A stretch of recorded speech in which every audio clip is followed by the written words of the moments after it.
Alright, so welcome back to more Spirit Hunter NG, and it's a death mark. I had to stop myself slightly. I wake up feeling much better. Sleeping past noon probably helped. Guess anger and sadness fade with time. The shock and disbelief are still there though. Those have definitely not disappeared. I keep flashing back to the scene of the death I'd seen and my sight grows dim. Nothing happens today and soon night falls. I still haven't heard the sound of Kakuya's flute. Oh yeah, to find out what we're doing next. One interesting thing I never realised until after the stream. The reason Maruhashi died was due to the dog-like quality he emits due to how he is with Seiji or Amanome. Even our character mentioned multiple times, or a couple times at least, that Maruhashi reminds us of a dog. A very obedient dog. And I think the latest thing he said was that Maruhashi reminds us of a bulldog, which would line up with Kabitaru killing him, because obviously they don't go after people, they seem to only go after dogs for some reason. I just found that to be very neat after the fact, and like a light bulb went off in my head. Because I was wondering when he died, why did he die? But I suppose she does also go after humans, because she went after us and tried to kill us. I don't know, it's weird though, because the only killings we had encountered before that were dogs, so who knows? That should work. What are we doing? Oh, we're hiding it. I take a breather after hiding Amanomi's modified gun in the back of my closet. I'm just inviting problems if I carry it around, only he can use it anyway. Besides, weapons aren't my thing. Who needs weapons when you got fists like mine? Is it Suzuki? Oh, it's a number I don't recognise. Hello? Oh! It's no Masaban. I couldn't reach the Amanomi boy, so I called you. He gave me your number. Come to Shinsa Station right now. Same place as last time is fine, alright? What do you want? He hangs up without answering. How do I manage to surround myself with all these self-centered guys?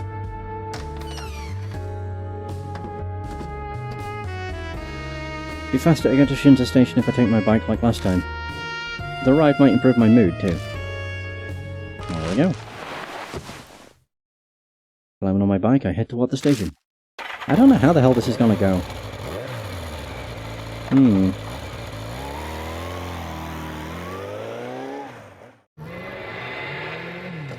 Game of Death, Ban and Rose. Oh. Oh. Does he become my partner? I don't know who Rose is though. Or Rose. Her name's probably Rose. Maybe because it's late, but there aren't many people around the walkway. Looking around, I spot Ban smoking and staring at the night sky beyond the handrail. Blocking part of his sky view was Moon Tower. You finally made it. I was getting tired of waiting. What happened with Kabitaru of Kentucky? Did you break your curse? Yeah, we defeated Kabitaru, then as you can see I managed to survive. But it sounds like a lot went down. You promised to tell me anything you know. Don't forget, I'll hear you out, so tell me. I explained to Ban what happened 2 days ago, but I don't tell him about Maruhashi. Ban quietly listens as I talk. Every once in a while he jots down a note. I see. I'm impressed, honestly. The Urashima woman and Kabitaru, an amateur like you, took down 2 spirits. You might be more remarkable than I first thought. Ban appears to be appraising me. It makes my skin crawl. Your turn, old man. You said you'd investigate Kakuya. Find out anything? Oh yeah, that's right. I asked an acquaintance who's familiar with ghosts about it. About Kakuya's game. Whoa. A doll-like girl calling herself Kakuya appears and sucks people into her peculiar game. With no other details, people resorted to calling it Kakuya's game. The game is what you've gotten yourself mixed up in right now. So you're saying there were other people who got mixed up in this game, not just me? Yeah. For whatever reason, Kakuya appears every 10 years, and every time the body count of missing and dead is high, even restricted to only confirmed. Do the victims have anything in common? Age and gender don't seem to matter. However, it seems everyone receives a blank postcard right before becoming involved. That lines up. I still can't believe how clever that is. Remove bamboo and it spells out "Let's Play." That postcard that was outside my apartment. So that was mine and Amy's invitation. The look on your face, you know something. Yeah. Has anyone survived playing Kakuya's game? No. No one. Kakuya keeps playing until her opponent loses. There's no way to survive it. The loser's fate is always tragic. Missing, vegetative coma, insanity, death. No one returned to normal life completely okay. So blunt. No point in showing consideration to guys. What, you want me to be gentle with you? Nah. Doesn't look like you want that. Believe me, I don't want to babysit either. Oh, almost forgot. You're free in the evening 2 nights from now. Are you free in the evening 2 nights from now, Kijima? My acquaintance is stopping by your mum's bar that night. Got it? Good. Hey, just hold up. Why the hell do I need to meet with this person you know? Don't look so displeased. It's a young woman and her face isn't bad. Her personality, on the other hand. She knows a lot about ghost-related things. She's the one who told me about Kakuya's game. I'm sure you'll hear some interesting things from her. Sounds like she'll be a better source of info than you. Fine, I'll make sure I have time. Never short on a comeback, I see. You know it. By the way, Kijima, got any money on you? A little, I guess. Sorry, but could you lend me some? I know the UG match paid you pretty well. Let's see. 10,000 yen will do. I'm good on paying you back next time. Extorting money from a high schooler at your age? Forget it, odd man. No way I'm giving you money for no reason. I see. Guess I'll just give you one then. Information and referral fee. 10,000 yen. I think that's pretty reasonable, though I'm willing to drop it to 5,000. That's a steal. Man.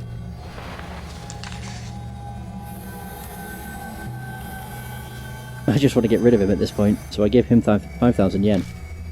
He's going to be helping me from here on out, so I'd say that's not that bad of a deal considering. Thanks. Good luck when you meet her. Waving his hand, Ben walks down the stairs. And directly into a pachinko parlour open late. Ah, what a bum. My god.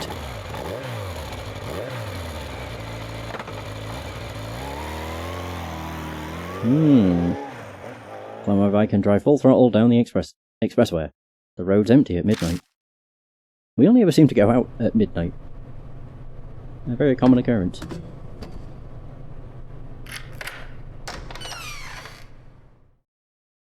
At home I devour the hamburger meal I bought on my way back. This has become my stable diet. I can't find the desire or energy to cook for myself while all this is going on. When I'm full, I decide to go to bed.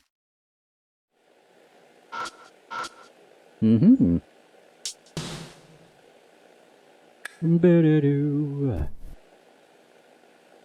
wondering what the hell's gonna be next. We had a pregnant lady that drowned people. We had an axe-wielding giant that decapitated dogs. God, it's like, it can only go down from here. I suppose it can only go up from here. Collapsing on the bed, I shut my eyes. Yeah, the next spirit can't be something that also decapitates dogs. That journalist guy, Ban, suddenly come to mind. He's got an uncanny knack for getting info on spirits. But man, he's definitely shady. What makes you say that? He's perfectly trustworthy, I think.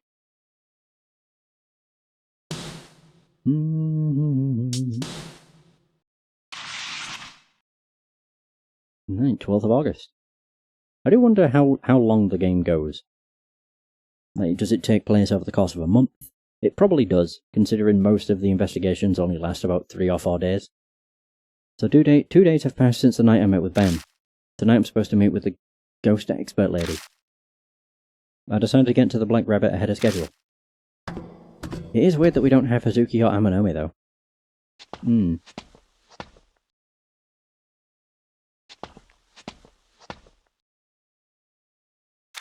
I said, Cocky, you're gonna show up? I duck into the underpass. Aha! A chilly breeze is blowing. I feel tension in the air again. She is gonna show up. A familiar melody echoes down the alley.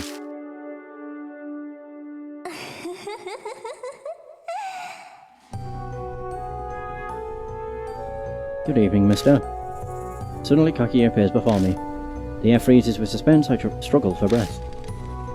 You're amazing, mister. You beat Kubutaru of Kentucky. I didn't beat anything. Because of you, Marahashi is... And that lightning strike. Was that because of you too? It was so fun. Didn't it get your heart pounding? Amanome's karma. Don't tell me that you... Yep, it's boring if no one disappears. Don't you think it's more fun like that? Damn it. Are you annoyed? Do you want to quit? But mister, you have to play with Kaguya. We'll play forever and ever. I'm stuck, completely helpless. I realise I've been biting my lip. The foul taste of iron spreads through my mouth. I thought of the next game already. It's the Screaming Author game. If you don't play, you'll disappear too. And Amy will never come back. Oh yeah, we actually saw a bit more of her. Kaguya told me, what's NG? New game, of course. Hey Kaguya, what's NG? I heard Amy mention it in my vision. Oh. Of course she wouldn't say anything. A wind blows and Kaguya suddenly vanishes. Well, where the hell did she go? Carefully look around my surroundings, checking the shadows around the pillars and shutters. But Kaguya's nowhere to be found. She disappears on a whim. The hell was that? Whoa! NG, me and Daddy's secret. If you learn the secret, I'll have no choice but to. Whoa. Kill you?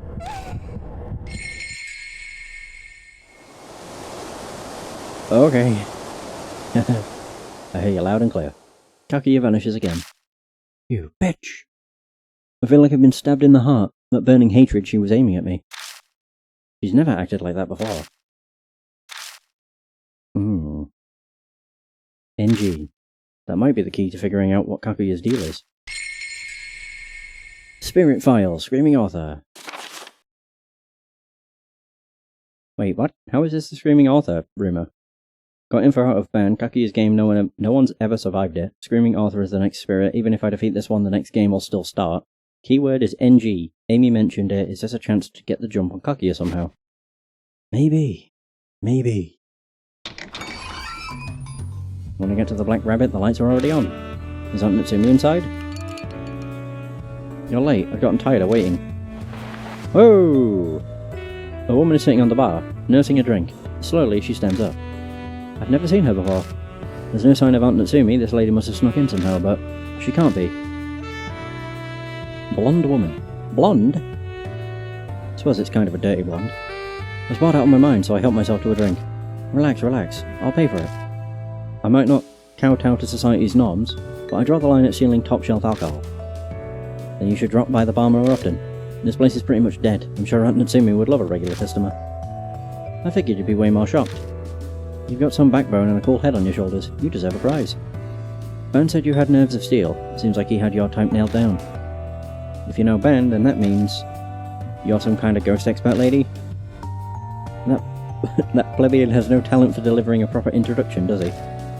C'est la vie. I suppose I shall do the honours myself then.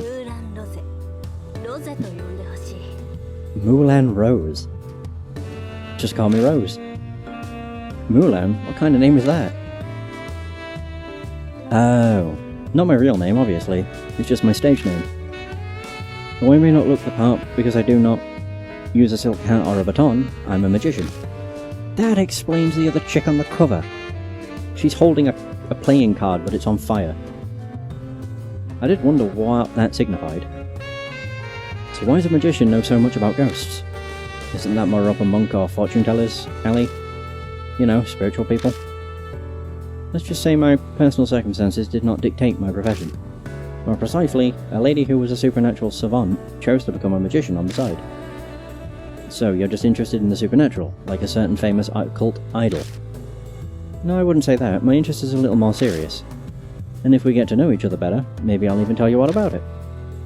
Rose narrows her eyes and smiles at me ominously. Suddenly a sickly sweet scent hits my nose. Oh dear. Are you put off by rose perfume? Nah. So you like this, do you? Now then, shall we get down to business? Ban told me about what you've been through. I'm sure you have plenty of questions. I'll answer your inquiries as best I can. So what would you like to know about? Ooh, I have all three. I've got loads of options. Spirits.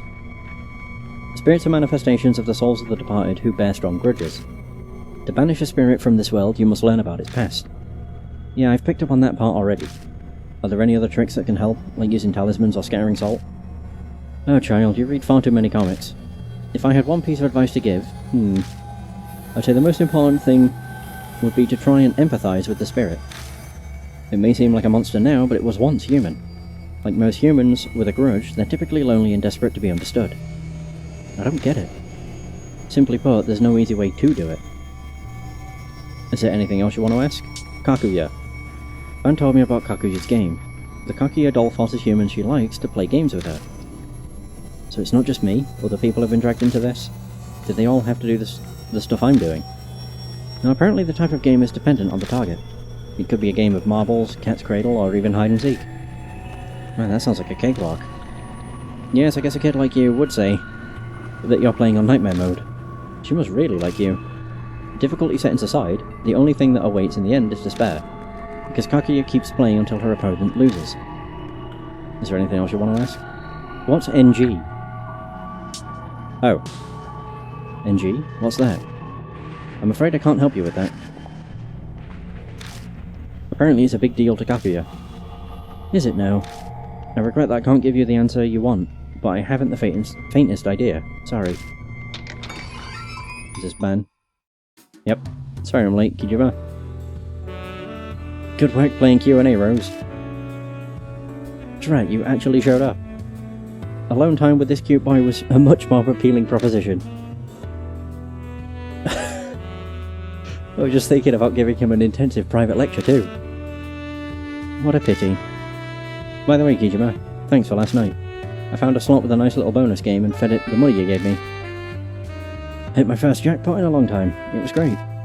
I mean, I lost it all the next day, but hey, gambling's all about the thrill, right? You're the worst. Ben, are you telling me that you extorted money from a high schooler to feed your gambling addiction? Yep. Whoa there, extortion? Me? I did nothing of the sort. Quit assassinating my character. I just collected my fee for the work I did. I only charged him half price because he's a kid. That's pretty much charity coming from me. Someone should have taught you this earlier. But a truly charitable adult would have never broached the subject of money to a kid. By the way, you'd better not have squandered the funds I gave you for the investigation too. Have you discovered anything at all about Yamako Miroku? Rome wasn't built in a day. I literally just started looking into it yesterday. I'm still in the pre-information gathering phase. I've just canvassed the neighbourhood so far. But I heard some wild rumours I bet you'd like. People have been hearing screaming coming from the children's author Yakumo Miroku's mansion. Screaming from the house of a children's author. Screaming author! It can't be. Kijima, what's that look for? Hey old man, could you tell me more about that rumour? No sweat, kiddo. It's part of my report to Rose anyway. Well, I think this is our next game. Our next spirit. There are odd rumours about the Miroku residence. They say that... Rumours of the screaming author. Oh. Okay. Hey, have you heard about the Miroku residence? You know, that old mansion where Yakumo Miroku, the children's author, lives all alone. Oh, that's a creepy place. So people have been hearing some weird screaming coming from that place lately. And not just once or twice, but every night.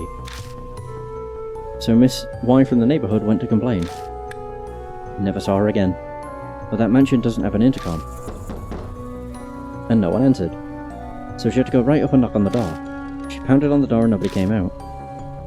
The screaming didn't stop, so she kept coming back day after day, still no response. But she was sure someone was inside. So she finally got fed up.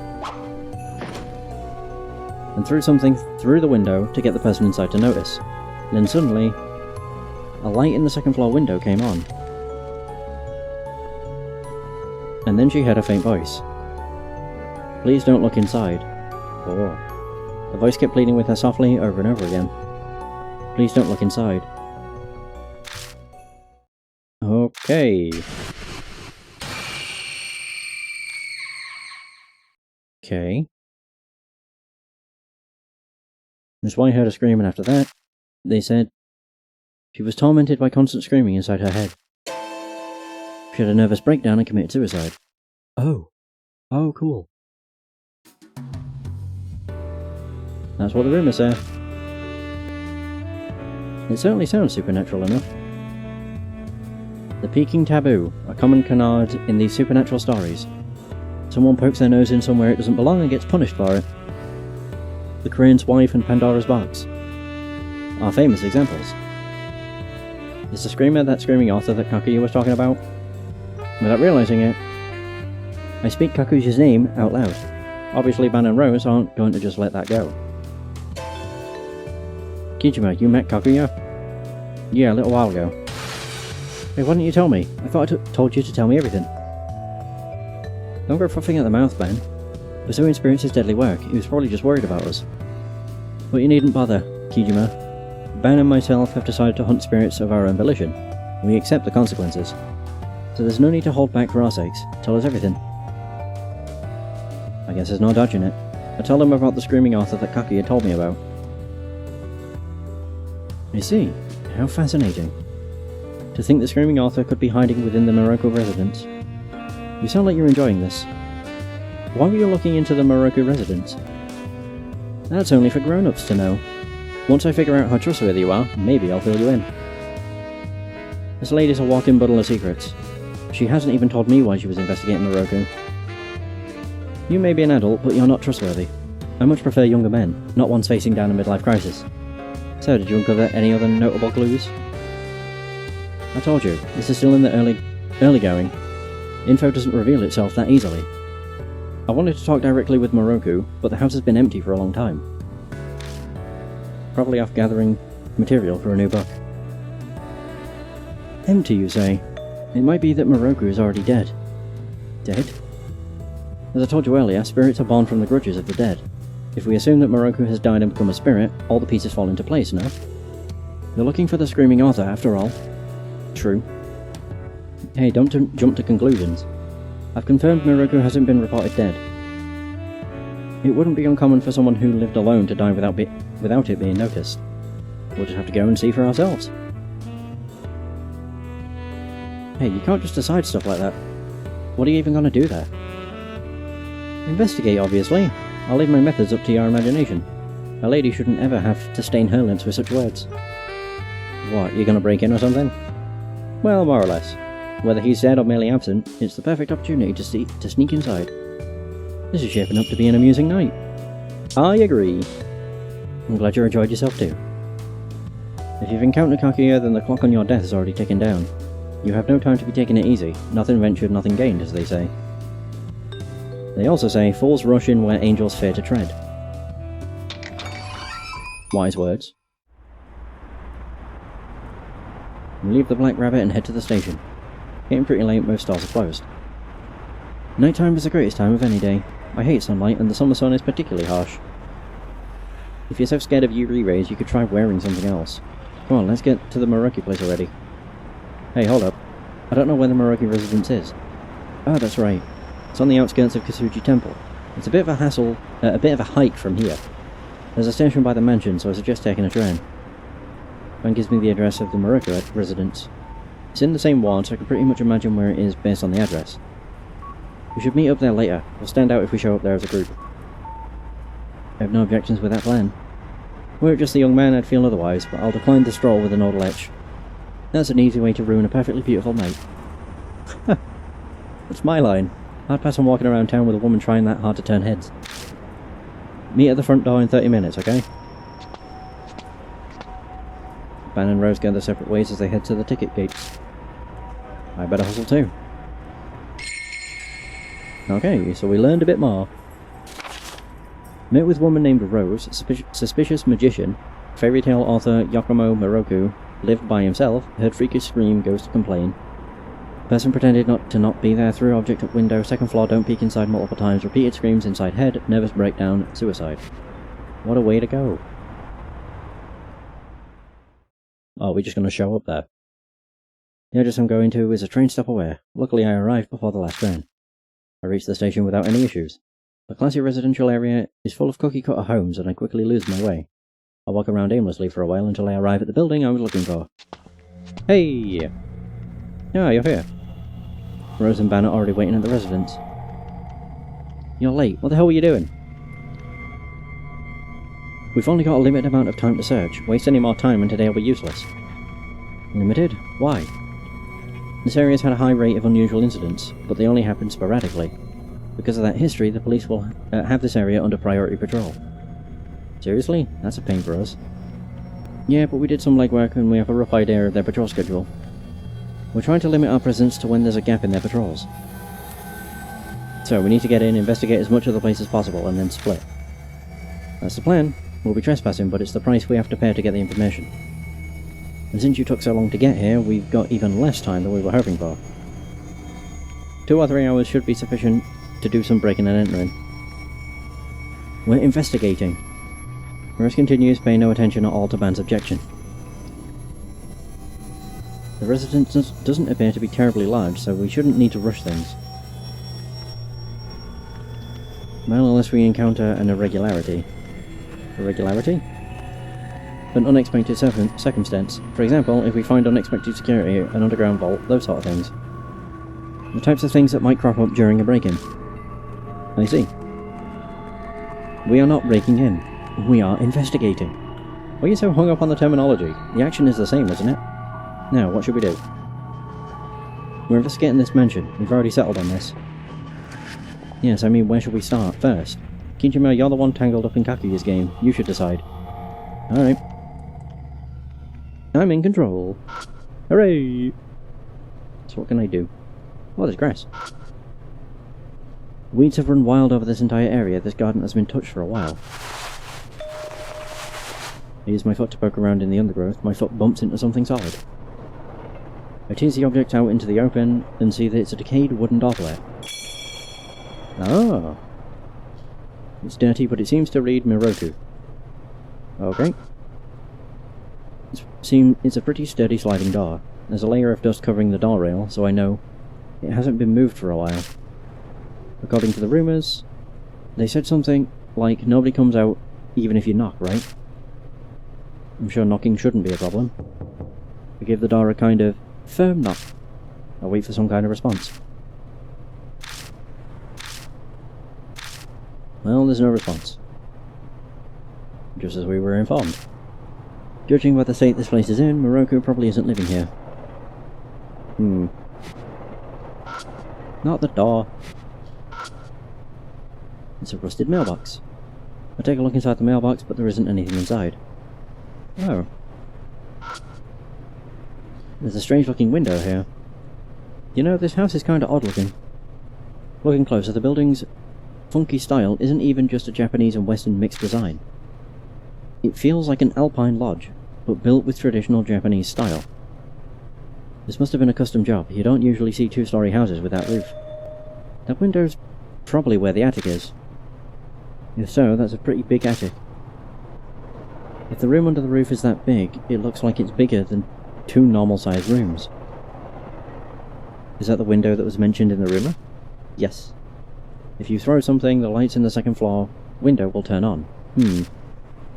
I guess you wouldn't need to throw something at the first floor window, so that must be it. What, so if I use... I mean, I've got that. Throw my flashlight. So a door plate that has decayed and fallen off. Though the paint is worn, it's still easy to read the name Miroku. Something's eaten a number of small holes in the wood. Termites!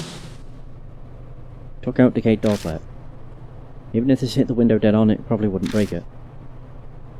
Are you actually gonna throw it? Yeah, just like the room said. If there's something crazy going on, I want to know about it now. That's pretty courageous of you. You'll need that courage if you intend to survive the confrontations with spirits. I'm ballsy as all hell. I threw a rock in the lake with the Urashima woman. I offered manju to the shrine for Kobutaru. So yeah, we're fine.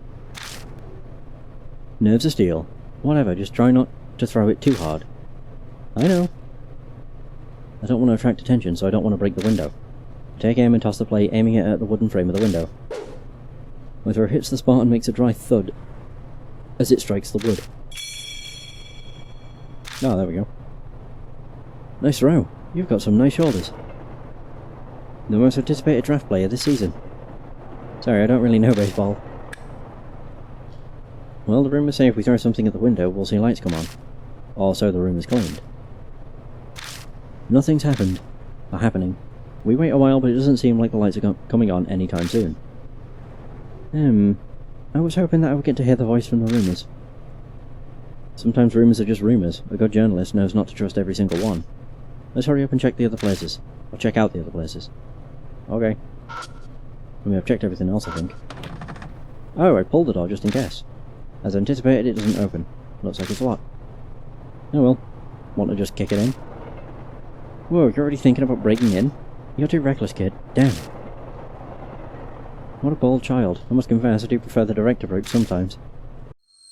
Oh! It feels like the air just changed. Aha! What the hell is that? Did you hear just something? Did you hear something just now?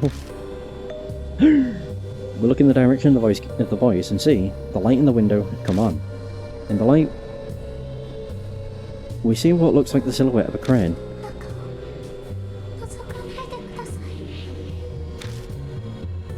Once again, we hear a faint, weak voice. Don't look. As if we wouldn't look. We're not going to just back to go. Oh my god. To just go back now, are we? Hey Kijima, there's definitely something in this mansion, and that means that all rules are off. So, we're breaking in? Exactly. Calm down there, boys. We can't cause too much of a commotion or we'll draw the attention of the police. You got a plan then, Rose? I'll open the lock for us. It's not like opening a can, you know? You really think you can get it open that easily? This lock may as well not exist. You should always have more locks on the front door, but nobody ever bothers. Oh, that's right. You should share this advice with the owner of the Black Rabbit as well. That's how she got in. The lock there is just as pitiful. That explains it. Now we know how Rose got into the Black Rabbit before it had opened. You're a real piece of work. Did you just sleep through morals class? I regret that I did not get to experience things like school during my childhood. Hurry! Rose took some tools out and quickly got to work. It kinda reminds me of when Amanome picked the lock at the Yamato Shrine. But Rose's skills were far beyond ours. You seem pretty skilled at this. Makes me wonder if you've been doing this kind of thing in the past. My goodness, how rude! Rose shoots back a response as she uses her thin tool to probe the lock. Any talented magician would obviously have a bit of dexterity. That's true, but I've heard of magicians using escape magic, but not for breaking into places. Are you curious about my skills? I'm afraid that I must ask you to refrain from any inquiries that would violate my privacy. Et voila! It's open. You're done already? Pretty amazing. I must say that it feels quite nice to get some awe and admiration from the young. Would you like to be my disciple? What's that supposed to mean? I wasn't really planning on becoming a magician or a burglar. I wouldn't mind training you for either, but I was referring to the spiritual field. You seem to have the affinity for it, disciple. Hold on, I never agreed to be your disciple. Masters choose their disciples. Your opinion doesn't matter. I was asking out of courtesy. That's terrible. Hey, let's cut the chit-chat. We don't have a lot of time. If it's open, then let's get inside. We can't let anyone see us like this. We don't have an excuse for being here. Yeah, I know. Yeah, what do you think you're doing? Oh, we're just breaking and entering. It's fine. I forcefully pulled the door open, but I thought I felt a cold breeze from inside. Swallowing my saliva, I step into the mansion. Ooh. Oh. The Morocco residence looks like an old, Japanese-styled house and smells of damp, mouldy air. Seems like this place hasn't been aired out for a really long time. Wait a moment, Kijima. I sense someone watching us. Be careful. Watching? Oh no.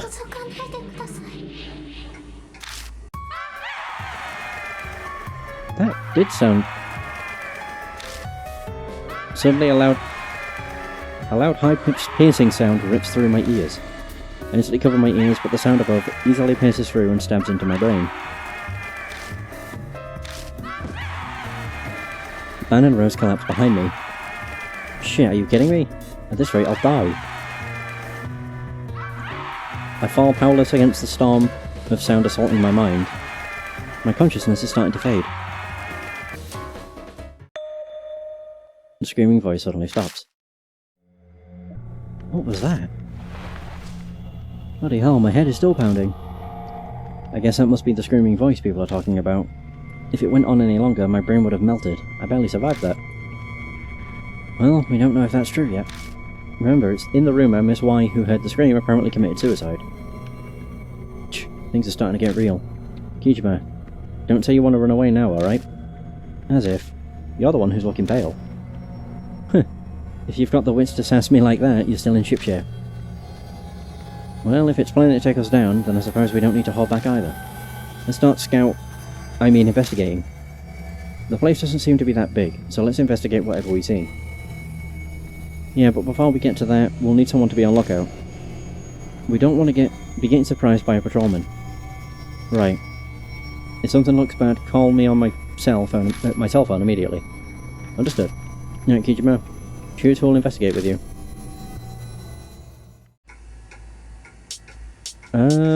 We'll go with Rose. No problem. Well, Ben, you're on lookout duty.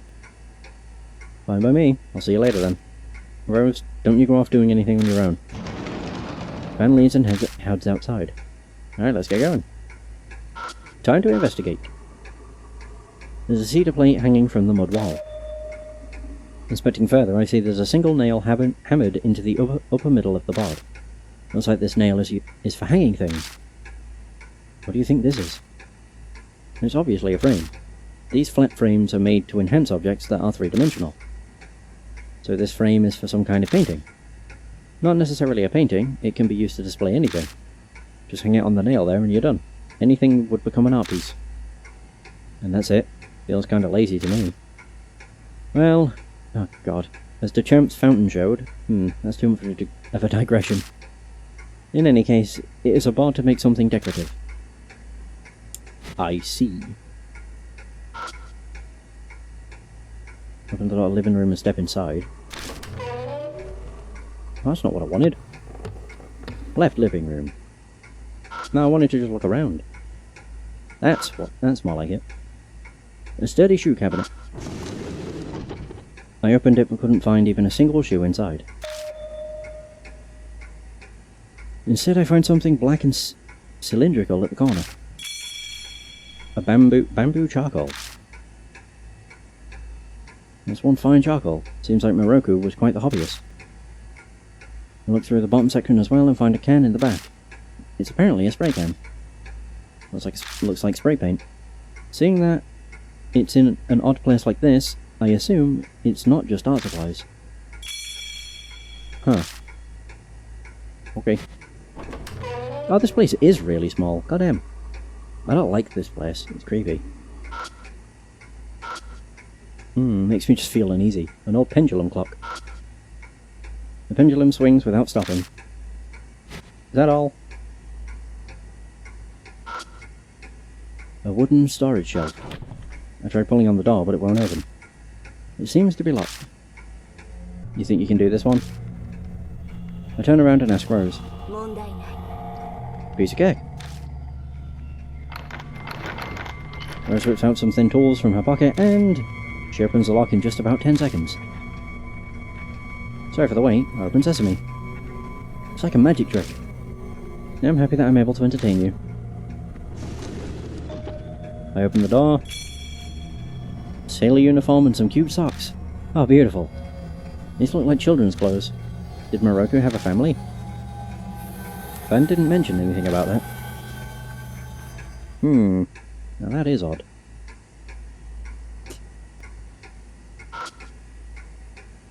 It's a normal-looking, ordinary sofa. What do they have hiding inside it? Checking around the sofa near the bottom. A hand warmer. I find an unopened hand warmer. I can use this. On what? Alright. So what do we have currently? We have bamboo charcoal. Black bamboo charcoal found in the shoe cabinet, probably for odour elimination. While it is dry, it'll take a while to get it to light. A can of spray paint, the label says yellow, and there still seems to be some left inside. Sailor uniform, an adorable unisex kid's sailor uniform, complete with a unique collar. It goes well with both pants and skirts. A cute pair of kid socks with a pattern of little bird wings. They're made of thin material that seems like it'd run easily. A disposable pocket hand warmer. The wrapper's covered in dust, but it hasn't been opened, so it may still be usable. Oh, good. There's the bedroom. Oh, this is funky. It looks like there's something in there, on the left. And we have that. A colourful flyer on the floor stands out from the eerie bedroom. Out of curiosity, I pick it up. I quickly read the flyer. Kisuji Ballet School, recital. March 3rd, 1999, Kisuji Center Hall. Starts at 1, door closes at 1:30. There's a girl dressed in white in a ballet pose with her leg raised high. It looks like a flyer for a children's ballet recital. Children's ballet, you say? The atmosphere of this place is more suited towards Japanese Buto. I take a closer look at the flyer. First act, collection of pieces, ballet, or the second act. Is that an E? Something decaying. Second act will feature girls who are too young to wear point shoes. Please enjoy their energy and spirit as they perform adorned in adorable colours. What's the stuff written in for the second act? Is it Latin? But that's actually French. Duck Lake. Judging from the name, it must be adapted from Swan Lake. They probably make the little... What is that word? Ingenues? Be ducks instead of swans and dance about. Seems like a show designed to showcase their energy as opposed to grace. Oh. Ducks sound a lot less impressive than swans. Oh, you think so? That stubby body, those adorable orange beaks and feet. The way they shoot through the water. Ducks are far cuter than swans. If I were to receive a gift, I would prefer ducks over swans. No one's going to buy you either of those. I take the flyer just in case. Ballet flyer. What else we got? We got a bed. That's one sturdy bed. I wonder what caused these stains. Now that I'm looking, there are more spots than I expected. Is that all? Oh, whoa. We have loads of things. It's a high-class Western-style bed. I take a look around the bed. I find something that looks like a mass of hair under the bed. Oh, lovely. A clump of stiff hair. Just what I wanted. What is this? I think this might be horsehair. It'd be commonly used for something like bowstrings for a violin. How can you tell? I learned how to play a number of instruments in the past. Perhaps I may not look the part, but I was born into a pretty wealthy family. I have a good foundation knowledge concerning most high culture, including music. Well, why don't you take it with you? It might prove useful later on. Yeah. Possibly. Somehow. It's a boombox. It looks like a pretty old one. There's a drawer on the table the boombox is sitting on top of.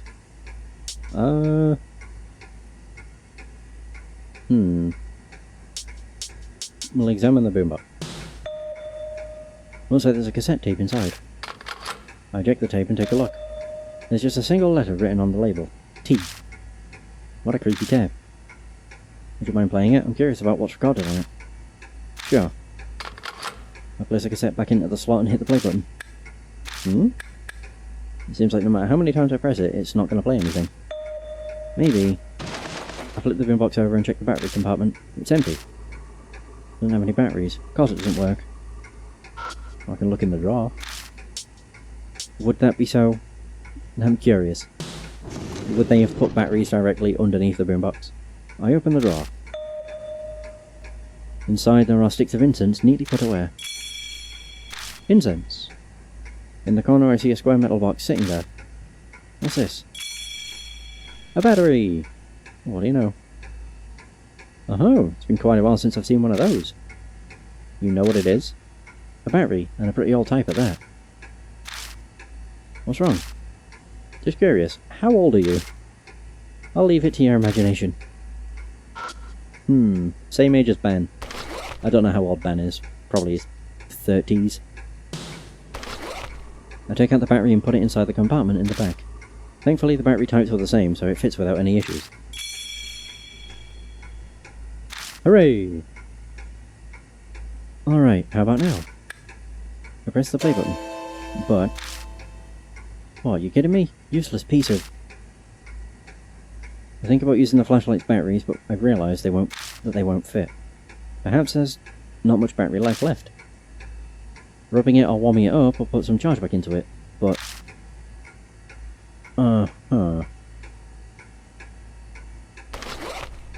What if I used the hand warmer? Hold on, warming it up. I use the hand warmer.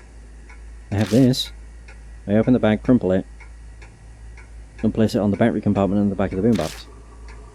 I suppose that's logical, but it's not the best way to do that. Shut up, we need to warm the thing up, right? Once the battery felt warm enough, I tried pressing the play button again. Then... hey! An update on the missing child. According to the police, the victim of the kidnapping... it's a recording of the kidnapped girl report. They refer to the victim as Child T. Age 13, long hair, was wearing a white one-piece dress on the day she went missing. She was last seen heading home from a ballet class practice in Kasuji. The reports mention that it's been a month, and the case is now a partial public investigation. From that point, the newscaster just rehashes information about the incident, and once the news moves to the next topic for the day, the recording cuts off. Rosa checks the tape and sighs. You see, hence the T label. The owner of this house seems quite intriguing. It's crazy no matter how you look at it. Why make a recording of the news about a kidnapping incident? Once again, ballet. It's coming up too much to be a coincidence. So we got tape T.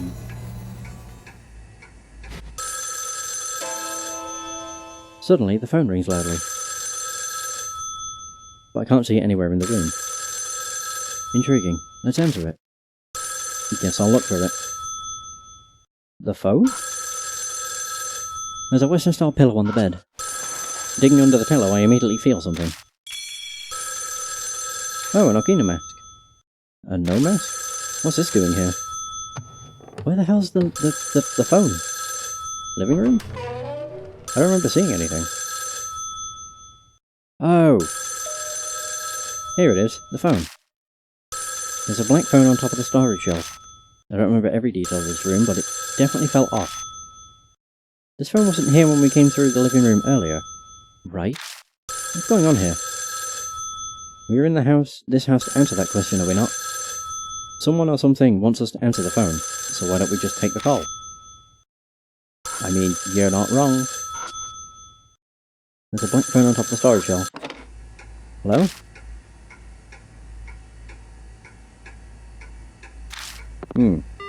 The phone suddenly goes dead. Was that me getting cursed? A sudden wave of dizziness hit me and I violently hang up the phone. When I come to my senses, I notice that my hand is covered in sweat. Damn, what the hell was that? Who was calling? Dunno, the person hung up immediately. I see. How boring. You look rather pale. Is something the matter? It's nothing. My phone vibrates in my pocket. Time already? It's me. Almost time for the patrol to show up. Let's wrap it up for the day. Alright, we'll leave immediately. Is it time? Yeah, let's head back out. How odd.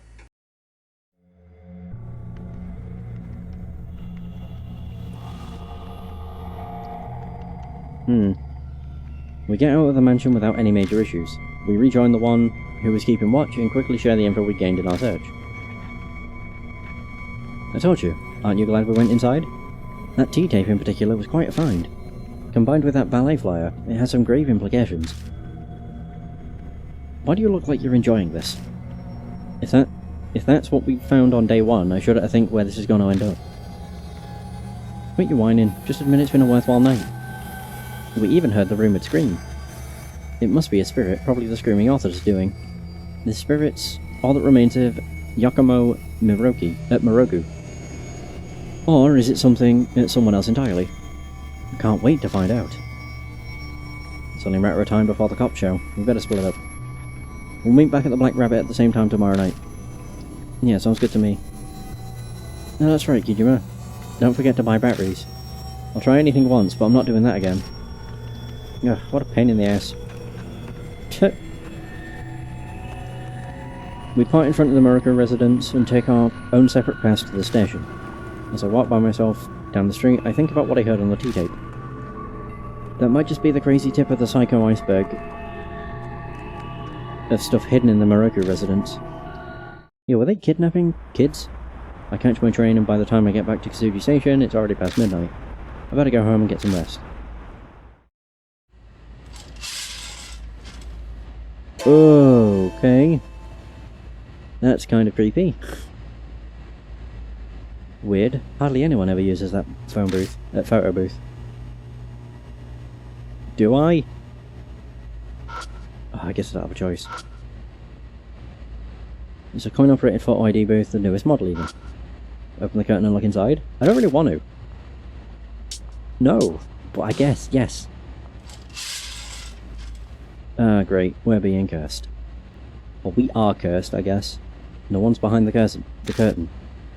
Could have sworn someone was there. Was I just seeing things? But... oh, wonderful. Let's just... yeah, just forget it and move on.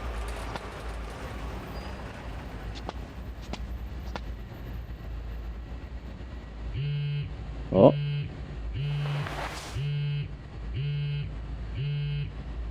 A text. How's this D-man? I opened the message. It is. How are you? It's D-man. I've prepared your next riddle. Decipher it to receive your analysis record. Search the monster that raises its voice when awoken. Okay, so it's something in the vicinity. Raises its voice when awoken. What makes a noise when you set it off?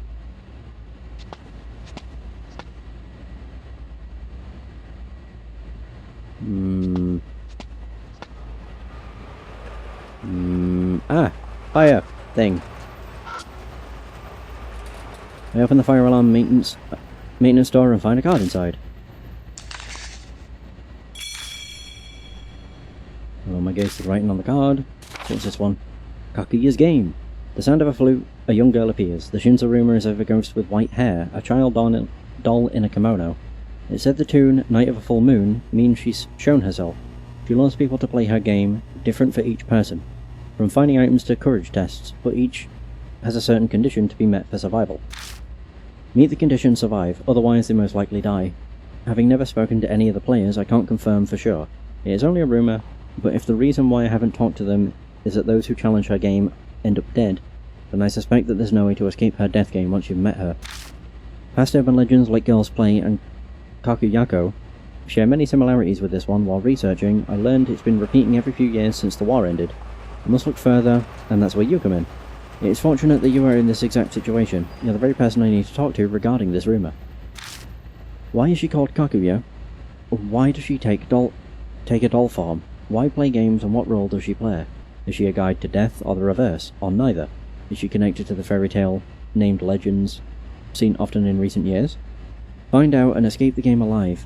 If worst comes to worst, I'll gather your ashes for you. D-Man. Thanks. You're so kind. Why the hell's he hiding these cards? Too much effort to worry about it. May as well go home and sleep. I solved D-Man's riddle, so I head home feeling pretty satisfied with myself. Yeah! I will learn more about the Screaming Author too. Snuck into Moroku's place, searched until cops came on patrol, found frames to put objects in. Found cassette tape, child's tea incident report, little girl went missing on way back from ballet lessons, horsetail hair, often used for instruments. We're gonna have a bit of a freak accident, or, you know, haunting. I'm tired. Do we always have that pink mat? I can't help but feel that we didn't. Anyway, we need a shower. I should take a shower.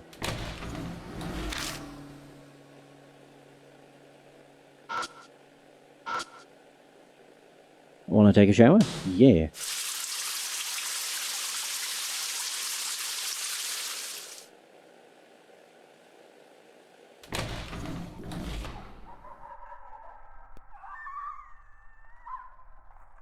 What the hell was that?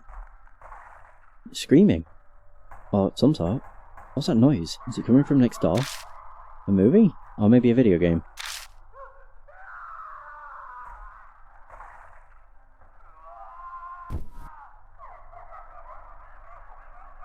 Shit, that's loud.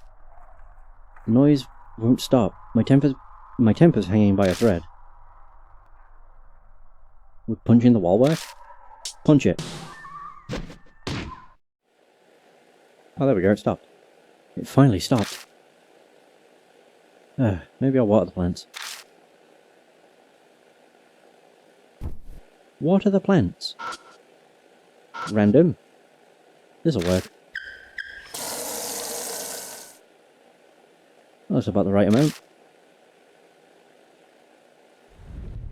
I'll water the plant. Alright, this should do it. Okay. Now go to sleep. Better get some rest. Don't even turn off the light. I'm weirdly sleepy. And now our phone's ringing. It could be calling me. It doesn't seem to want to stop ringing, so I reach for the phone. Hello? Oh no. The other end of the line's silent, all I hear is breathing. Huh? What the hell? Hey, what do you think you're doing? Well, we're cursed. Chills run down my spine and my body involuntarily jerks and slams the receiver down. That voice, it sounded familiar. Someone's pranking me, or they'll probably try to call again. Guess I'll just lie in bed and wait. I shut my eyes and wait. The room is quiet and it doesn't seem like anything's gonna happen. I must be tired after all. My consciousness slowly fades. Luckily, I'm not bothered by another phone call. Hooray! Alright.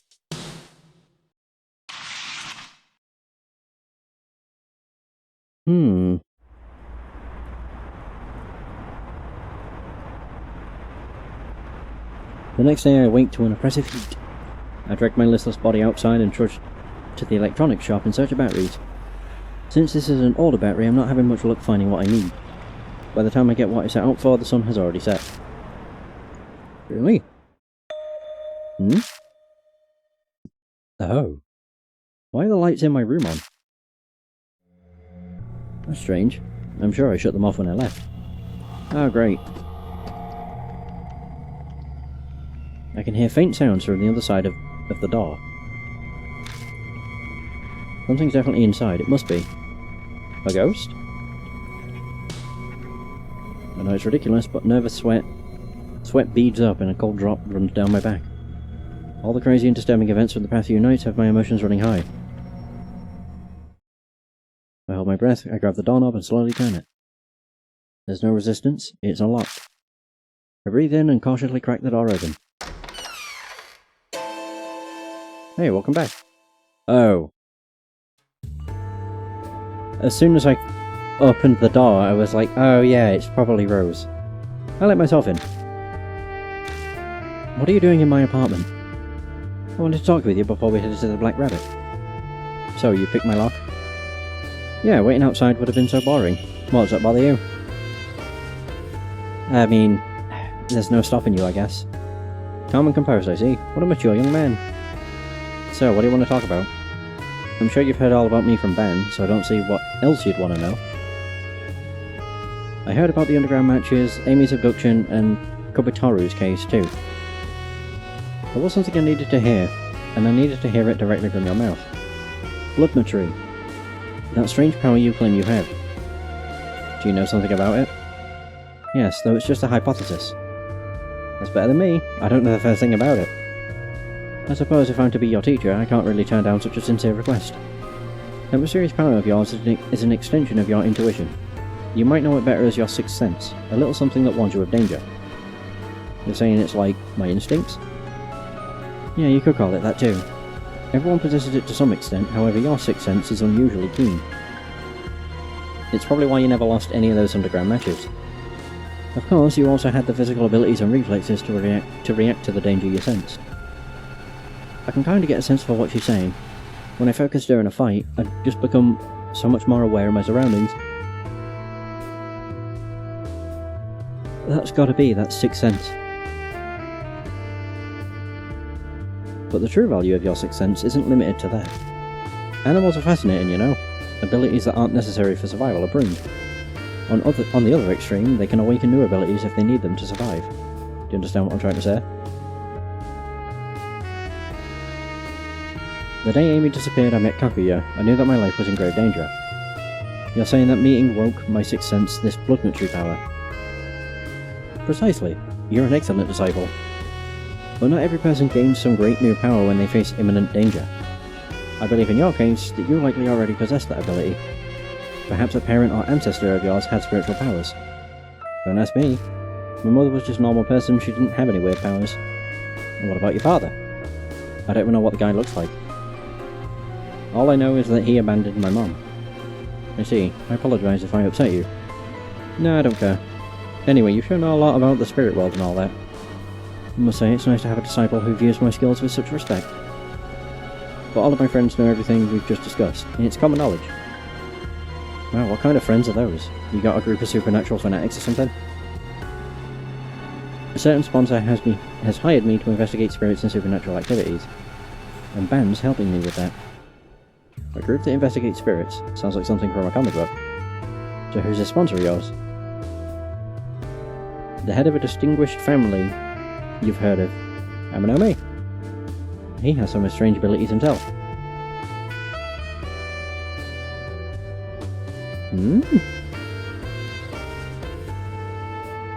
He uses a peculiar way of thinking to solve supernatural cases most people wouldn't consider. Oh my god!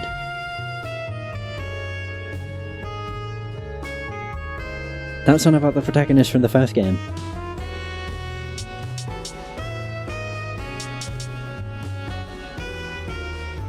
Yeah. Because that's the first case. Against Hanahiko.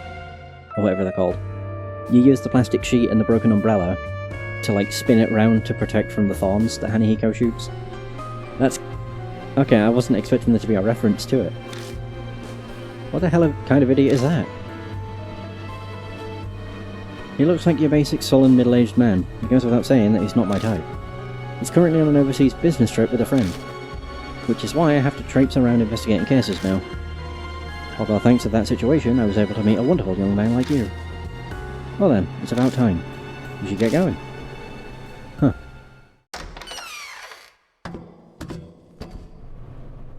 By the way, Kijima, do you happen to know if anyone's committed suicide in the apartment before? How should I know? Why would you just ask that out of the blue?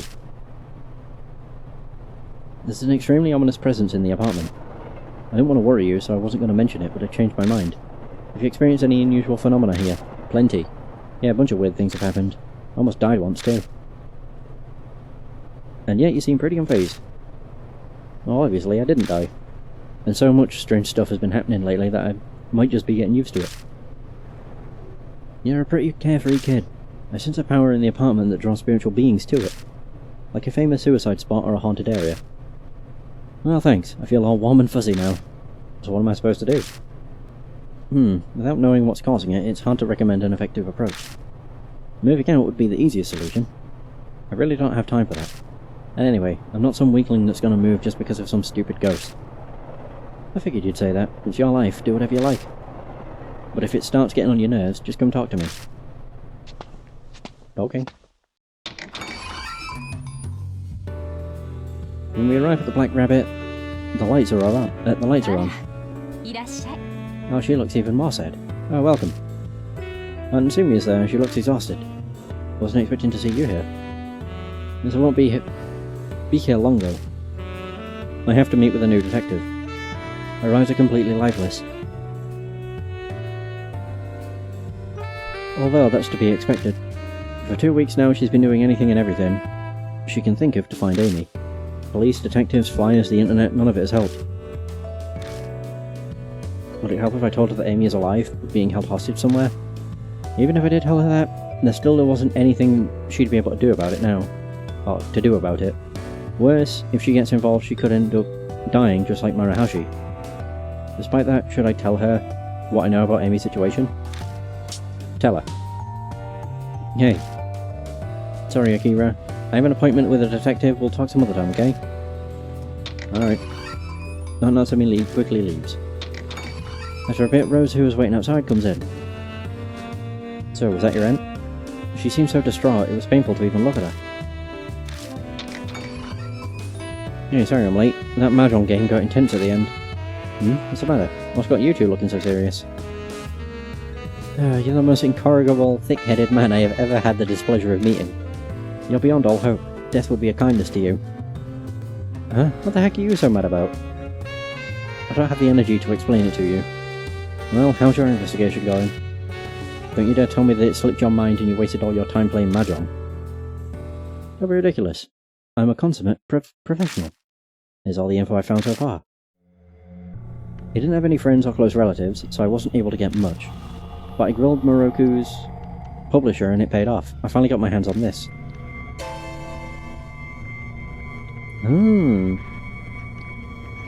So he originally wanted to be a doctor, did he? Changing career paths from doctor to an author is quite a drastic life change. The reason he did so is a mystery, apparently didn't talk about himself much. But it's doubtful that cash was the reason. The Moroku family is extremely well off. Yes, that's evident just based on that mention. A poor author wouldn't be able to live like that. Apparently his publisher never once set foot in that house either. Seems like Moroku hated anyone intruding on his private life. So basically, if we are to learn about his private life, our only option is to rummage through that mention. That's right. I also looked into what was recorded on that T-tape. The girl disappeared half a year ago. She was last seen at an intersection about a 5-minute stroll from the Moroku residence. Let's see, so that's why there are regular patrols around the area. But if that happened half a year ago, why are they still maintaining that patrol route? As it turns out, a number of other girls have disappeared around the area too. They're ancient cases though, so I didn't have time to dig into them. And that concludes my report. Good work. Well then, should we head straight to the Moroku residence? We must unveil the truth that lurks within the darkness. Is it just going to put us straight there this time? We go our separate ways at Kasuja Station just like yesterday, and each get on the train. But why? Just go there together. It'd be easier. Band's info. Yakumo Moroki, born in 1994, age 55, unmarried, hometown of Tokyo, surgical intern after graduation. Sudden debut as new popular author at age 27. 1979, release of Dark Fairy Tales Kids Horror Book Collection, became a bestseller, becomes famous as horror author. Last work, Old Bamboo Cutter's Dream about Princess Kaguya. Oh. I reached the Moroku residence without any particular trouble today. I'm the first one here. Another wonderful night. I feel like we'll make great progress with our investigation. You got here fast today. Well, I learned after my trip here yesterday. Anyways, same plan as yesterday. Yeah, you and someone else go investigate, the other one stays behind to keep watch. Sounds alright with you? Yeah, that's fine. Well, if there's a flaw to this plan... Ban looks towards the Moroku residence. It might be the fact that we already explored most of the mansion yesterday. We already checked the hallway, living room and the bedroom, but there were no other rooms. Hang on a second. From the outside, the mansion looks like it would have a second floor or at least an attic. But from what we saw yesterday, we didn't find stairs anywhere, right? Wait a moment. It doesn't necessarily have to be stairs, right? Maybe there's a ladder hidden somewhere. Rose makes a good point. I missed those details on my first day of investigation. Let's take one more look around the rooms. That's all we can do. Just have to use our feet, eyes and hands. Time's racing, let's get this started. Alright. I'll go with Ben today. Yeah, mix them up. Who chooses your partner? Ben. Alright. Rose, you be on the lookout. I'll see you both later. Alright, let's go. Oh god, I forgot she... Her just stood there, scared me. It's a very small map.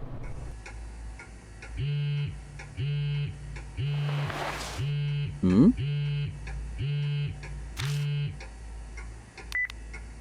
I open up the message. What? How are you? It's D-Man. I've prepared your next riddle. Repeatedly hurry the movement of the monster that moves without rest. Repeatedly hurry the movement.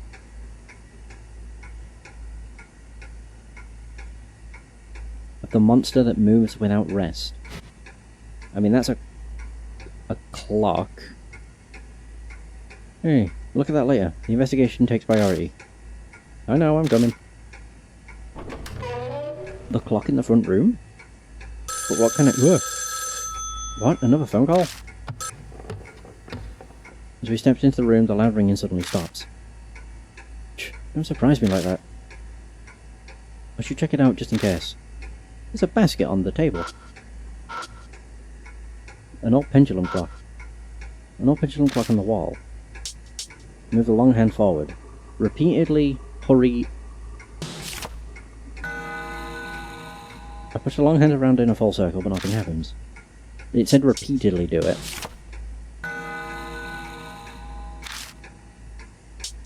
Third time's the charm. When I spun the long hand, the clock makes a noise. I open the glass door and a card falls out.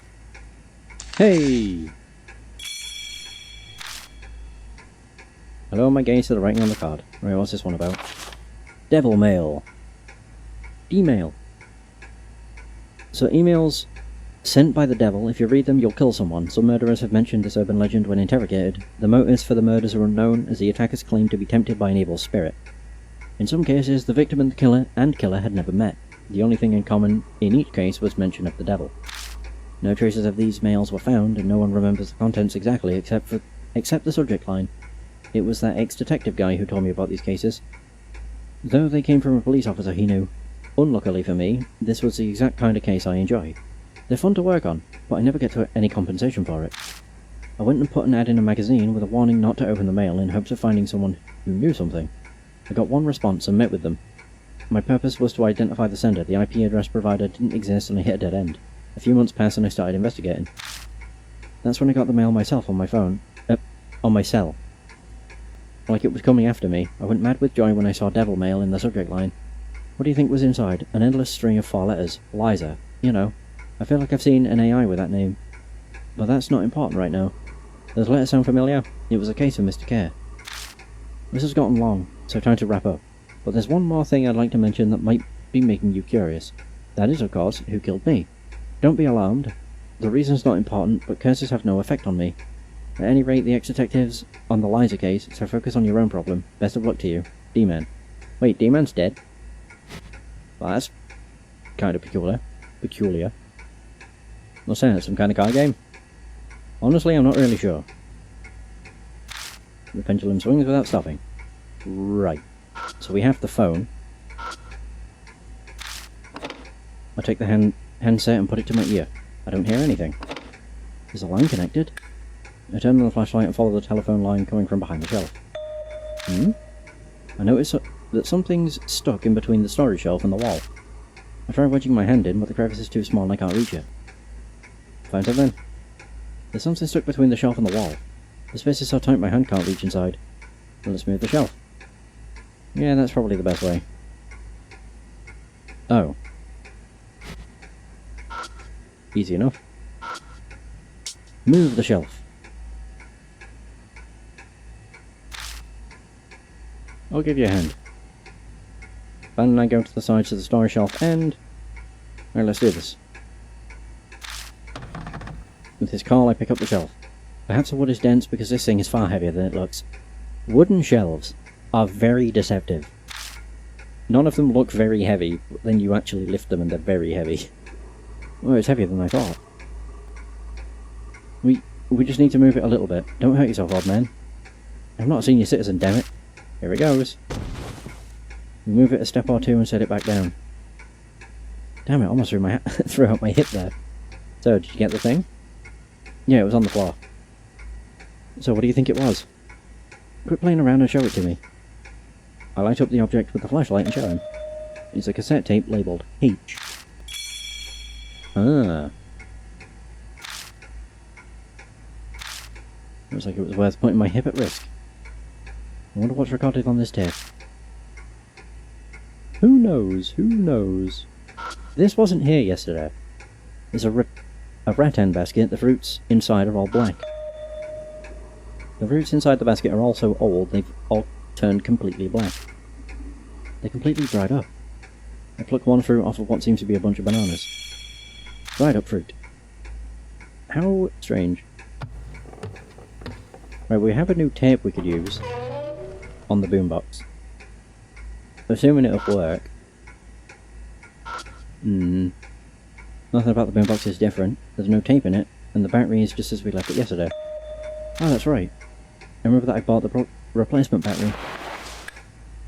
I take the new battery from my pocket and swap the batteries. Oh, you're prepared. We shouldn't have any problems playing the tape now. Right, so use tape H. A recording of a girl in agony. Oh! Of a girl in agonizing pain as her limbs are being cut off, as well as the calm voice of what seems to be Yakumo Moroku. What the hell? I don't really want to listen to this. I press the play button. No sound comes out of the speakers. Hey, you sure the battery's good? Well, the tape is spinning just fine. Maybe it just hasn't got to the part where there's sound. Suddenly the phone from the next room rings. What the heck's going on? Are we supposed to answer the phone? What? The tape is still spinning inside the boombox. Let's go take a look. This is bizarre.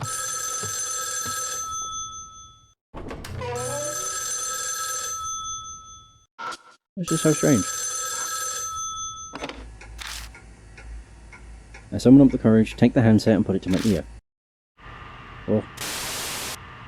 Radio noise. I hear something that sounds similar to when tapes are played back. I listen to the handset, just hoping to hear something else.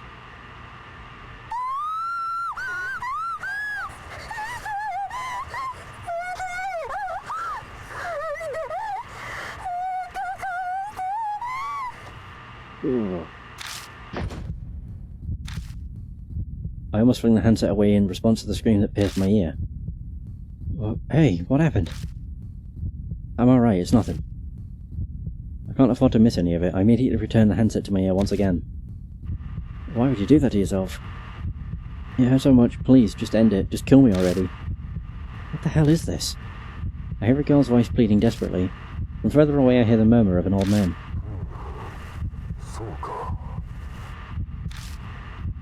Sorry, I want to try to keep you alive. But that might be impossible with all 4 limbs cut off. Whoa. The phone ended with the man's statement. It ended. Judging by your expression, I'm not sure if I want to hear what you heard, but I guess I have to. Tell me what you heard.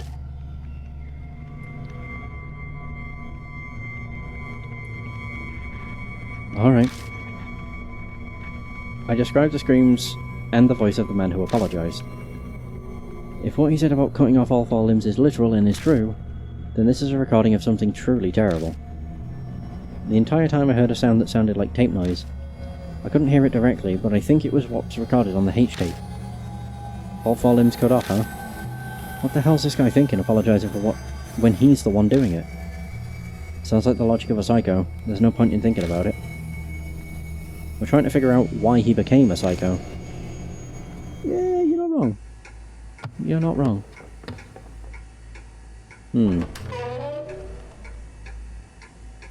Oh, okay. That's terrifying. And that was not there before. The hell? The hell? I can't contain my shock as my flashlight lights up an object on the ground. I gather myself and look at it again. Is this a doll? The object is sitting on the bed seems to be a little girl doll. I'm no doll expert, but I can tell that it's more softly made than the Kaguya doll. Its clothes are dirty and there are a couple of reddish-black stains on it. Oh! It's wearing a weird mask. What the hell is this mask supposed to be? It has a beak, so is it a bird? Who cares? Let's check it out. I can do bloodmetry. There's a reddish-black stain on the doll's clothing. This might be a blood stain. Looks like blood. Maybe I'll give it a try. I let out a breath to relax and press my fingertip to the blood.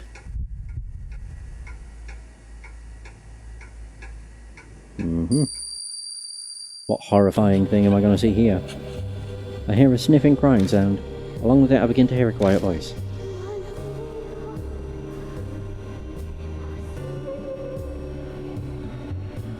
Famished.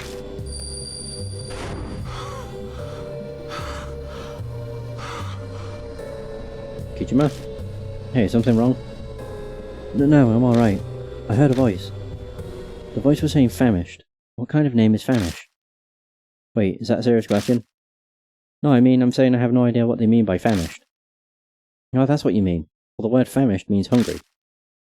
Huh, that's the first time I've ever heard of it. Is it from a weird dialect? Let's just leave this for another time. It's a waste of time explaining it. It's strange that a doll would be hungry, but that's what it sounds like it's saying. I guess use the fruit? Too dried up to know for sure. If it were edible, a kid might enjoy it. I take out the dried up fruit from my bag and place it on top of the doll's lap. The mask makes a sound, and then the mask falls on the doll's lap. Okay, we used up the dried fruit and we gained the pheasant mask. Hooray! I think the doll's even creepier without the mask, to be honest. I wonder.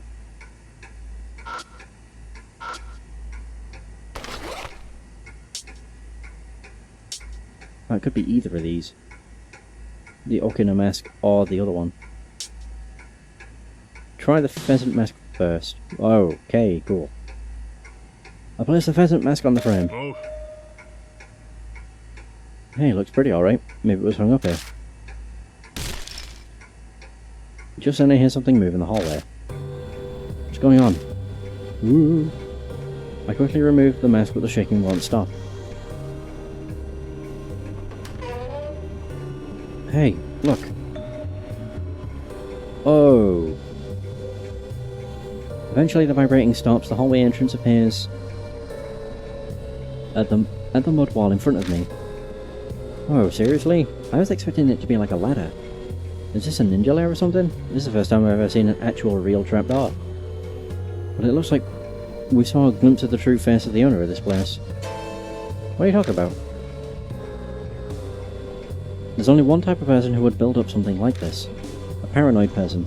Someone who is possessed by something. Possessed by what? That's the million-dollar question, kid. Come on, time to see where this hidden passage leads. Do we have to? It's entered the hidden passage. Oh, cool. It's a really dark corridor. We make our way down the extremely narrow path from the hidden entrance. It's really cramped. Well, there were rooms on both sides. This path probably goes between the two rooms. That's true. Oh, cool. At the end of the path there's another door. Looks like this is our only option. Let's see where this leads. Again, do we have to? Went through front door. Beyond that door. What? I open the door and I'm shocked to be looking at the front entrance of the Moroku residence. What? Oh, hold on. Wait a second. Is this really possible? Huh? I mean, I don't believe it either, but it's actually happening. Hold on a second, keep calm. Chill out and take a look around. What I notice next is that the secret door I thought we opened earlier is now closed. Everything else seems to be the same. Why is the entrance to the secret passage closed again? I don't have a damn clue. I am positive that we entered the secret passageway and opened the door. Did something happen the moment we went through the door? That thought gives me an idea. Hey, we entered from the door located at the front entrance, right? So what happens if we try to leave? By doing the opposite of what we just did? Yeah. If we end up back at the secret passage by doing that, I really did not want to think about it, but doesn't it seem like we'd be stuck in here? That's bad. Well, let's try going outside. And safe. I rush to open the door, and once going outside, I see the unchanged Maruka residence once again. Whew, that's a relief. You scared me there for a second. Rose, our lookout, looks at the two of us with a confused expression on her face. You two certainly look like you're having fun. Did something happen? Yeah, you see, I retell what happened when we went through the secret passageway. Really? I can't believe it, but it must be true if you're saying it. Piecing all the information together, it seems that when you enter the secret passage, you enter a different Maruka residence. A different Maruka residence? How's it different? I'm not sure. It could be in a different time situation, just some specific state. We travel to a Maruka residence in a different state by entering that door is what I mean. If we had to come up with an explanation, that's the hypothesis that makes the most sense. Assuming that you're correct, how is that even possible? There are some extremely powerful curses and thoughts that sometimes cause phenomena like that. Stairs that take you to the same floor, or an intersection that leads to the same place. These are examples I've heard from someone who actually experienced them firsthand. I don't believe that at all. But I guess I have to, since it's actually happening. If we're experiencing this phenomenon, then it means that there are great dangers ahead. Are you going to continue investigating? I'm fully prepared to face these dangers. I've gotten through it up until now. This is nothing. Better boy, that's the one thing about you that I like. Alright, then let's continue our investigation. You can come with me now. Well, if we're exploring new areas, you never know if there's going to be a lock we need to open or something. And while Ban is useful in his own way, I think Rose is more useful. I'll see you later. Well, let's go! Is that doll still going to be here? No. The moment I enter the room, I hear something from the back. Is that a boombox? I hear the button being pressed once. The button was pressed, and the noise from the tape stops. Okay. Bit freaky. Taking a look, I see that there's a cassette tape inside the boombox. I eject it and I notice that it's labelled A. Again? It's an important clue. We don't have to listen to it even if you don't want to. I rewind the tape and press the play button. This is a different one. It was tape H. And immediately a shuddering voice echoed.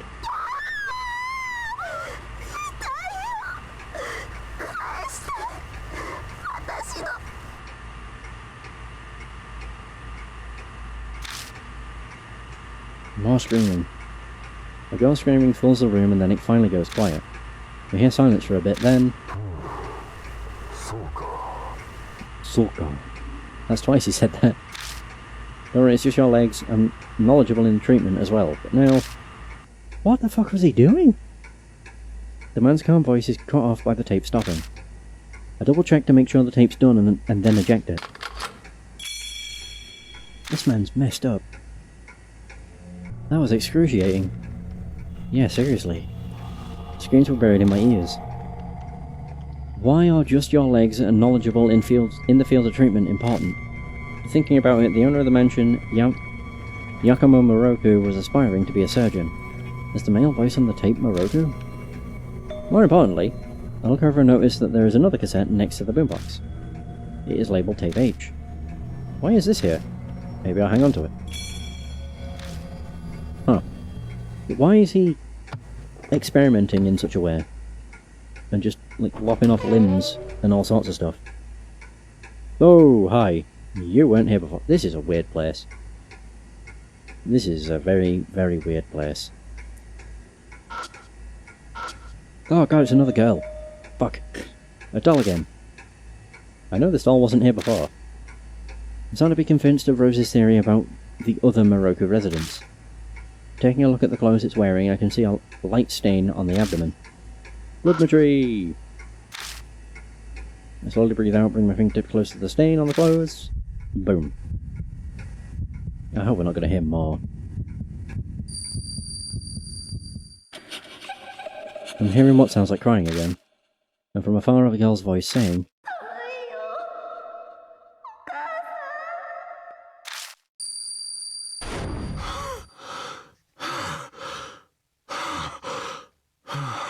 this time I hear words I can understand.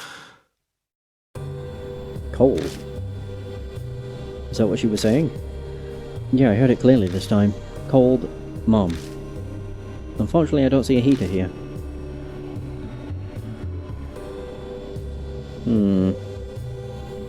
If we can't do anything about it here, then we'll just have to carry her somewhere we can. The bedroom? Carry the doll? Carry it. Just carry her into the bedroom. I guess I'll do it. Here we go. I set it myself and carry the doll. It feels heavier than an actual child. Careful, dolls won't help you lift them. It'll probably be feel heavier than a child. Makes sense. Yeah, it definitely feels that way. Alright, now the question is, where should I carry it to? The bedroom, obviously. You can't investigate while carrying the doll. Yeah, so just go to the bedroom. Wrap it in blankets. And boom. Entering the bedroom, my eyes immediately shift toward the bed. Those blankets are obviously high quality. I'm sure she won't be cold in that. Alright, there it is. I'll lay it down on the bed in the back. You move the blanket aside. As you wish. Okay, here we go. I lay the doll on the sheets and place the duvet over it. Now let's see how she feels. She shouldn't feel cold anymore. Let me ask her again. Oh, I put my fingertip onto the blanket.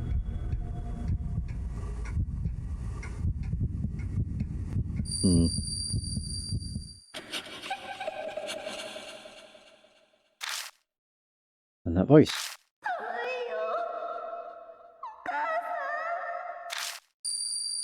She's still cold. No use, she's saying the same thing. Oh wait. I realised I was overlooking something important. Mom. I think she wants a mother. Well don't look at me. You're closer than I am, right? Well, the doll definitely isn't satisfied. Now what shall we do? Okay.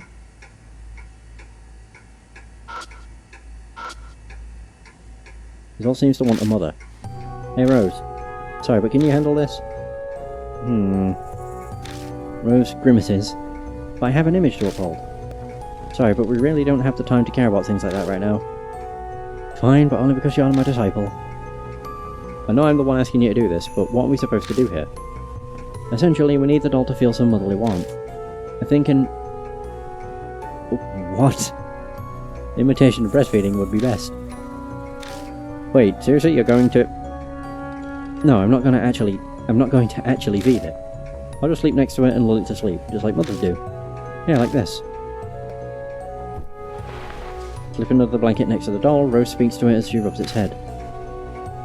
You must have been so scared, it's alright now. Mom's here with you, there's nothing to worry about anymore. Scary dream is over now, hush now, go to sleep. I hear a clank from the mask. Hey, Kijima. Rose crawls out of the blanket. She's holding onto a dog mask. Hey!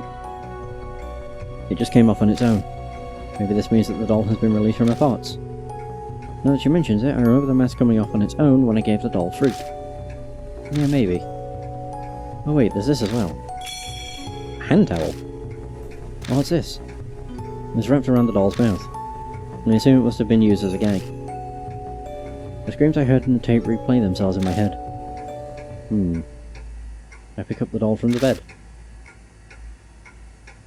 Rose helps me and we put it back in the living room where it was originally. Oh, Oh, I don't like that with a blank face. That's horrible. Oh, thanks. So now if I do this again, but this time use the dog mask. Silk washcloth that was wrapped around the mouth of the doll with the dog mask on. Damage to the fabric hints that it's been used for something it wasn't intended for. It appears to be... Oh, like the pheasant mask, it appears it's meant to be hung on something. I didn't even realise it said that. There's a fairly large dent on the back of the mask, so I guess that's something you can't hang up. Alright, dog mask. I'll place the dog mask on the frame. The same thing happens again. Once again, the entrance to the secret passage appears. As expected. If our working theory is correct, there should be another Morocco residence ahead. That's right. Come on, let's go. After you. So this takes us to a parallel. Potentially. As we thought, the door in the secret passageway connects to the front entrance of the residence. The entrance doesn't look any different aside from the passageway entrance being closed. So what if we go to the living room? Is the doll there? No. When I enter the room, I hear the sound of someone knocking on the front entrance door. Who's there? Is it Ben? No, he has a cell phone. Let's go check just in case. Okay. Going outside. Ben is standing around and being a good lookout. What? Looking for something? No. Hey, did someone come by just now? The hell? What are you talking about? I mentioned the sound that I just heard. Kinda felt like someone was delivering the mail or something. So I came to check just in case. Well, obviously nobody's been here. If the knock was that loud, then I would have heard it too. You didn't hear it? Nope. Well, considering everything else going on with this place, there must be some sort of reason. Maybe you should take a quick look outside. Yeah, I'll do that. It's like they were delivering mail. Digging around, my hands bump into something. There's a cassette tape labelled S and a sparkler. I understand the tape, but why is there a sparkler in here? Looking closer, I see scorch marks on the tip of the firework. It looks like it was lit, but the flame went out before it reached its end. Well, the obvious answer would be harassment. He probably didn't talk to his neighbours much. You see.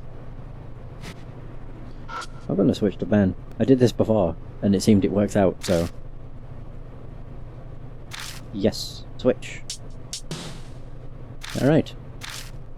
Au revoir. Alright, so we need to go and use the tape. Because we have another new tape.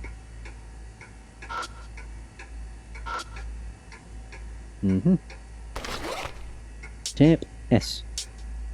What's this? Favourite of kids in the summertime. The paper wrapping feels damp and the tip is burnt. It might still light, or it might not. A cassette tape labelled S. Like the other tapes, is a recording of a young girl who fell victim to Moroku. Great! Just what we want to hear. I put tape S into the boombox, I press the play button and let outside. Ready to hear more torture. It's a long period of idle sounds, and then a scream along with a loud noise.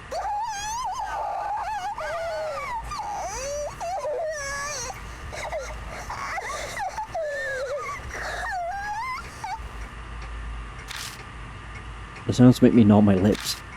I never thought it'd be so stressful just to listen to screams. The girl repeatedly screams, "Give it back." I don't want to imagine what she wants back. Soon the screams grew distant and I hear a man's voice once again. Every time. Suka. No need to worry, it's just one arm. Let's take our time and cut it while I treat it. I don't know what the hell they're doing. Also, in that window at the top, it looks like a face. I don't even know if that can be shown on the cap. Oh yeah, it's just very dark. Yeah, it looks like a head. The sound cuts off there. Only when it dims. I think I finally understand what this man was doing to these girls. It's clear from the other tape he's been cutting off the hands and legs of the victims. He's even saying while I treat it, so... His objective isn't to murder. So his objective for cutting off their arms and legs must be something else. I don't get it. Why the hell would anyone need to cut the arms and legs off of anyone? Obviously, this isn't a question that any sane person can answer. It is met by a suffocating silence. Let's investigate some more. It feels like we're slowly getting closer to finding that reason.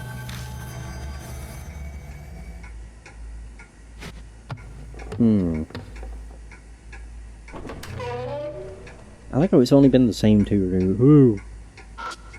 The same two rooms. I find another unfamiliar doll sitting in front of the coffee table. Here we go again. Something about this doll immediately jumps out as different. Is this one naked? This doll doesn't seem like it's wearing clothes. And just like the other dolls, there's a red stain on it. Maybe I can hear this doll's voice. Take a deep breath, move my fingertip towards the stain on its back.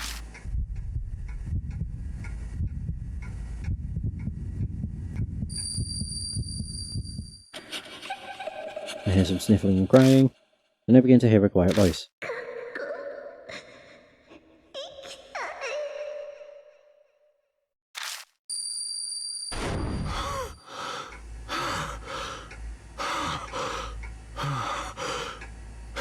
They never make this easy, do they? I think the voice I heard was saying I want to go to school. But how would I make that wish come true?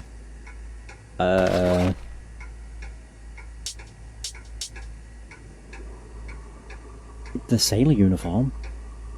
I guess. It's not really a school uniform, but it's close enough. I take out the sailor uniform and put it on the doll. Seems like you're having a tough time. I'll help. Putting clothes on a doll ends up being a lot tougher than I thought. Working together, the two of us finally managed to push the hands and legs through. Oof, who knew dressing up a doll was such hard work? Damn. This is probably tougher because this heavy doll isn't helping us at all. I step back and look at how it turned out. The ticking on the clock and silence continue to drone on and on. That's weird, nothing's happening. Is a school uniform not enough?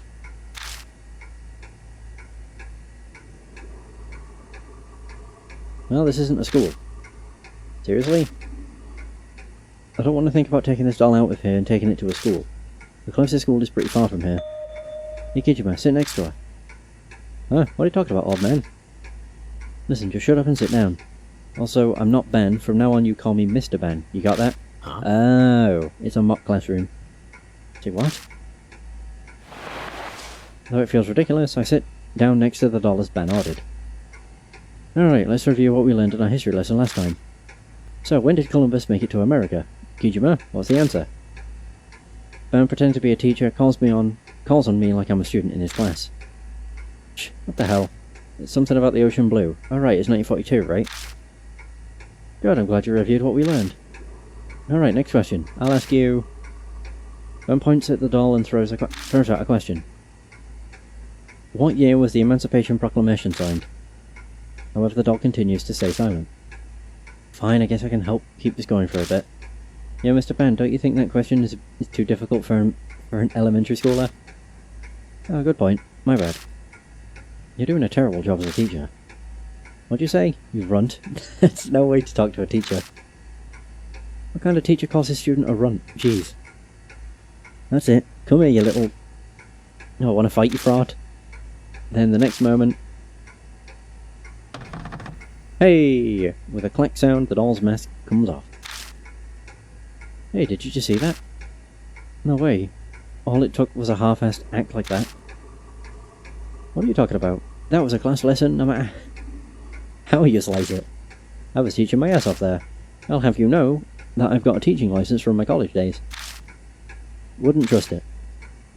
Well, as it happens, you don't count. Anyway, it worked. You should show me some more gratitude. Monkey mask. Hey, there's something else on the floor. Shining the light around my feet, I see... hard shoes. I don't know about the shoes, but this mask is probably for... the entrance. Yep, probably. Let's give it a try. I'll switch to Rose too. It seems to be that you need... It just seems to be that you need to keep switching them back and forth. Yeah, it's like we started with Ben, we needed Ben to move the shelf. Then the second one... we needed Rose for the motherly doll, then Ban to be a teacher, so seems to have worked out pretty well. Righto! Monkey mask. Hard shoes. Pointed toe shoes found near the doll wearing the monkey mask. They seem like shoes a ballerina would wear. Oh. That makes such a violent sound. The entrance to the secret passageway appears. This is the same as always. I wonder if the interior is the same as well. I feel like Rose was trying to imply something with those words. Let's just be careful and move forward. Okay. Oh! I step into the secret passageway and immediately notice something strange. That's a lot of blood. Hey, is this? A lot of blood. The walls are covered in red streaks that look like someone was cleaning up a brush. Is this blood? Looks like it. This seems like a situation that calls for your special abilities. Right. I just finished adjusting my breathing, so I reached towards a section of bloodstains. Oh, God. A scream shrieks down directly above our heads. It's even more high-pitched than the one at the entrance, and it hits me like a lightning bolt. My vision immediately goes white, and all strength drains from my limbs. Ugh, I have to move immediately or I'll die, but do I still have the strength to escape? Oh, it's a crisis choice. Oh, fun. What should I do? Head to the door in front, fall to the floor, escape using the door behind. Fall down! If they're above me, then I might be okay.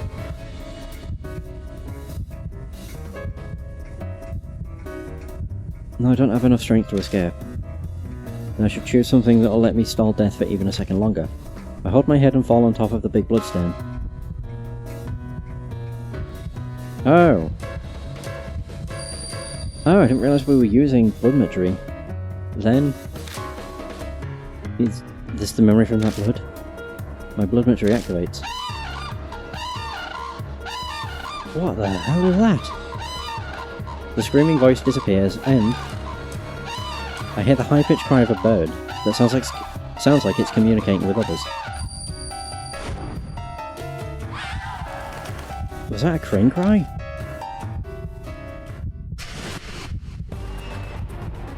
The friendly cranes were calling out to each other. If that's a clue to stop the sound, then what should I do? The cranes were crying out to each other. Scream. Make Rose scream? She'd have a higher pitched voice than us.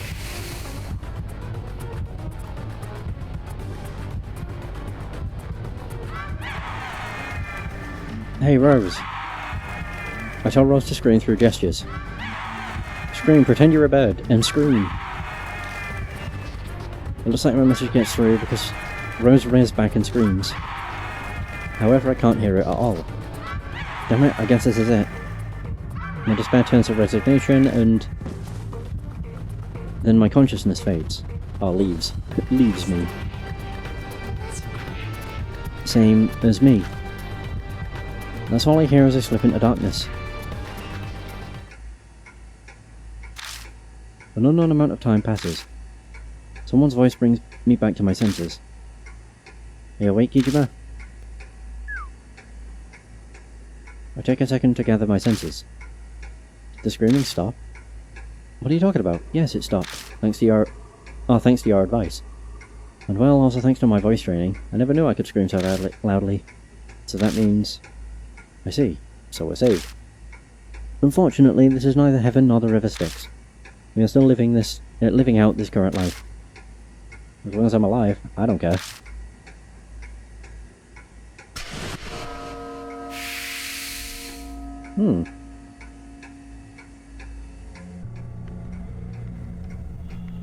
Anyway, I'll look up at the ceiling of the passageway. That scream, it came from directly above us, right? Yeah, that's what it felt like. I guess that there's a room above here, but it doesn't look like there's a ladder hidden anywhere. Hey, you alright? Yeah, it's nothing too serious. I just strained my throat from all that screaming. Watch Rose rubbing her throat, I can tell she has yelled herself raw. Which is to be expected after belting out a scream like that. Never expected that I would have to match a crane's cry with just my voice. Some pieces mimic cranes with a shakuhachi or kokyu. But I've never heard it done vocally. Shakuhachi is that flute made of bamboo, right? What's a kokyu again? You're a high schooler. So what's a crude comparison I could give you? It's like a Japanese violin. You pluck the pulled strings with a bow to make sounds, so it's very similar to the violin. I see. I'll keep that in mind. Yes, please embrace knowledge. I also hope that your desire to learn will be reflected on your next report card. Now, let's get back to investigating. Yeah, we're still running out of time. The other Muroku residence should be just ahead, right? True. Well then, let's go. Whoa, oh, it's very much different. Just as we thought, the secret passage connects to the front entrance of the Muroku residence, but the entrance here has an obvious difference to the front entrance from earlier. 3 plates, 3 masks. I get the feeling we're going to have to enter and put up the correct masks. Hey, look. There are more of those frames. You see, this is starting to get interesting. Let's get the mask out. At that moment, the cell phone vibrates. Or vibrated. Right, it's almost... Pity, we're out of time for tonight. Hey, it's me. Time to get out of there. Alright, let's go back. This is pretty good for today. Let's go. Completely unfazed by the fact we nearly died. Hey Ben, we're back. Hey Rose, what's wrong with your voice? What happened? Were you rocking out or something? Kijima, I'll leave this one to you. You explain how I saved us. We tell him what happened in the mansion. The 3 dolls and 3 tapes and the screaming in the hidden passageway. That scream again, huh? Yes, but this was worse than before. It was trying to kill us. It's making room to Rose, but I'm really glad I didn't go with you. Squawking like a bird just isn't me. If it was you and me, we'd probably be dead right about now. Hey, give me a break. I'm not dying on unsatisfying death like that. Getting back to what we discovered, or uncovered, tonight those 3 tapes are fascinating. Each one recorded a man dismembering a girl as she screamed and pleaded. What a grotesque hobby. However, he didn't seem like he was just a sadistic deviant. He sounded pretty calm and kept saying things like, I want to make it so you don't die. He also seemed to be very knowledgeable about what he was doing. So it's pretty likely that Muroku's on the tapes. Before he became a children's author, he wanted to be a surgeon. The dots connect. If I recall, Muroku wrote horror-themed fairy tales. I'm quite curious to see how he tied the dismemberments into his work. I'm absolutely fine never knowing the answer to that. I've read some of his major works myself, but there wasn't anything as weird as that in him. I don't know about his other books though. Most of his stuff is out of print. It seems we'd be more likely to find his insanity and inquisitiveness in his minor works then. Hey Kijima, from what I heard from Ban, your aunt's also a horror novelist. You don't mean you want me to ask her about Yakumo Muroku? She might know some dark tidbits that only someone who travelled his circles would know. We won't know unless we try. See what happens when you ask her casually. Sure. Looks like you're curious too. Alright, enough chatter for today. Time to split up. Getting called in for questioning would be a real pain. Alright, it's all up to you, Kijima. Au revoir. Back home we go. I say goodbye to them and return to Kasuji Station, heading over to the Black Rabbit. Wonder if Aunt Nasumi will be there. Oh, Akira. What are you doing here at this hour? Her cheeks are looking kinda reddish and her eyes are cloudy. She must have had quite a bit to drink. Stop her? You're worried about me? I guess you and Satomi are alike that way. I don't want to talk about my mom. I don't have any good memories of life with my grandmother. She was nice enough, but she couldn't hold down a job, so we lived in poverty.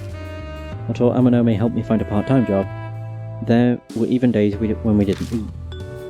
Anyways, there's something I want to ask you. Do you know an author called Yakumo Moroku? Huh? Where'd you hear that name? A friend of mine is interested in him. I thought you might know him since you write horror novels. Oh, is that so? Yes, I know Moroku well. I loved his books when I was younger. Honestly, we start talking without me having to lead her much, probably because she's drunk. Nobody could deny her the right to occasionally drink her pain away for at least a little while. Moroku used existing fairy tales as motifs to build his own horror books. Did you know the Grimm's fairy tales originally had some horrible scenes in them? The famous story of Cinderella is no exception. Her stepsisters cut their feet to try and make the glass slipper fit. They cut their own feet? Yeah, that's right. Even if they were doing it to try and marry a prince, that's some serious resolve. It's probably just coincidence that she chose that particular example, but after listening to those tapes, it didn't leave me with a good feeling. When I was a schoolgirl, I was obsessed with Moroku's Dark Fairy Tale series. He put some bold, dark spins on Japanese folktales, just like the Grimm brothers. His unique settings and descriptions earned him a lot of passionate fans. He was pretty amazing, huh? Yeah, in some sense, he's a genius. Because they're children's stories, they have an informal style, yet they're so realistic. His descriptions of bone, flesh and blood were so vivid they sent chills up my spine. Oh. You don't say. I'm sure Moroku knew a ton about bone, flesh and blood. Moroku studied medicine before he became an author. I'm sure he was influenced by that. It's pretty weird for a doctor to become an author. His family might have pushed him to become a doctor against his wishes. A lot of his relatives are important members of society. He himself hated worldly things like fame and money. Is that enough background on Moroku? Yeah, that's enough. I didn't think you'd know so much about him. He was my inspiration to become a horror novelist. But I have to say that Satomi was a much more passionate fan of his than I was. I remember that she'd go to great lengths to learn more about him. My mum was that interested in him? I thought Yakumo Moroku was a total stranger. But now I'm learning that he's surprisingly connected through my aunt and late mother. We've been talking for a while now. You should get home. You gonna stay here long? Yeah. Even if I went home, Amy's not there anyway. Aunt Nazumi. I'm gonna lie down in the back. After all, I'll be busy first thing in the morning. Good night. She gets up and walks unsteadily to the inner door, disappearing behind it. I lock the front door of the Black Rabbit and start walking home.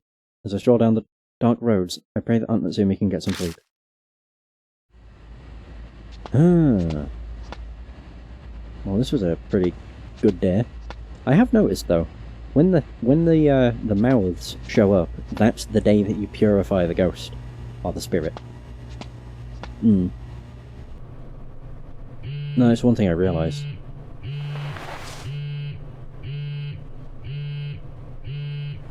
A text.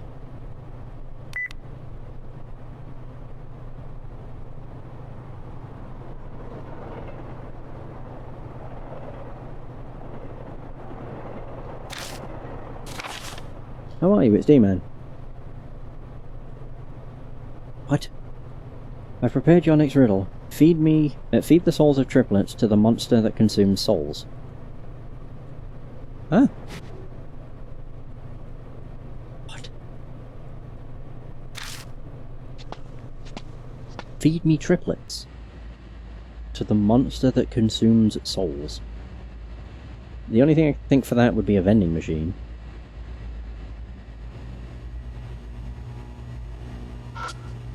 Feed me triplets. I searched the trash bins by the convenience store. Damn it, why the hell am I doing this again? Light catches on something in the trash. That's gotta be it. In each of the trash bins there's coins mixed in with the trash. I got 3 coins. Right. The one that consumes souls. Where's there a vending machine?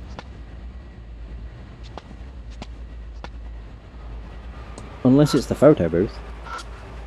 A picture consuming the soul. Maybe. There's a huge letter D engraved on both sides. I enter the booth and insert the 3 coins into the slot. 3 coins used. Then... suddenly the machine whirs to life. Wait, what? What the hell? Stepping out, I found a card in the picture pickup slot. And there we go. How strange. Hello, my gaze. Yeah. What's this one then? Rabbit Island, southeast of Tokyo at the end of the Izo Island chain, an island made up of 100 tiny islands, isn't on any map. It's called Rabbit Island, currently uninhabited. The factories and ruins there indicate people had lived there previously. The only residents are numerous rabbits, and it's said that travellers and fishermen who visit are welcomed by them. Upon further investigation, I couldn't find anyone who had visited when the rumour had spread or where it came from. Official agencies gave me the cold shoulder. Thanks to Mr. Kerr, the investigations have made significant progress in recent years. His family used to supply the military during the war, mostly with antiques. The only living items around 10 rabbits Mr. Kerr's grandfather raised as a hobby. What the military did with them is unknown, but soon after the war the family received a request to retrieve them. The letter only had a map with an X marked on a patch of ocean. Mr. Kerr and his grandfather had always thought the rabbits had drowned along with the warship. But I realised something when he showed me the map. That's right, it was the location of the rumoured Rabbit Island. Things got strange after that. Mr. K, the ex-detective, and I decided to head to the last of the Izo Islands with some assistance. Now that I think about it, Mr. K had a bad feeling about it, which ended up being proven correct. But I won't tell you the source of this bad feeling for now. The island was indeed there, and full of rabbits. We discovered that the place felt frozen in time. Memories of horrific battles remained. Human experiments, cannibalism, atrocities beyond imagination made it a natural... the Eichmann site? It's slightly different from what you're facing now. Okay, good to know. Right, he's putting serious effort into this. Guess I'll go home. I solved Demon's riddle. Yeah. I'm pretty satisfied with myself. Oh yeah, we learn more. Oh, I don't like that. Several tapes contain terrifying yelling of kill.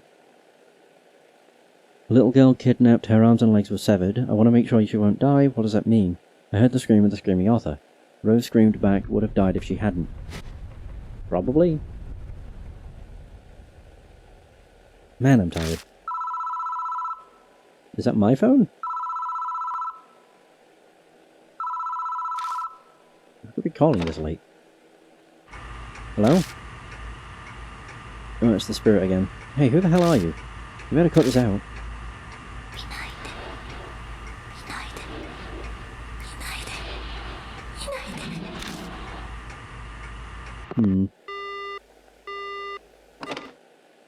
Damn it, it's the one from yesterday. Bet I'll be waiting for a call all night again. May as well take a shower first.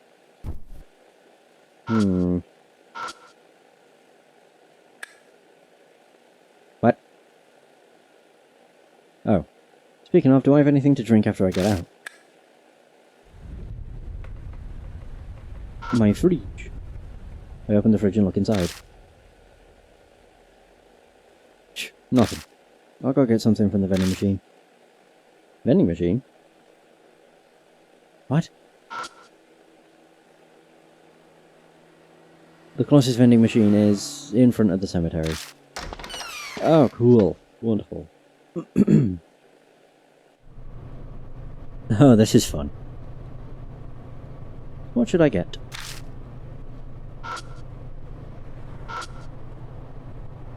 The light coming from the machine is kind of creepy.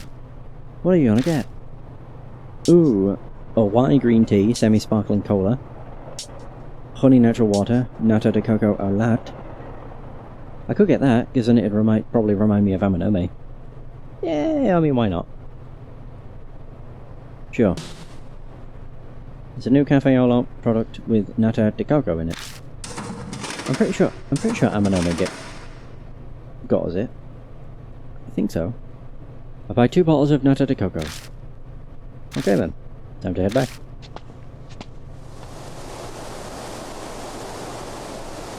As I turn to go, a warm, damp breeze blows past me. Ugh, that breeze was gross. And now my phone's going off. Nothing on caller ID, huh? Hello?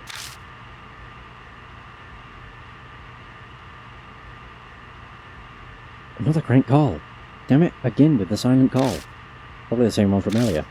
Wonder how they'll react to silent treatment back.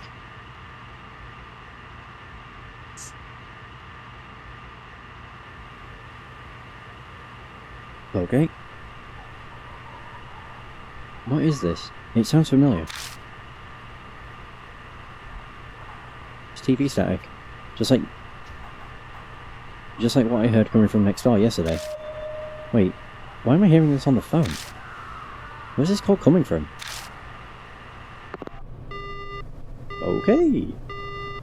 An ominous thought pops into my head, as if they sensed it, and the call ends abruptly. Cool.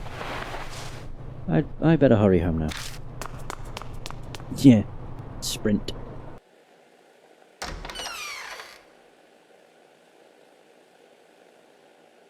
Wait a minute. I turned that light off. Rushing into my room, I quickly scan to see if anyone's there. There's no one. Guess that call wasn't coming from here after all. Man, I'm exhausted. Time for a quick shower. I'm pretty sure the light was not on. I turned it off. Huh? I forgot to turn it off again? No, you didn't. You did not. Huh. Okay. Man, I'm exhausted. Oh. What the hell? It's the neighbour again. Oh! Oh, no it was not. Hmm? That was close. Yes, I just imagined that. Right, so we're getting closer and closer to death, which means that we are getting close to... Oh, cool. That's lovely. Next to the calendar it says, don't look. I feel better now. Time to have the drink I bought earlier. I sit on my bed and drink a nata de coco. Now that tastes good, but most of the nata de coco is stuck to the bottom of the can. Oh well. You should have shook it. Finally time to relax. Alright, time to read through a bit. If you're just gonna notice it... Hmm? Yeah, he is. Something's up with this room. Like something's out of place. And now it's up to me to see it. Yeah, that. Don't look. Something's written super tiny on here. What's it say? Don't look. What is this? The writing's creepy enough, but the wallpaper by the words is stained and peeling. There's something underneath. Should I peel off the wallpaper? I don't want to, but I probably should. Let's just destroy my apartment. Oh, it says don't look though. Oh no! That stain is it's the silhouette we saw at the house. What's this stain? That don't look. The voice on the phone said the same thing. Please don't look inside. So was that shadow we saw at the Maruka residence? Okay. No caller ID again. I'll just reject the call. Easy enough. Oh no. Fuck, not again. The calls won't stop and it's getting on my nerves. I'm pulling out the battery. I turn off my phone and remove the battery. It'll still ring. Oh, no, they just moved to a different phone. This one too now? Better disconnect this one too. Ignoring the call, I yanked the power cord from the outlet.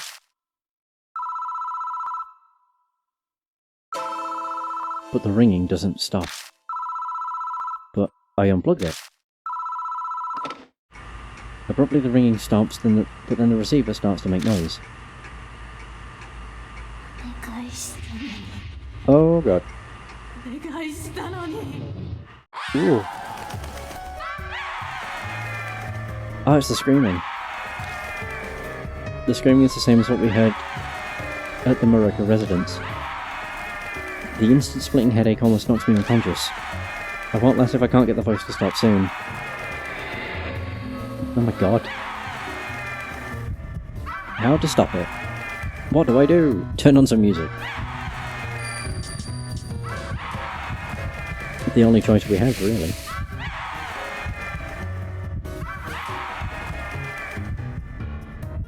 What if I destroy it? I shuffle over on my hands and knees and smash the phone with my fist. Break, damn it!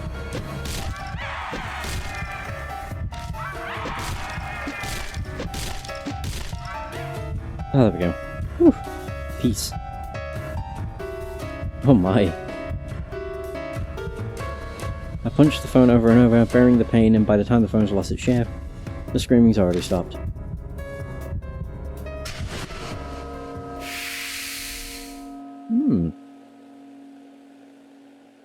Ooh, somehow I escaped.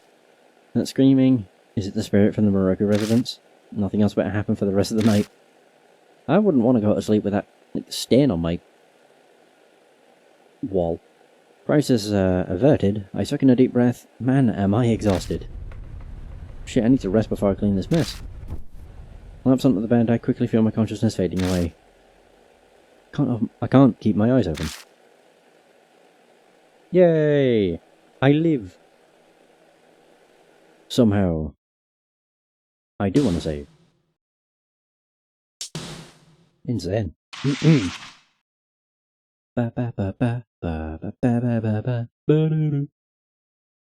sun sets and the meeting time approaches. Ben and Rose seem like the type that don't mind making others wait, but hate being kept waiting. I better head out. Ah, here we go. Today's the day we purify. Yep, it's here.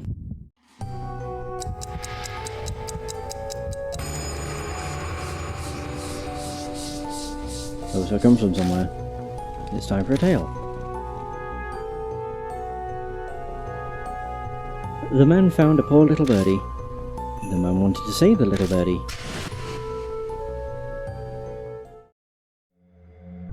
The whispering stops. Cold sweat slows down my cheek and drips off the peak of my chin. While my breathing remains composed, my heart rate's staying pretty steady too. Is it because I've made up my mind to do this? Or am I just used to all this now? Even I'm not sure which is true. I leave the apartment and take a deep breath of fresh air. Tonight I'm going to put an end to this. I arrive at Kasuji Station and make my way over to the Black Rabbit. Also, the whole, tonight I'm going to end this, you don't really have a choice. The lights are on inside. Is Aunt Natsumi still here? Oh, what's her face just broke in again. Hey, Kijima, I let myself in. My throat's feeling a little better thanks to the mead I had. I walk in and find Rose in good spirits. Aunt Natsumi is nowhere to be seen. Did you break into the place again? Alcohol is the salve that heals life's wear and tear. You could even say it's life companion. You'll understand when you become an adult. And here's Ben. Hey, so you're both here already? Pour me a glass too, Kijima. I'll take some of your top shelf bourbon. On the rocks, if you please. How are you going to pay for it?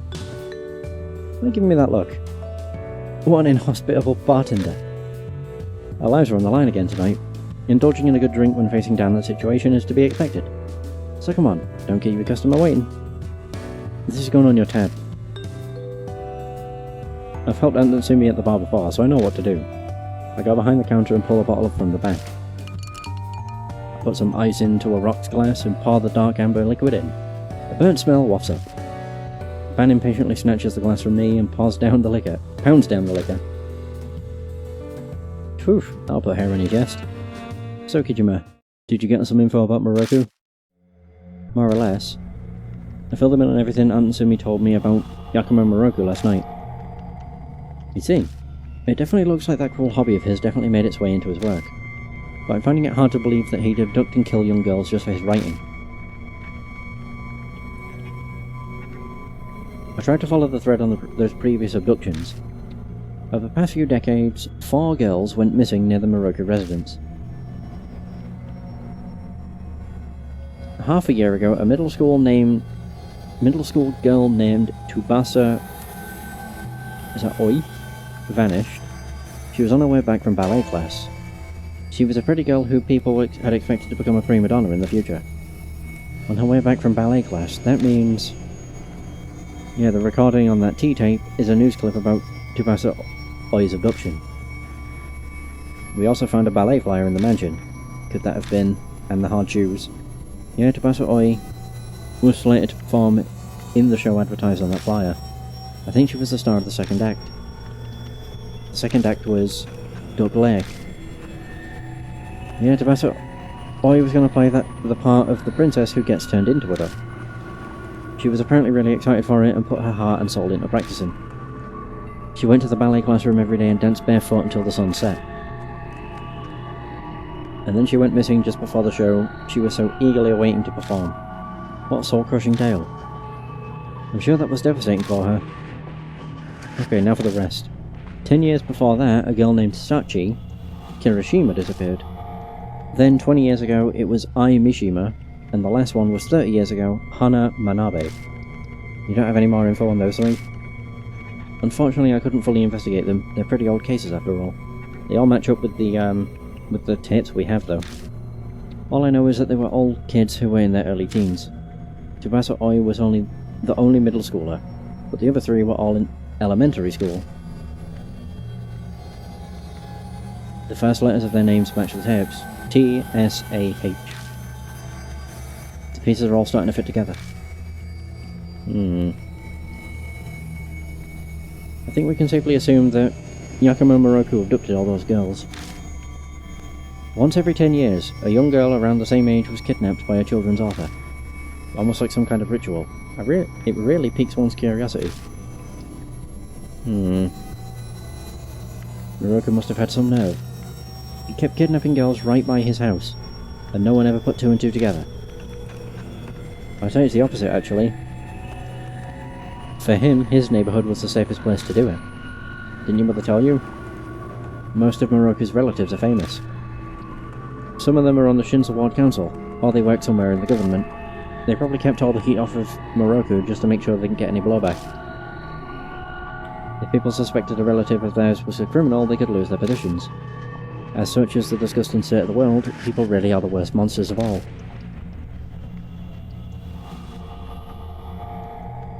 For me, scumbags like that are a great business opportunity. Enough of that though, time to get to the mansion and put an end to this. Yeah, I'm expecting you two to earn that free drink you just had. Yeah, I'm planning on it, kid.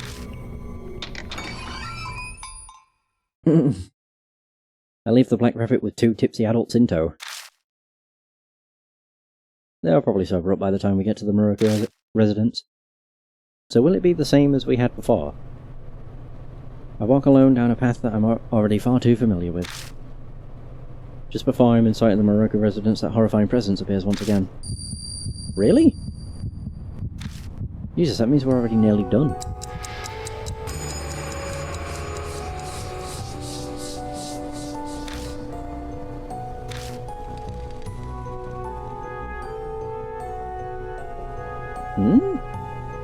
So what's this? The birdie becomes a crane and repays the man. Tonakarari...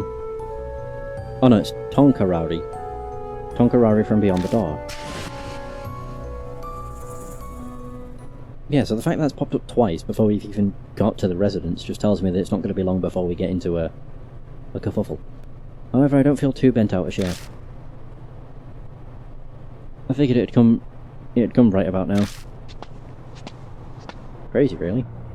Hey, you're here. What is it? You don't look too good. Did something happen on your way here? Well, that damn curse showed up. That time limit you were talking about. Mounts that only you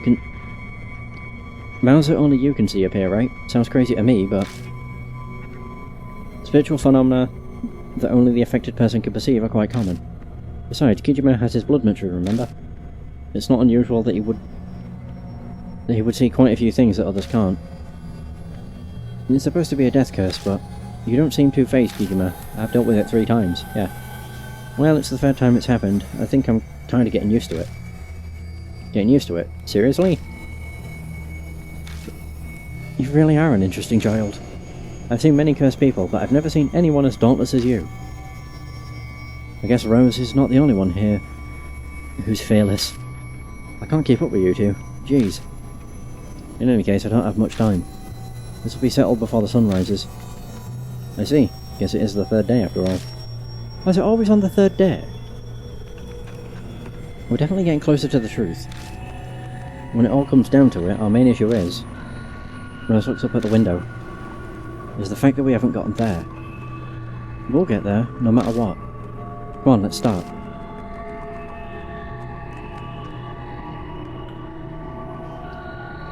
Who do I want to choose? Ben. I was expecting that. She says that every time now. Monday night. So we have the 3... Do we have the 3 plates? We do! We come to the front entrance of the Moroka residence once again. Everything's as we left it.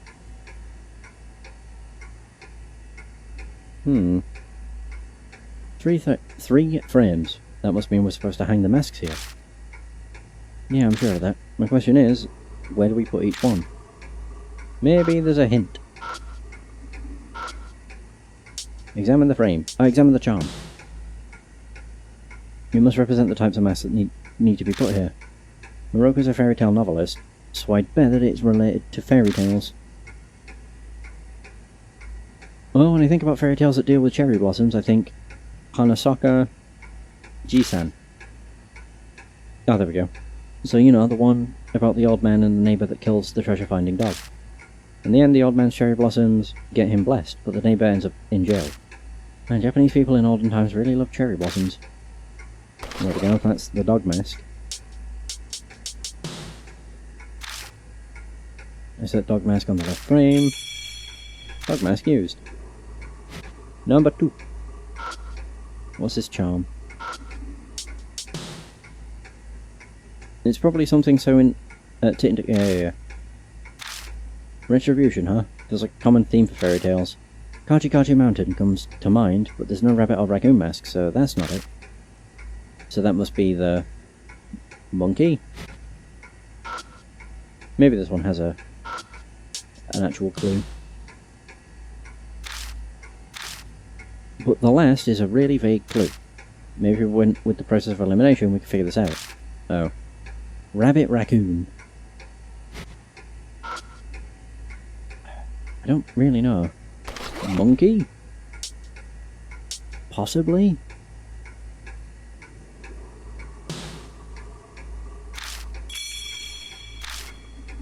And then, yeah, process of elimination, that'd be the pheasant.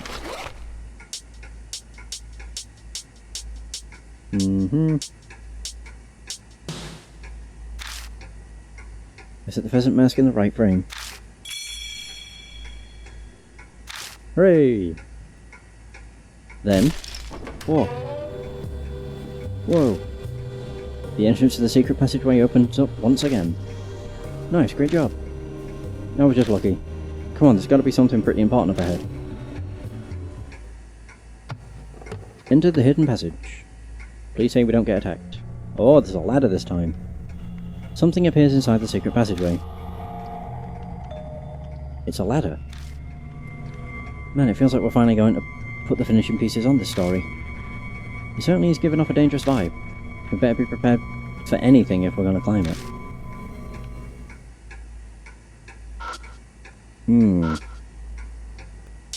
Go up. Go.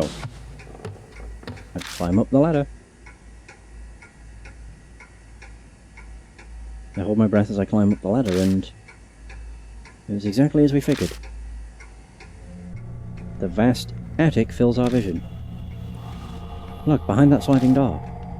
Yeah, let's be careful.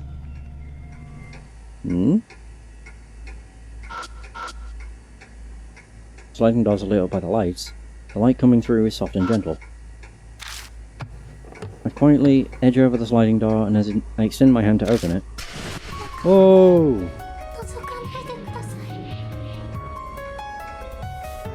Please don't look inside. What the? An odd figure appears as we hear the voice. There it is. Is that thing the screaming author? Open it! I know it's dangerous, but we have to do this. No matter what's lurking behind the door, we can't just turn our backs here. I forcefully open the sliding door in an attempt to rid myself of fear and doubt. That's a very bloody body. There's nothing here. That's what it looks like. All we see is a completely empty room. I mean, there is something there. It's quite clearly something there. The tatami is steeped in blood. Bloodstain is pretty big. Something terrible obviously happened here. I should be able to see something. Unless this is where he cut open the victims, or cut up the victims. I kneel on the tatami and adjust my breathing and quietly press my palm against the mat.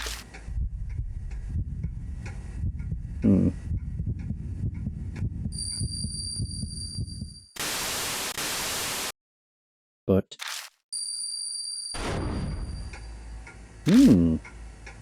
mass of jumbled images fills my mind, and I can't tie them into any single image, because it's not from one person. There. It seems like this blood doesn't just belong to one person. It's going to be really hard for me to get anything useful out of it. Welp. I guess I can't do that then. Well, shoot. It's an antique-looking chest. There's a lock on the chest. This lock is pretty old. I'd guess that woman's picking tools won't work on this relic. Probably be better off just hunting for the key. Doesn't look like Rose will be able to get this old lock open right now.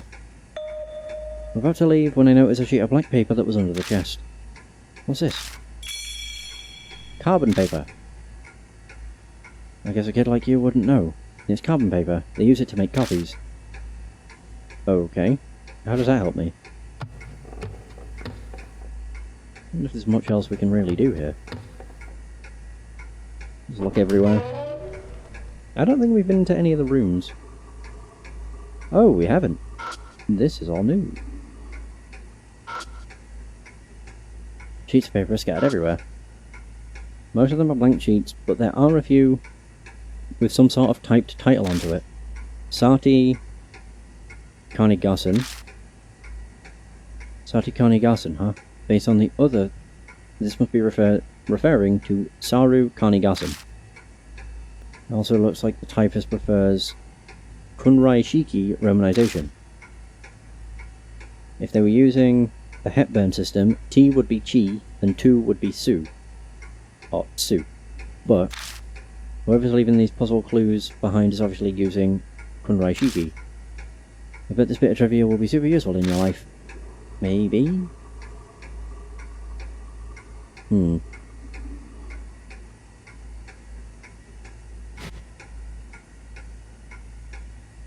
there's another one.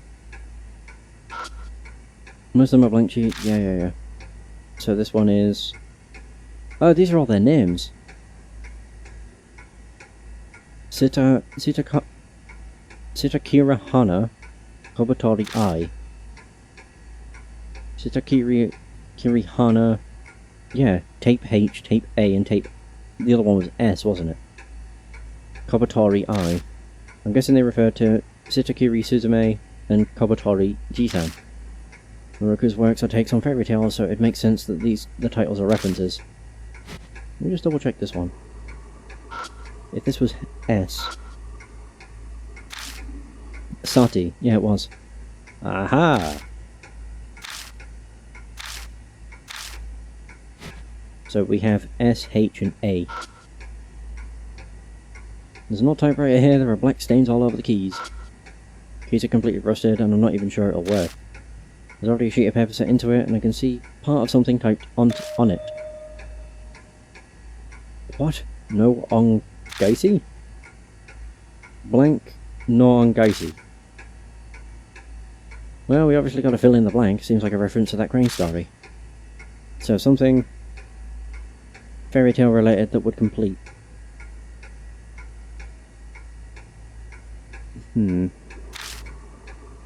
Okay. The rust on the keyboard actually seems like it could be dried blood. I'll give it a shot. I feel around a section of the keys that looks particularly dirty. Hooray!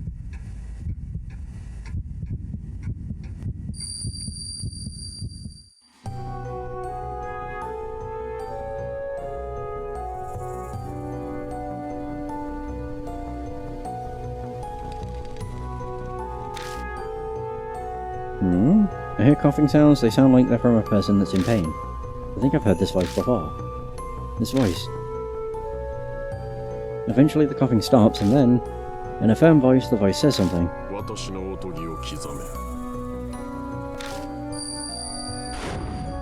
Engrave my fairy tale. Just now, that was him. That's the voice of the man on the tape. Did you hear something? Engrave my fairy tale. That's what he said. As I speak the words, the typewriter begins to make sounds on its own. Is he telling us to type with this? Possibly. The keys are completely rusted. Okay.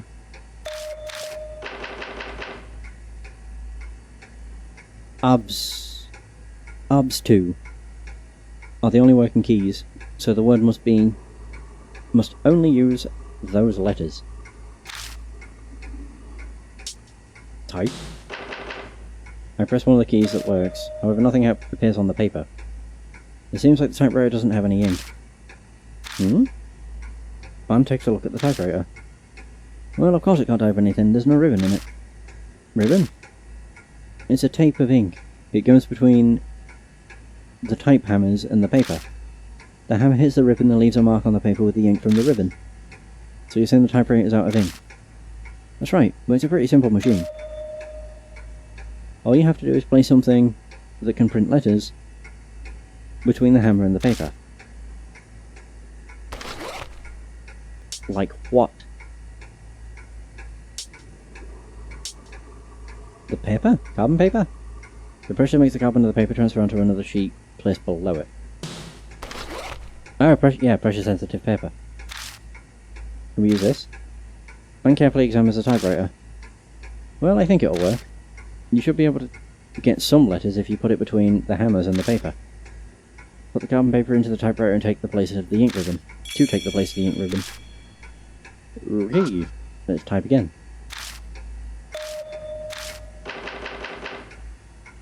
Abs 2. Type. Okay. So we have H, S, and A.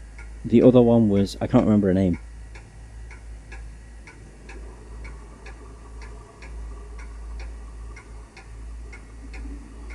No, I can't remember. Unless... T... Was it Tubasa?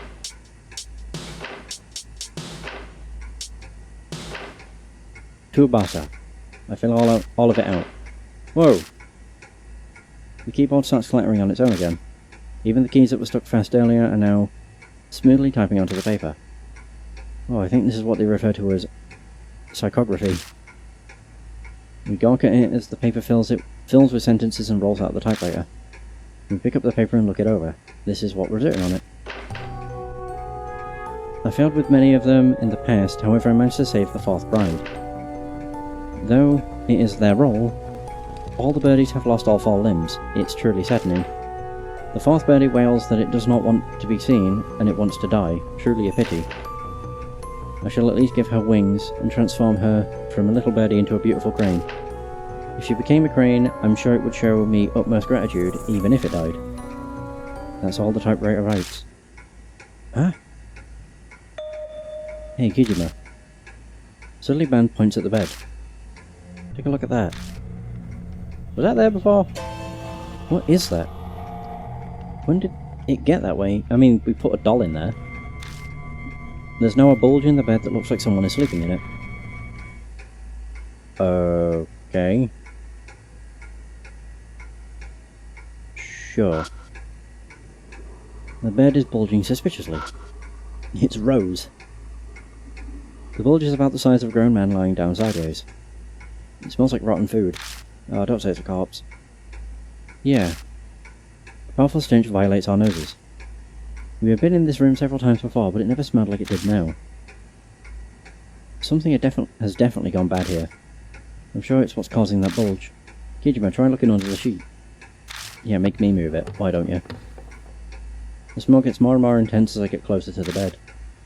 Trying to breathe as little as possible, I place my hand at the corner of the blanket, and I pull it back in one motion. Oh my god. Now that's fucking horrible. Oh, I don't like it. What the fuck is this? On the bed lies a lump of meat that is covered in rot. It's also all of the limbs. They've been stitched or stapled onto something. The skin of what looks like a head on the pillow seems to be infested with maggots. Blech. It looks like a corpse of a man. Why are there so many arms? The most bizarre thing about the corpse is that there are many arms stapled together. They're all skinny and flexible looking. They must belong to little girls. Looks like the kids' arms are embalmed. I'm guessing they belong to the girl from the band's words cut off. Why would anyone do this? Did the spirit do this? I wouldn't be so sure about that. Take a look at the tool next to the corpse. Well, I can't tell what that is. It's a surgical stapler. It's used to staple open wounds shut. It's a stapling together flesh, you mean? Yeah, you got it. There's a chance that this man stapled those arms to his body. His own body, himself.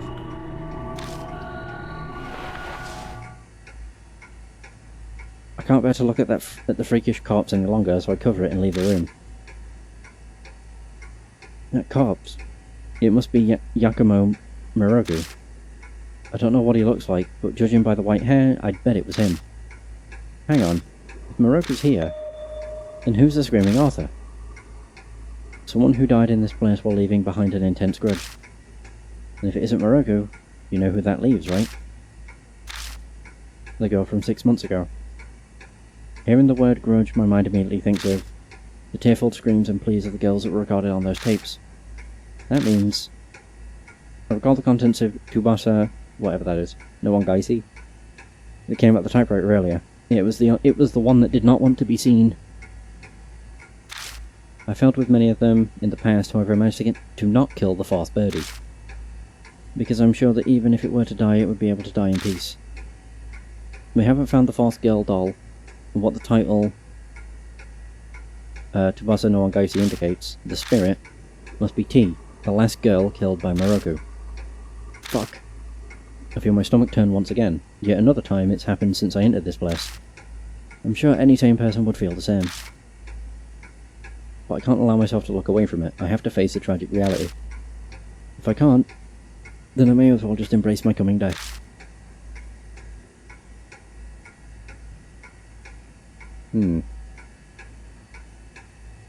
Oh, right. Let me give this to you. It was next to the pillow where the corpse was. Found tosses a small pouch at me.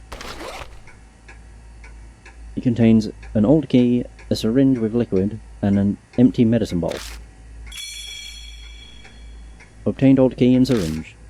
Hooray! The label on the bottle reads, is that midazolam? It's a sedative. It's used in... okay. He might have been using it when he was operating on the kids. The key is probably goes to the chest in the attic. The size matches with the keyhole. The old chest sitting in the back of the attic. It seemed like it was hidden away. Seems like it's finally time to open it. Hooray! Oh, it's nearly time. This feeling.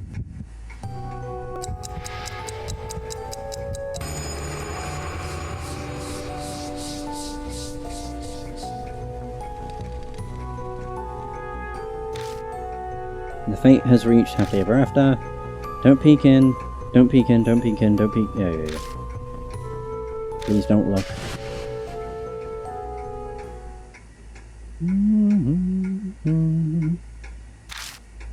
I gotta go to the attic. Yeah. Oh, look at what I have. When the hell did I get incense? I don't remember. A bundle of pleasant smelling incense sticks. The presentation on them looks pricey. Yeah, I don't know. I got them from something, but I don't remember what. I also never looked at this. There's an odd bulge in the curtain. Check the curtain? Maybe not. No. What if I say first? Yeah.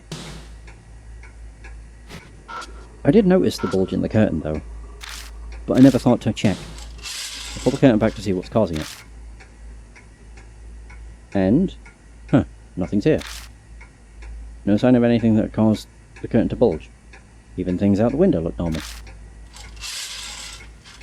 Okay. So was it just wrinkled or something? I guess so. Very odd. Very odd indeed. Alright, time for the showdown. The door from earlier at the end of the path is gone. Oh, I have to examine the ladder. Of course. Go up. Climb up the ladder. We return to the attic. The paper lantern is emitting a white light. What the hell's going on? Uh-oh. It's time to fight. The sliding door is now completely open, and I hear what sounds like pained breathing.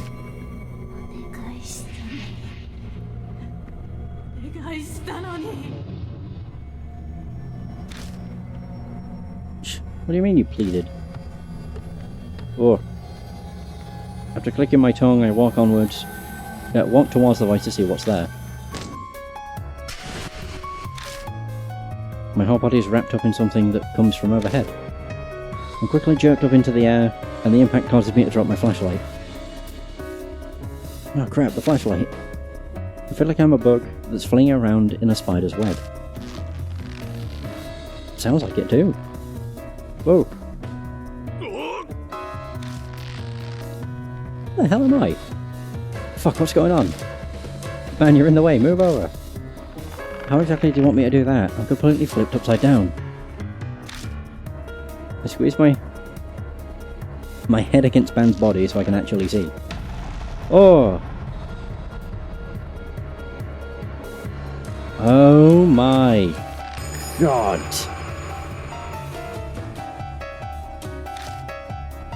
A dark silhouette falls from the ceiling, and its outline began to gradually form. So this is a screaming author. From the front, the screen pierces my mind and I see stars for a minute. Think, how should I deal with this? Once again I take a deep breath and try to focus my concentration on one point. But...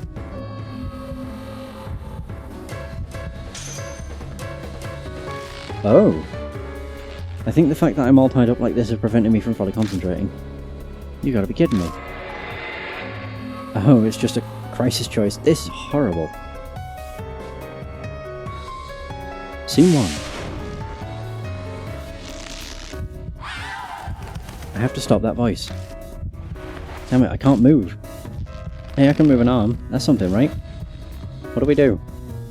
Oh, bloody no.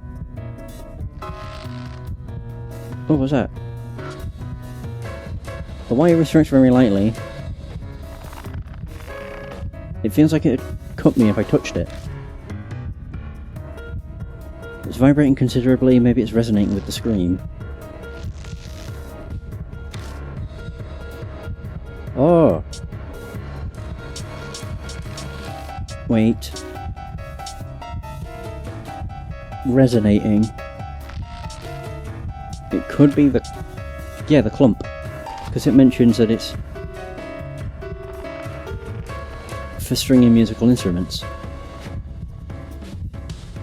Wires, clump of stuff hair. Sure, stiff hair. That's right, back at the passage. Rose mimic to communicating crime, we managed to survive. Hurry it up, I'm gonna die. Hey, take the clump of stiff hair out of my backpack. Clump of stiff hair, what in the hell are you gonna do with that?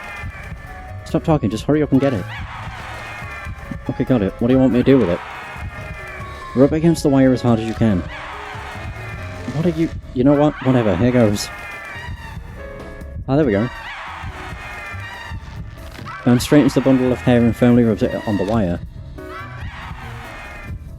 The hair is still being rubbed on the wire, and the screen gradually dies down. Woo!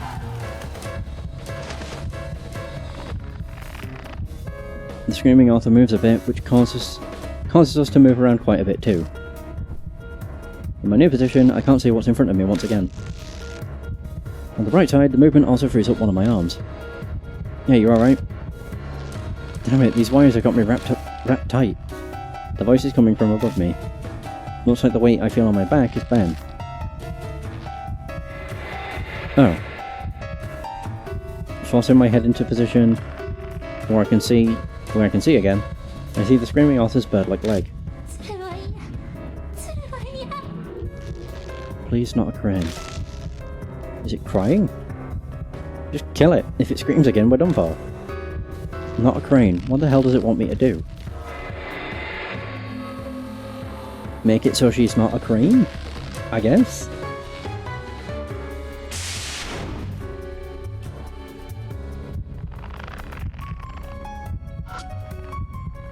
This creepy looking leg looks like a bird's. Perhaps because it notices me looking at its leg, the screaming author gets noisy.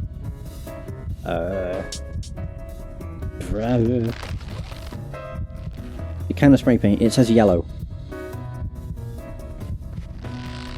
It could make it look less like a bird. I remember what was written on the ballet flyer that we found in the bedroom. Oh yeah, the Duck Lake. Adorned with adorable colours. If the screaming author is Child T, the girl who was killed last, she must regret how she wasn't able to perform at the recital. I take out the spray paint, reach towards the leg and start spraying. Hey, what are you doing? I paint the bird-like leg yellow. The screaming author looks at its leg and... it feels like it smiles a bit. Okay. That's a bonus. Screaming author repositions itself once more. Whoa! I feel like I'm in a blender or a clothes dryer as my world flips upside down. Oh, hi. You are kinda horrific. I'm all tangled up again. I can only move my leg, and this time I'm upside down. I'm a bit more slack now, but if it keeps doing this, it's gonna kill me. Burn it all. What's it saying? Hey, what's wrong? If you don't pay attention, you're gonna get flipped over again. I know. Let's do this. Burn it all.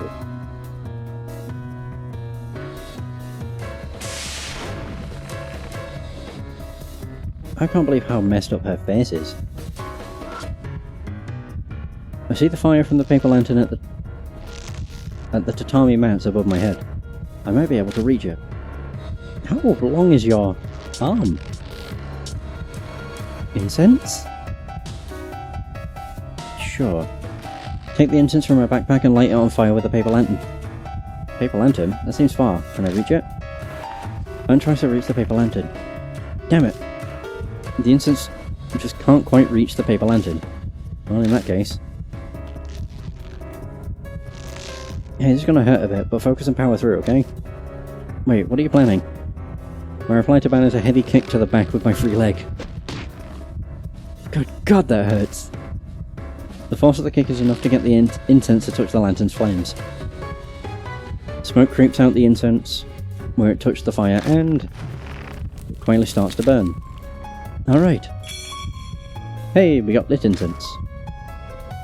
Alright, I have a fire source now. Just gotta find a spot that'll burn easily. Screaming off the flaps again, and my world spins around once more. Oh, we are real close. I'm now basically face to face with it, which makes it seem intentional. Whoa. Ban is rendered speechless.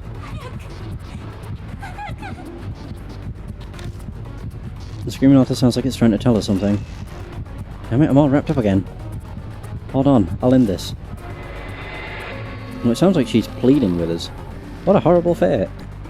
All your limbs ripped off. And her face is horribly disfigured.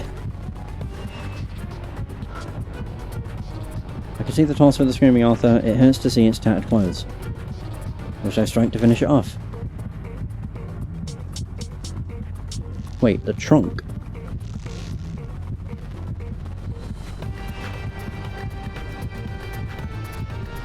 I would say, yeah, the tattered clothes.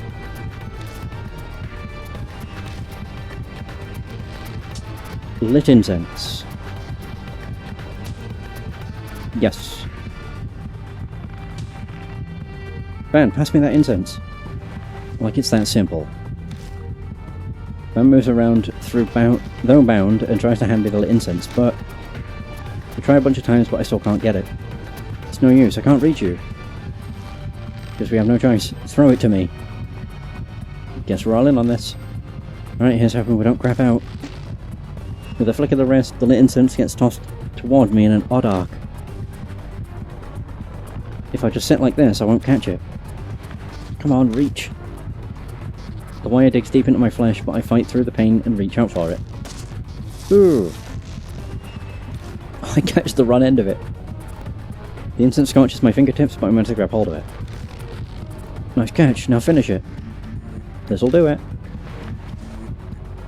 I stretch my arm out as far as I can and press the lit incense onto the screaming Arthur. Hey, what's happening? Just hold on,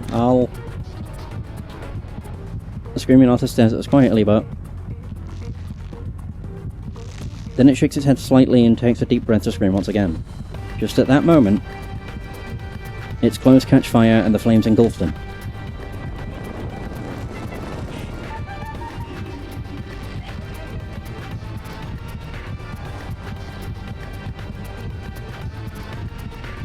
Hey! Whew! For a second I thought I'd cocked up. There we go. I guess we did what she wanted. Kind of. I mean, we looked when we shouldn't have, but we did burn her, which was something she asked for. Inside the flames, the screaming Arthur kicks its legs almost joyfully, and then, pardon me, falls to ashes on top of the tatami mat. Hooray!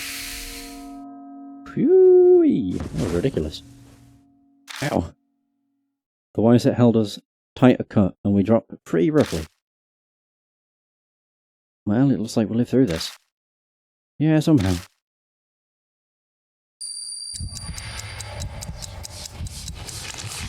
I did it! God, Kaku's gonna be real pissed with us. That's 3 times we survived. Like usual, the curse disappears.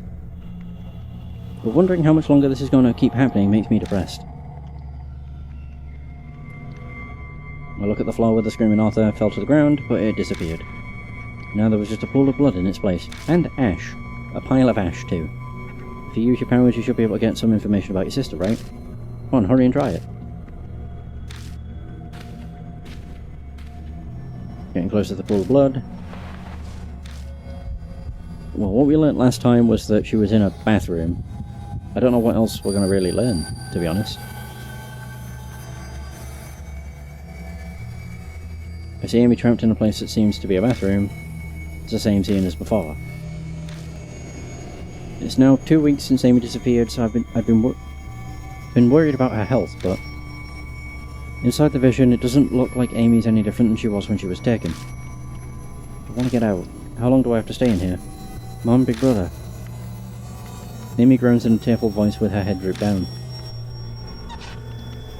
I hear a high-pitched sound, like 2 hard objects rubbing against each other next to Amy. Amy's entire body lurches up, as if she was just hit with an electric shock. Amy, I came to play with you. Oh, cool. That's kinda horrifying. Kakuya appears and gently pats Amy's head. At the same time, a doll arm under her sleeve tightly grips Amy's body, almost as if it was intended to be seen by anyone watching this vision. Amy, have you gotten used to Kakurio? Amy seems to be refusing to raise her head to answer Kakuya's question. Kakurio's a different world. You used to live in Utsushio. Here you won't get hungry, or get old. You just keep on playing with Kakuya, right here. Until Kakuya gets bored. If you get bored, will you take me back? No, I won't. I'll kill you. I'll break you. That was close.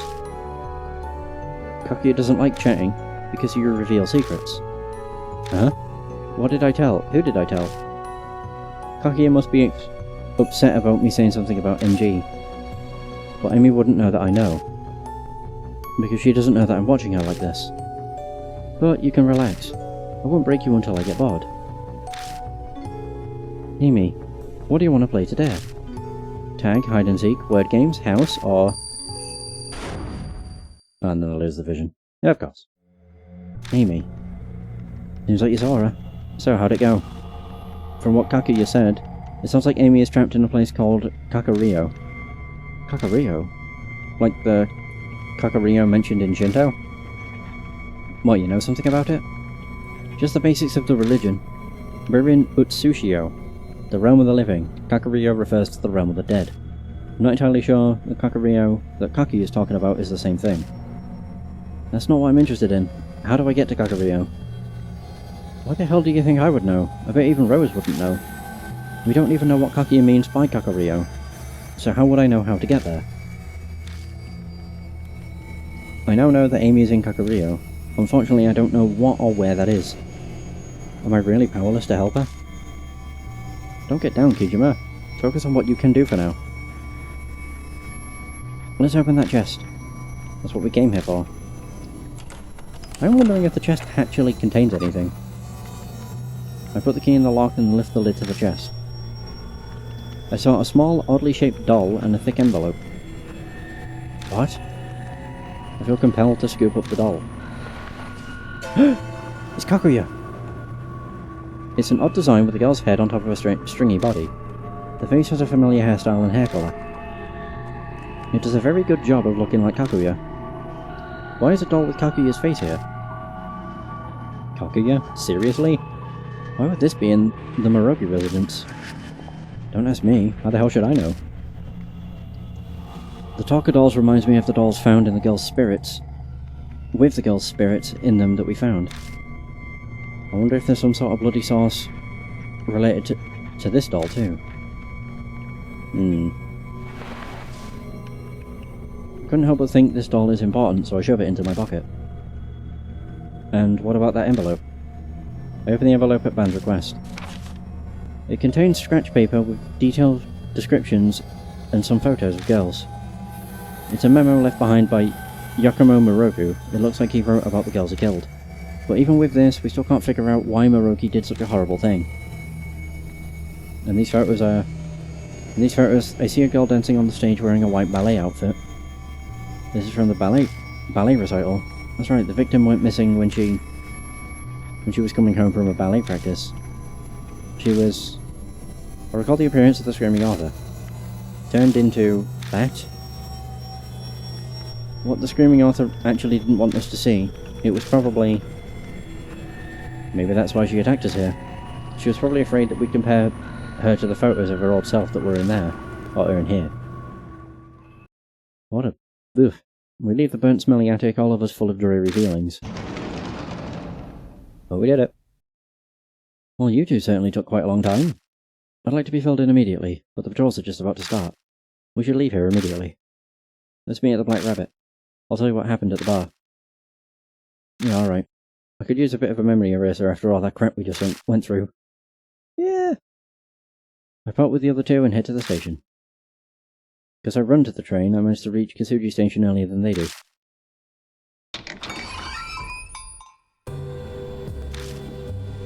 Found Aunt Natsumi in the Black Rabbit. She turns to me looking unhappy. Something's off, she's not her usual friendly self. Perfect timing. I was about to call you. What's up? A detective was just here. A lady named Ue. You know her, right? Ue? Yeah, I remember her. The tall lady, right?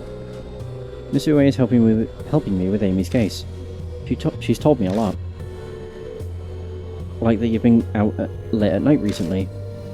I guess that lady detective went and ran mouth to Aunt Natsumi. Is this her way of trying to pressure me because I was being uncooperative with her? You're doing something dangerous, aren't you? I can tell from the scratches on your arms. I look down at my arms and realise that I've got a number of scratches on them. I must have gotten them when I was being swung around by the Screaming Author. You're doing this for Amy, aren't you? You're looking for some girl in the kimono, right? Misue told me what you said when you talked to the police. After Amy suddenly vanished from the bathroom, you met a girl in a kimono. And that girl said you kidnapped Amy, right? Yeah, that's right. So it's just like Misue said. The other police I talked to didn't tell me anything about that. Probably because it sounds so absurd. But why didn't you tell me yourself? Isn't it obvious? I didn't think you'd believe me either.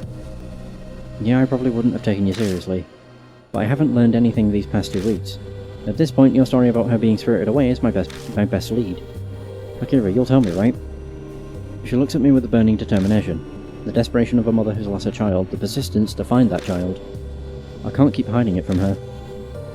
Okay, I'll tell you everything. Give me a few minutes, I've got some people who are helping me. If they help me explain it, it'll make everything a bit easier to believe. Eventually, Ban and Rose arrive at the bar. After formally introducing Aunt Natsumi to them, we start to talk about everything that's happened. We tell her about Kakuya, our investigations, spirits, Kakuya's game. When I'm unsure how I should explain something, Ban and Rose help me out. Aunt Natsumi listens quietly until the very end, never interrupting. So that's what happened. She seems shocked. That's not unexpected. I've actually faced a number of spirits now, and I still wonder if it's all just some nightmare. I understand if you don't believe our story, but every bit of it is true. Your daughter was kidnapped by this Kakuya doll. We and Kijima are pursuing it. I don't want you to get your hopes up for no reason, but at least your daughter's still alive. According to Kijima, people don't get hungry in the realm of the dead. Realm of the dead. Kakurio. She repeats those words to herself, quietly. Natsumi, if there's anything at all that makes a connection for you, let us know. We need all the information we can get. Right. I don't remember it very well, but I think Moroki once wrote a story about the realm of the dead. Oh, Yakumo Moroki again, huh? This guy seems to have quite a few connections to Kakuya. Could it all be mere coincidence? How fascinating. When I hear Moroku's name, I remember all the disgusting and grotesque things I saw tonight. Yeah, that's not what I want to see again. The corpse with the girl's arms sewed onto it. That was what became of Yakumo Moroku, the children's author who murdered little girls.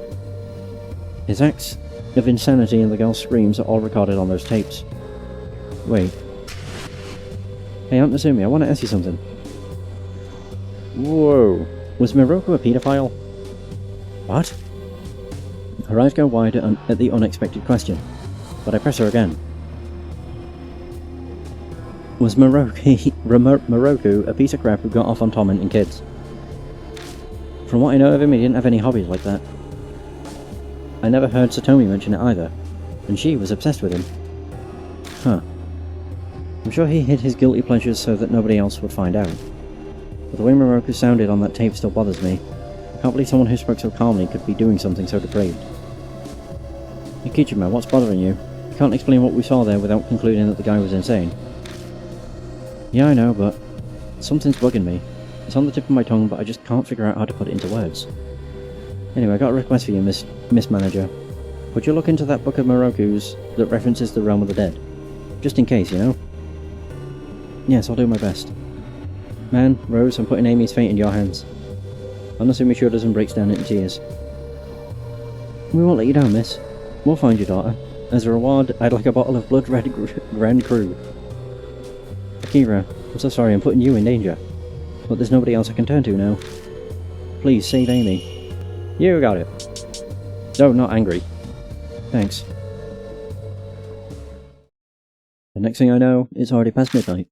We say goodbye to Aunt Natsumi and leave the bar. You wanna save? Oh. Weird that it gave me an opportunity to save then. Well then, I'll be taking my leave. I am a denizen of the night after all. There is much to do before the sun rises. Shh, stop trying to sound cool. We all know you're probably just going to wander around drinking until the break of dawn. Kijima, let me know if Kakuya contacts you again. I'll be there in a flash if you need me. Rose disappears in the direction of the taxi stand. Phew. We're finally freed of that woman. I can't handle selfish, inconsiderate women like her. You two actually seem pretty similar in that category to me, old man. Same to you, twerp. Anyway, come with me. I'd rather just get some sleep. Quit griping. I'm pulling rank and telling you to come out, so shut up and follow me. What are you, a drill sergeant? If it's pachinko or mahjong, I'm going home. Oh, where are you dragging me? Where? Well, to the Moroku residence. We go back to the Moroku residence with Ben. On the way, I ask Ben repeatedly why we're going there. But all I get is some lame reply like, just to take care of some business. I guess I'll see when we get there for myself. Burn it down? Why have we got to do this now? Like kids, adults don't get anything like a summer break. I'm busy during the day, so I've got to fit this stuff in whenever I can. But you get national holidays and stuff, right? Yeah, but that's horse racing season. It's not a vacation for me. I really shouldn't have asked, I just wasted my time. That's what you get for playing detective. Come on, let's get a move on.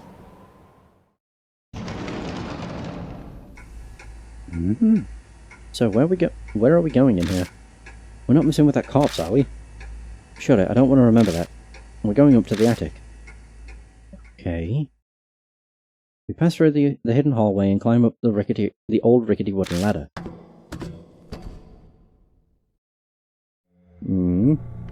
We're back in the attic again. I can still faintly detect a burnt stench. Alright, let's get down to business. Ben puts his hand in in his pocket. He takes out a small, thin box. What's in there? Incense, obviously. We're holding a memorial, though just a quick one. Come on, you say a quick prayer too. You don't want to get on the bad side. Ben takes a small incense burner out of his pocket and places it in the corner of the room. He sets up the incense and lights it. The unique fragrance of incense fills the room. That should do it. Honestly, it would have been better to do this right after we took care of her. But the patrolman was about to come round. You take this stuff pretty seriously, huh? You always do stuff like this? I'm not that virtuous. I only offer up incense when kids have gotten wrapped up in a case. I lost my son to a spirit. What? Did you just say you had a son? What's that look for? Is it honestly so strange that I'd have a wife and kid? Well, they're both ancient history to me now anyway. It wasn't Kaguya that did it, was it?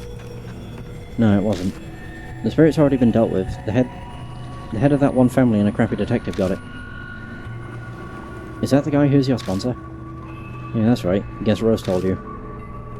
And then there's nothing to take revenge on. I'm wondering who it was then. There's no reason for you to risk your life hunting spirits. It's obviously meaning the protagonist of Deathmark. Yeah, that one name and a crappy detective, which is Masashita? Masashida? It's part of my journalistic nature. While I was pursuing my son's killer, I was introduced to the world of spirits. Each and every spirit is hiding some dark truth underneath all of its artifices. I guess I'm just helplessly drawn to uncovering those truths. I want to expose all their secrets. Van's eyes light up in the darkness, like he's stalking some kind of majestic beast. But I feel like I also catch a hint of sadness in that sparkle too. Maybe it's just my imagination.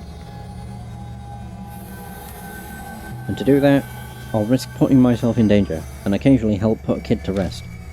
So you better make yourself useful, Kijima. Yeah, sure. You're such a nice guy. Enough rambling. We're done here, so let's head back. I shine the flashlight down at our feet as we make our way to the ladder. The bloodstain on the floor emerges from the darkness as the light catches it. Rest in peace, young lady. Yeah. By the time we reach the station, the last train has already left. I've got no other choice, so I get a taxi to take me back home. Of course, I have Ban cover the fare. Ha!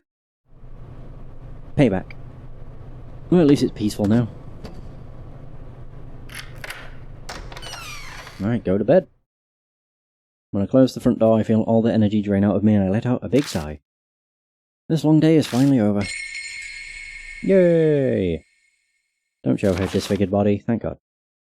Screaming Arthur is gone, how much longer must I fight spirits? Miroku is dead, was dead, found corpse. Who was Yakumo Miroku? Just some lunatic? Why'd he do all that? Roll? Makes no sense. Realm of the Dead, that's where Amy is. Phew! Oh, of course, there's more to it. Of Moroku's notes included, Moroku kidnapped and killed many girls. It was their role. He disfigured them and then killed them. The 4 girls' names were Ai, Hana, Sachi, and Tsubasa. Particularly beautiful young Tsubasa aspired to be a ballerina, only she got wings and legs from Moroku to become a crane. The crane cried because she didn't want anyone to see her. Bedtime.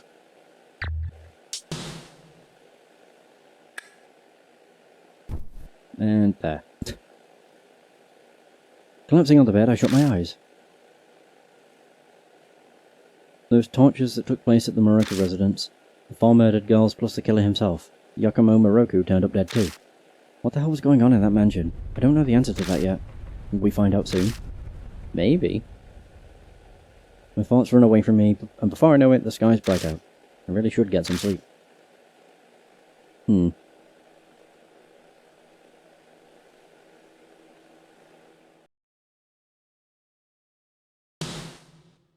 Alright, so that was chapter 3? 4? 3. 3? 3. Chapter 3? I don't know. Was that chapter 3? No, was that the third spirit? Urashima, Kubitaru, screaming Arthur, and Yuri, technically. So there would have been 4. Okay, yeah, that makes sense. A day passes since the events at the Moroku residence. I waste the day doing nothing until night arrives. Yesterday's events have completely drained me. I cleaned up the phone.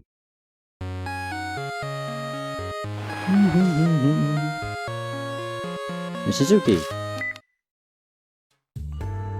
Good morning, Kijima. Sorry I couldn't call before now. People from the agency have been haunting me like ghosts. So how's it going? Did you learn anything about Amy? Yeah, I know where she is, but I've got no clue how to get there. I'm not sure what that's supposed to mean. I didn't get telepathic powers yet, so could you try and explain it in more detail? I tell Hazuki that Amy's been trapped in the realm of the dead. I include the events of the Moroku residence too. Realm of the dead. That's right up my alley, but unfortunately I don't know how to get there. Sorry, but you're gonna have to leave that up to a specialist. I've got no idea either. I just gotta trust in Ban and Rose. Waiting around is frustrating though. Yeah, I know what you mean. The agency's watching me when I go out, and my family's watching when I'm home. The only time alone I get is when I'm in the bath or on the toilet. And it's still going on, huh? I was one step short of a scandal after all. I guess the agency covered it up though. If I get a chance, I'll definitely get out. Don't be reckless. Nah, looking forward to it. You got it. Who else is going to help you with all the supernatural stuff? Yeah, say whatever you want. By the way, Amanome, he's still sleeping. Both his body and mind are working normally, but he still won't wake up. If the coma Koki is doing, then the doctors won't be able to do anything about it. Will Amanome wake up if I keep going after Kakuya? I'd assume so. Just gotta trust what'll happen. That's all I can do to help. Yeah, I'm assuming it's a curse of hers. Okay, I gotta go. They'll suspect me if I'm in the bathroom too long. Talk to you later, Kijima. Hazuki doesn't look like she's changed much. I only met her 3 weeks ago, but it seems like we've known each other for a lifetime. Wonder if I'll ever live a normal life again. Hopefully. Time to go to bed. I guess hearing Hazuki's voice has relaxed me. I'm certainly sleepy. I might actually be able to sleep now. May as well lie down. I don't know if that was a compliment or an insult. Talking to Hazuki has put me to sleep. There we go, another go to bed. And now I get to save again. The saving systems in this game is just so weird. Collapsing on the bed, I shut my eyes. It's because I didn't get... I bet it's because I didn't get much sleep yesterday. But I find myself dozing off. Yeah, because you save the game whenever you're sleeping, or run an investigation. This is very odd. Yes. 11 hours, eh? I mean, 16th of August. Woo! Kakuya!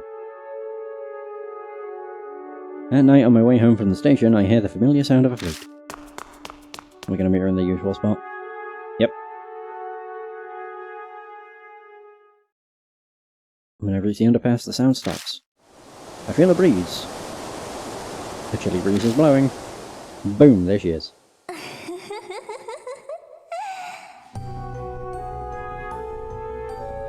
Good evening, mister. So, we meet again. Kaki is so happy. So happy. That's what she says, but her voice carries no emotion at all. You know, mister, I've gotten bored of Amy. What's that supposed to mean? All she ever says is that she wants to go home. She's no good at word games, or cat's cradle, or playing jacks. She's no fun to play with. Even though her brother is super fun to play with. You little, how dare you? Keep playing with Kakuya. Forever and ever and ever. Damn it. I clench my fists in rage at how nonsensical and hopeless the situation is. But my arms won't move an inch, almost like they've been paralysed. I thought of the next game, already. It's the Killer Peach game. If you don't play, you'll disappear too, mister. And Amy will never come back. Well, Kakuya melts into the darkness. Damn it. Got no time to waste. Need to figure out what the realm of the dead is and get Amy out of there. Ooh, on my way home I contact Banner Rose. I tell them about Killer Peach and ask them to look into it. We agree to meet at the Black Rabbit tomorrow night. That was quick.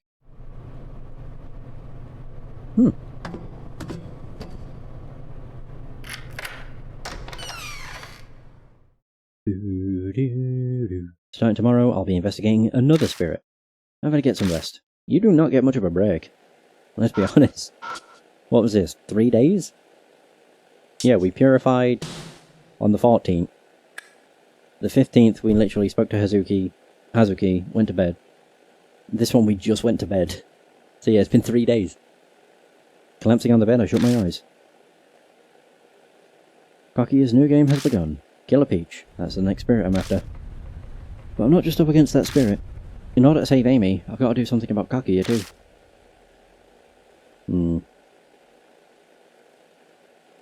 Okay, there we go. Peaceful sleep. And again, I get to save after 2 minutes. Wonderful.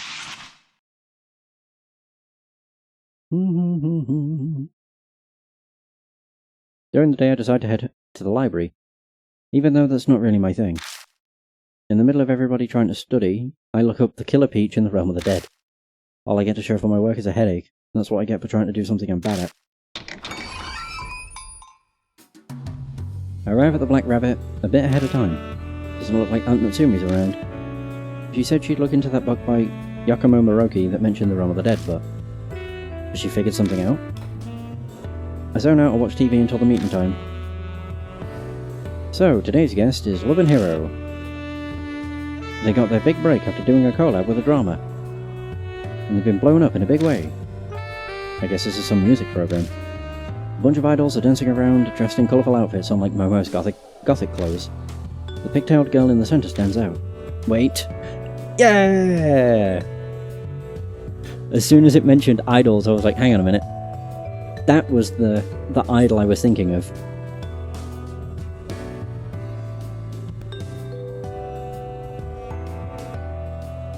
Yeah, when Momo was originally brought up, I remembered the idol from Deathmark, and it was Ai Kashiwagi. So vocalist Ai Kashiwagi puts out a debut solo single that hit 1 million sales. She's truly a modern-day Cinderella. All eyes are watching her to see what she does next. But it's when it mentioned a pigtailed idol. Oh, this is so boring. I feel my eyes getting heavy and some yawns creeping up, so I quit watching. I casually glance around the bar I've now become so familiar with. Oh, that's right. I haven't looked over Aunt Natsumi's notes yet. She might have written something about the Killer Peach. I head to the bookshelves where her notes are kept. On the way, I notice something on top of the nearby desk. Oh no. Oh no. This is Kakuya's. The black postcard that Kakuya sends to her victims. What's this postcard doing here? No way. Did Aunt Natsumi pick it up? I have to make sure. Of course she won't pick up. I frantically call her. Hello? I just got to your... Aunt Natsumi, listen to me. I found a black postcard on your desk. Where'd you find it? It was on the ground in front of the bar. I thought someone dropped it, so I picked it up just in case. Anyway, I need to tell you something, Akira. I figured it out. I know. Know what? You don't mean the realm of the dead? Yes, exactly.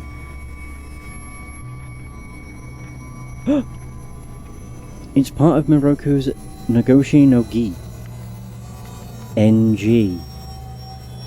The realm of the dead. If what it says in the book is true, Amy is... inside the mirror. Mirror? Normally I'd say how ridiculous that sounds, but after what I saw, and what I'd been through, the distorted structure at the Miroku residence, Rose said that curses and grudges can affect time and space. I can't deny the existence of a world in a mirror after having experienced something similar. I'm going to go save Amy, so please hurry and join. You're gonna die if you try. Uh-oh. Aunt Natsumi?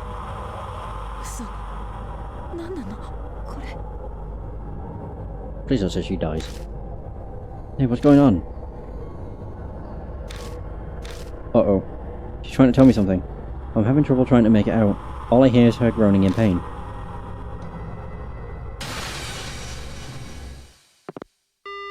Uh-oh. The call disconnects. Just before it ends, I think I heard a hard sound. As if the phone fell to the floor. What the hell's going on? Something must have happened to Aunt Natsumi. But where is she? Calm down, Akira. Okay. I'll figure it out as I think it through. If I think it through. Try to remember everything she just told me. She said she figured out where Amy and the realm of the dead are. And that it's in the mirror. And to save Amy, she was trying to do something. She must have been close by the mirror that she thinks Amy's been trapped in. Which means she's got to be at my apartment. She also said she was outside of your... But we interrupted her. Once I've got an idea, I rush out of the bar. Aunt Natsumi. I dart through the crowd in front of the station and sprint towards the underpass. It shouldn't be that far, and yet it feels like I'm running for miles. My light's on. There are lights on in my apartment. I'm sure I locked the door, but... Well, Aunt Natsumi probably has a key. There we go. Aunt Natsumi, a spare key. Is she inside? I fucking hope she ain't dead. I slowly turn the doorknob, quietly opening the door. I can't tell. No way. Aunt Natsumi's collapsed on the kitchen floor. Hey, hang in there. Her hands look blue. I try shaking her, but there's no reply. She has a pulse, but her eyes are lifeless. Saliva dribbles from her half-open mouth. Damn it, what happened? She doesn't have any visible injuries, but there are scratch marks on the floor. Ooh. Like she clawed at it with her fingernails. She must have been in a lot of pain before fainting.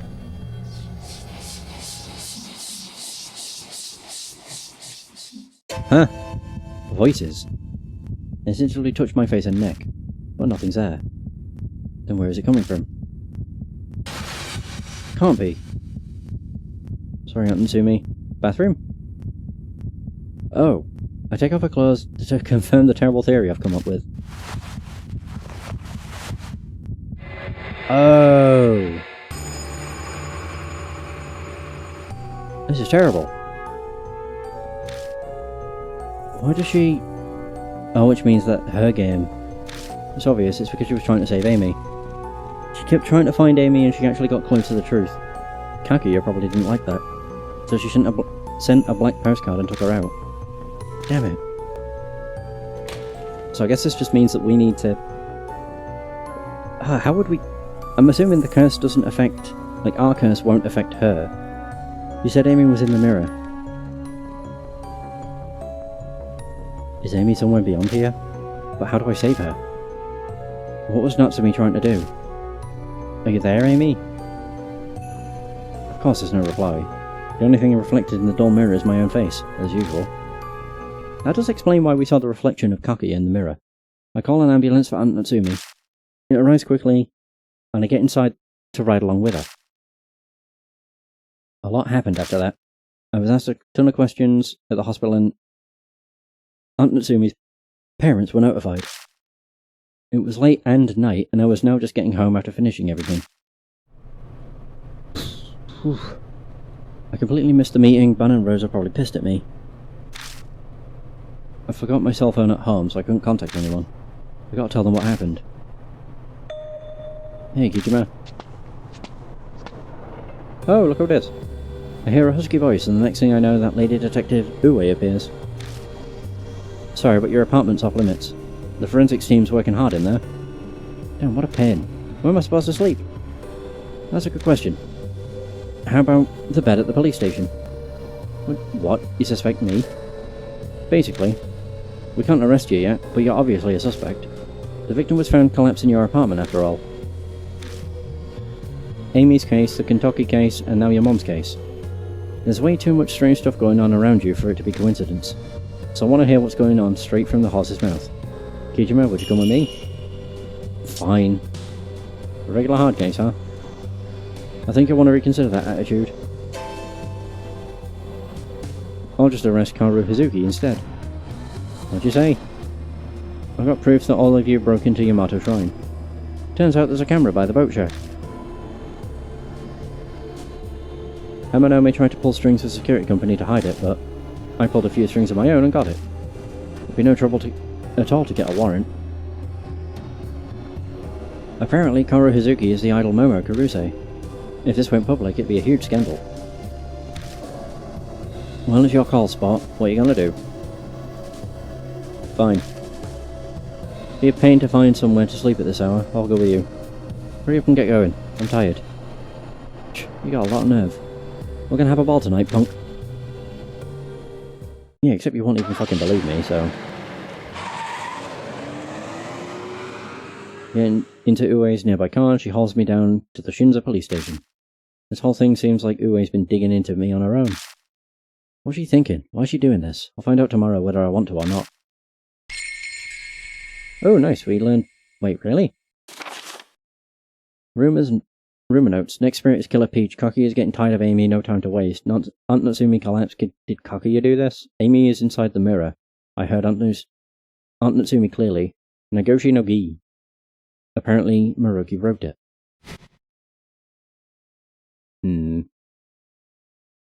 Oh yeah. Of course I do.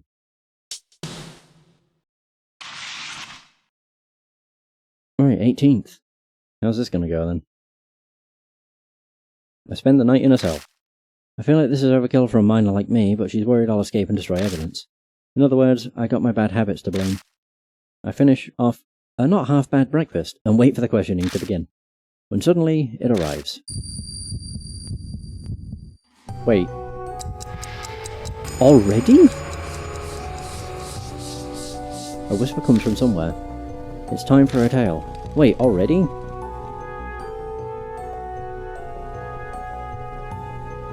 No, where? Let's go right now, let's go. Off to slay the ogres. Forward, keep going forward, crush all the villains. What the fuck? This is nuts. The time limit to my death has begun ticking down. I've got to get out of here and start chasing down the Killer Peach. Already? Afternoon finally rolls around, and Ue gets around to questioning me.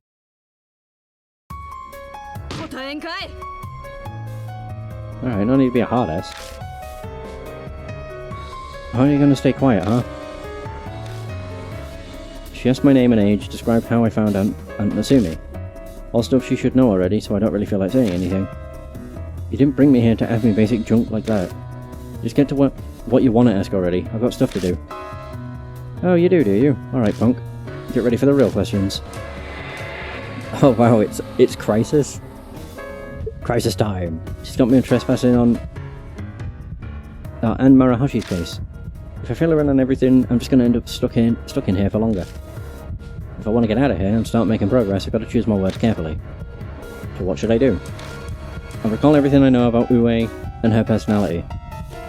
Lying or avoiding the question won't work on her. She also seems oddly interested in the cases I'm involved with. I should keep that in mind as I talk.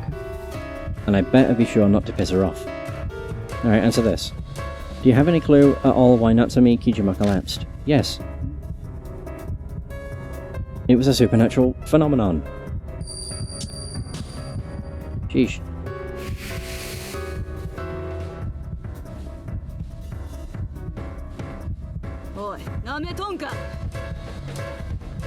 Yes, there's some kind of joke. Supernatural, that's nonsense. That's what she says, but I think I can see her slightly smiling. Alright, next question.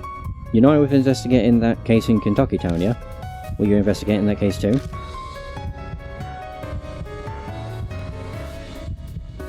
I was looking into it.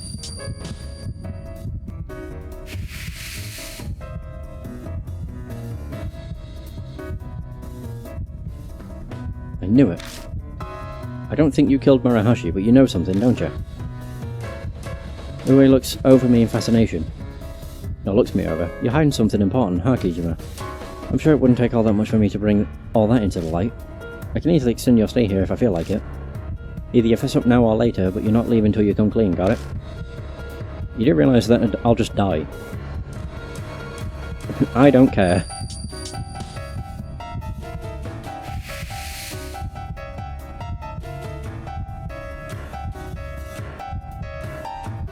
Well, that's a pretty bold reply. I kinda like that attitude of yours. He always smirks at me. We're getting nowhere. That's enough for today. Maybe you'll change your mind after you've been cooped up in that cell for a bit longer. We'll pick this back up in 2 days. I'll be dead by then. Crap, I can't wait that long. If she's really going to abandon me here for 2 days, the curse will kill me by then. Damn, is there anything I can do? Call a lawyer, provoke, strike a deal.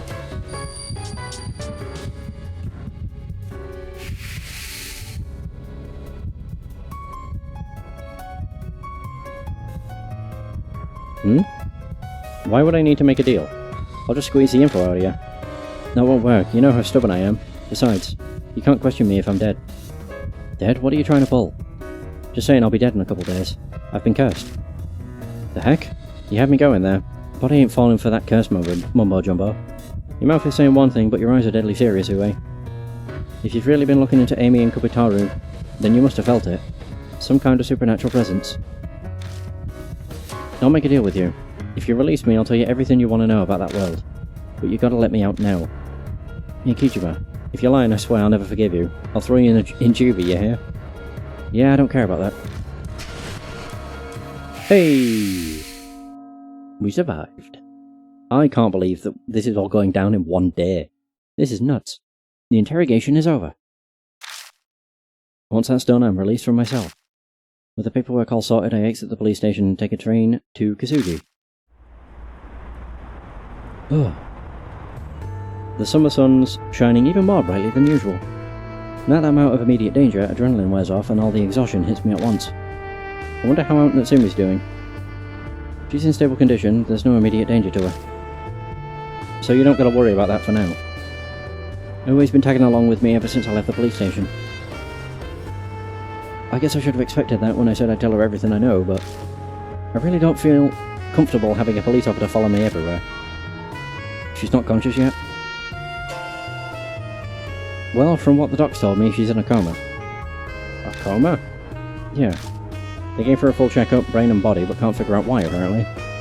Just like Amanome. That black postcard, there's no doubt in my mind that Kaki is behind it all. You want to go visit her? No, not right now.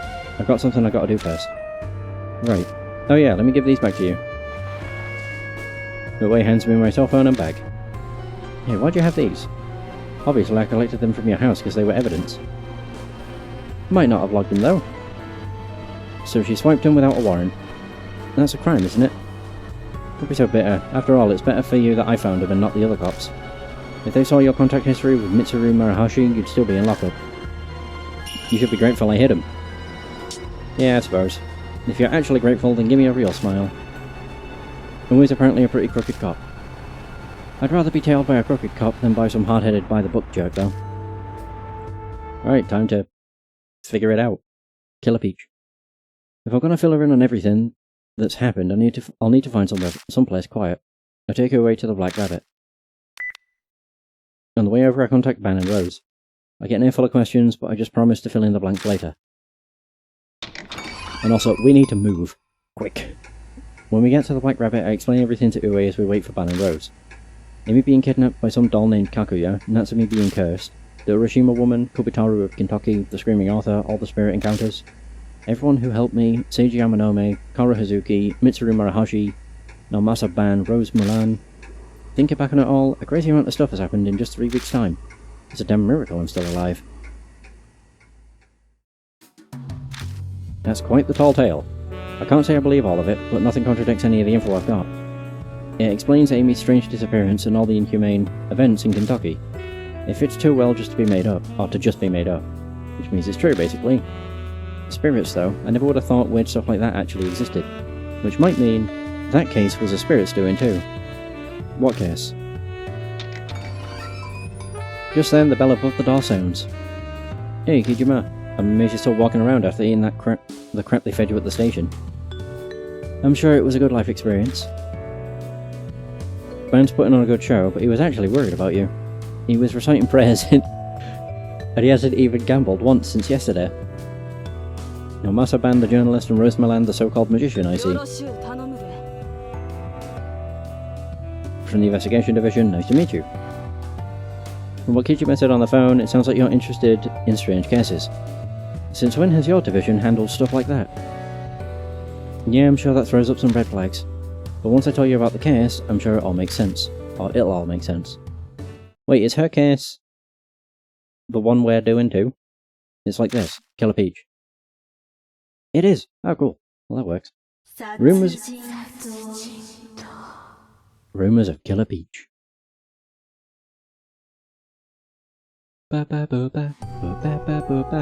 I'm sure you know Moon Tower, that building close to Shinza Station. That skyscraper lit up with a special design. Well, something weird's happening there. Okay. It started a month ago in the dead of night, on one of the office floors in Moon Tower. This is just the account of an eyewitness. We'll call her Mrs. A for now. One day, Miss A suddenly had some work come up, and she had to stay late to finish it. When she finally got done with the stuff that got dropped on her, it was midnight. Obviously no one else was around at that time, or at least that's what Mrs. A thought as she walked down the supposedly deserted hallway. But then she heard the sound of someone typing in a neighbouring office. She couldn't hear anything else, and the sound of the keyboard echoed across the floor. Miss A felt bad for whoever it was and walked right on over to the door, but when she opened the door, there was no one there. Then she thought she heard a weird noise mixed in with the clacking of the keys. It sounded like bare feet walking on the floor. The odd noise started to bug her, so she listened closely. Ugh. And it wasn't just her imagination, apparently. What's that noise? She asked herself as she peeked into the office. What the fuck is that? A weird figure with a katana. There she saw a guy sitting at a computer and a weird figure standing behind him. The face lit up by the glow of the monitor looked kind of like a monkey in the darkness. And it had a katana in its hand. It was dark, so she couldn't quite... so she wasn't quite clear, but it seemed like the figure noticed her. She was so scared she couldn't make a sound, and the guy was so focused on his work that he didn't notice. Oh, that was actually someone there. Oh, weird. The figure walked up to the man as Miss A watched. Swung its katana. Oh, and slashed quick as a flash. Eee. The next thing Miss A knew, the monkey-faced figure was gone, and all that was left was the man's corpse. And she never went back to work again. Up to today, 4 people have already been killed. Jesus.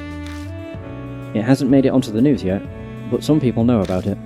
The Sumi group has been putting the clamps on, though, so none of the details have gotten out. The Sumi group, they built Moon Tower, so they're obviously suppressing the news outlets to protect their image.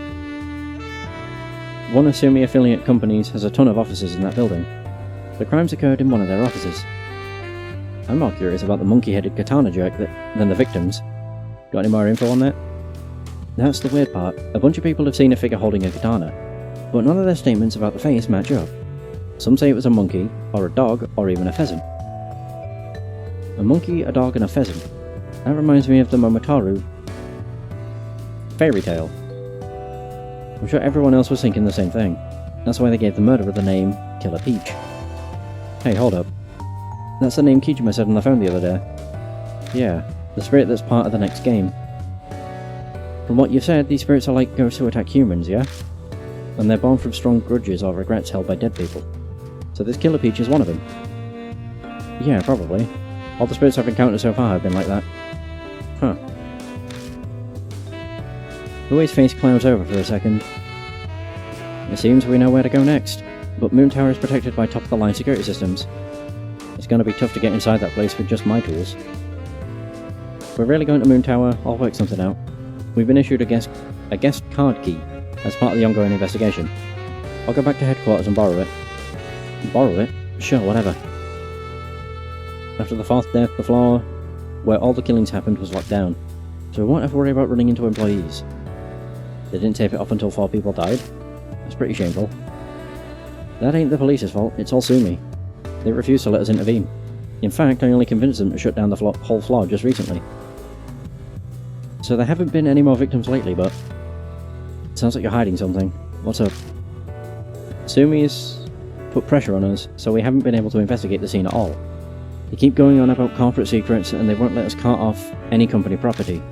Like pencils and erasers are company secrets. So you got frustrated at the situation and took things into your own hands, huh? I like your style. By the way, what about the other floors? I doubt the whole building's off limits.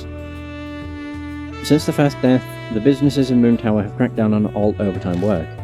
They said they cut power to the offices so there shouldn't be any employees around. That's almost considerate of them. These cheapskates aren't being nice. They only did it after we chewed them out. They've technically agreed to cooperate, but it's really just an order from headquarters. Perfect, that's the power of the government for you.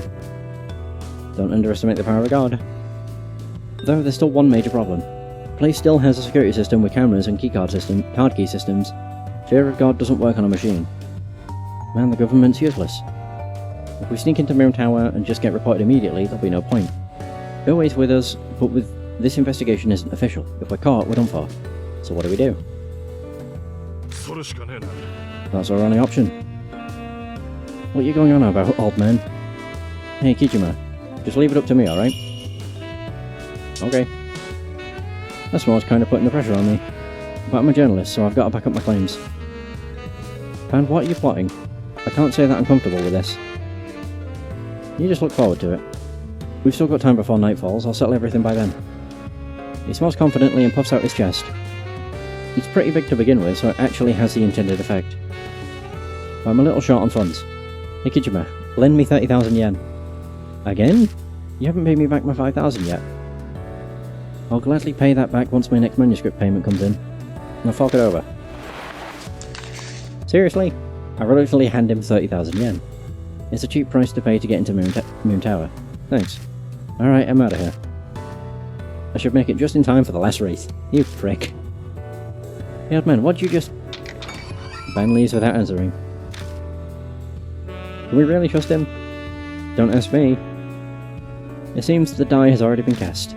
They say believers will be saved, so maybe we could all try praying. Though I must say that in this case our saviour seems even more unreliable than usual. Anyways, sounds like we'll be heading to Moon Tower tonight. Let's split up for now. I gotta get back to headquarters anyway.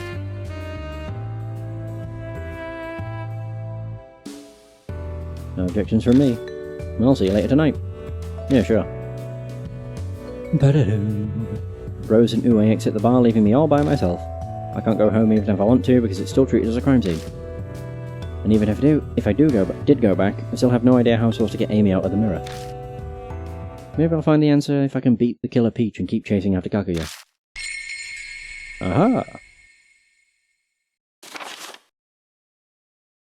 Ue detained me, told her about the spirits, got the rumour about Killer Peach out of her. 4 salarymen butchered at Moon Tower, sighting of a human figure holding a peculiar katana, but a human isn't capable of performing these crimes. Monkey, dog, pheasant, face different depending on witness. A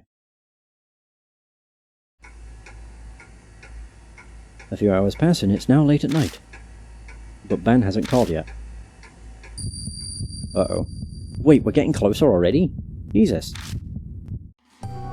We're already at stage 2. This must be an exceptionally short case. It's almost a finale of the tale. One after the other, slay all the augurs, not missing one. Yo heave, yo ho, heave ho, yo ho, heave ho. This is bizarre. We've not even started. The curse is progressing faster than usual.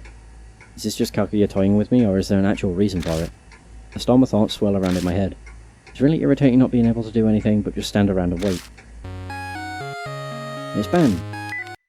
Kijima, everything's ready on my end. Hurry to Shinza Station. Get to that one spot where there's a good view of Moon Tower. I'll see you there. Is he going to deactivate all the... like, everything? Like, all the power? Van doesn't even let me get a word in before spitting out his message and hanging up. Okay. I'll contact Uwe and Rose and then rush out of the Black Rabbit and head home. I grab my motorcycle at my apartment and zip off to Shinza Station.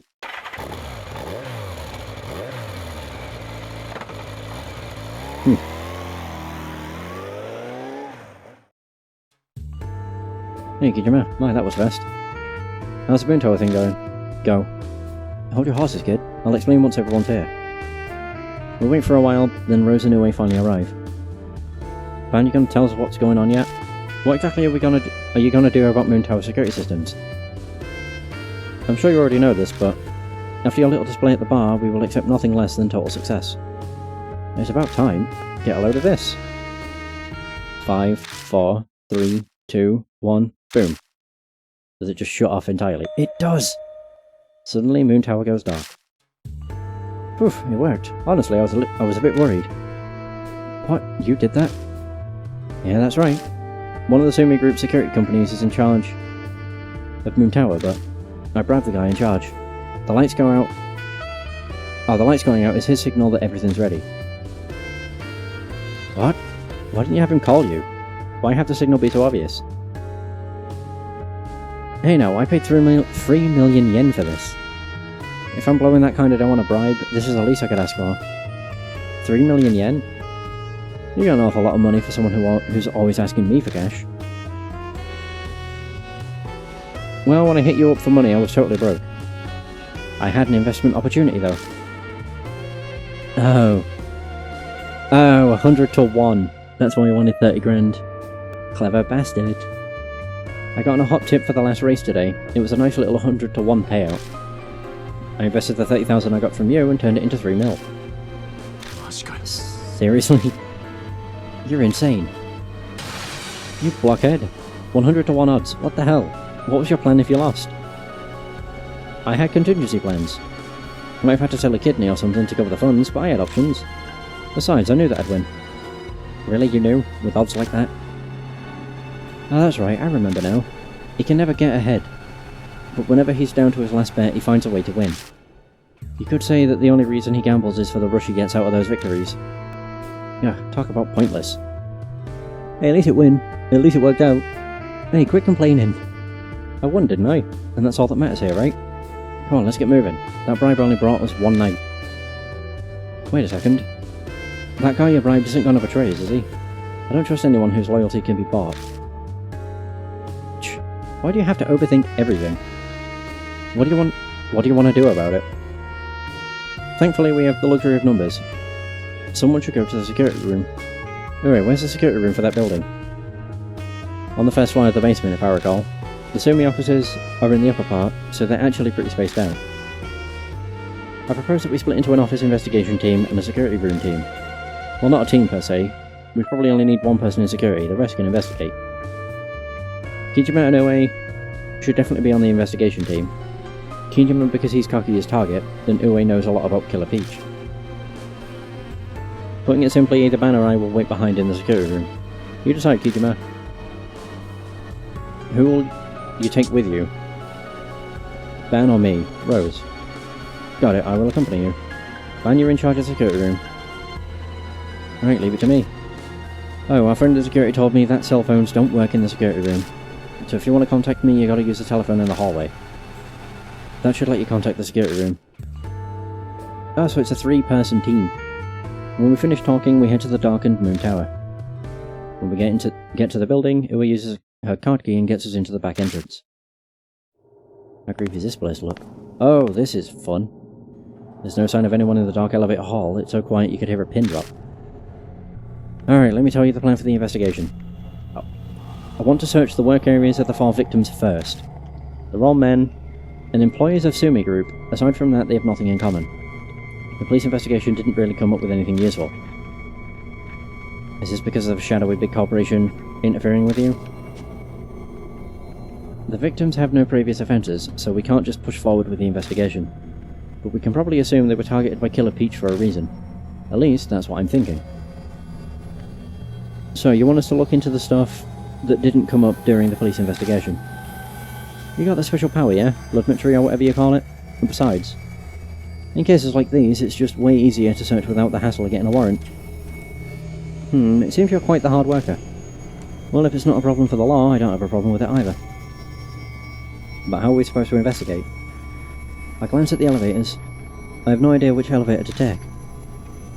We have identified where each victim worked. 2 on the 22nd and 2 on the 33rd.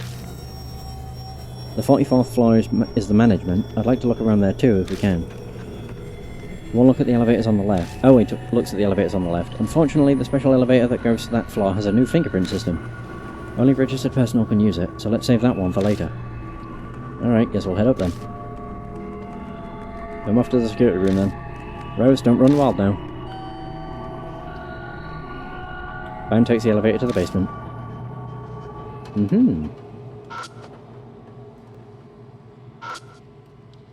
I need to hit the button to call the elevator.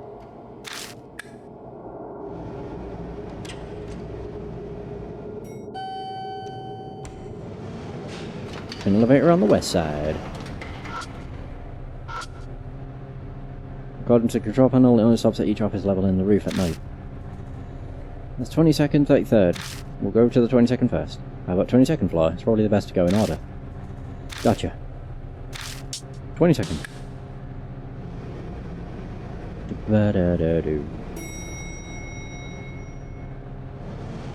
Stepped out of the elevator. Oh! The floor must be past the aisle through that door. Hey, Uwe. Overtime has been banned, so nobody's supposed to be here, right? Yeah, that's right. Plus, this floor's closed off even during the day, since it's the scene of a murder and all. I have a feeling that that figure's gonna have disappeared now. What about it? I see a figure beyond that door there. Huh? Where?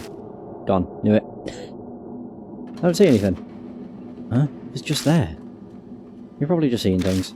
There's no time to waste jumping at shadows. Come on, let's get looking. Yeah, of course you won't believe me. Jeez. Open door and left the elevator area. We definitely did see it. The door opens onto the 22nd floor. I can see a bunch of different doors. There are offices in here. Let's split up and look around. I'll look further in. You two take the office straight ahead. No, before I forget, take this. Hey, keycard. It's a guest key card key. Why do they call it a card key and not a key card? For investigation, it'll get you into the offices. I think the report said the victims who worked here on the 22nd floor were Senior Staff Takada and General Manager Shima, just those two. Try to find their desks first.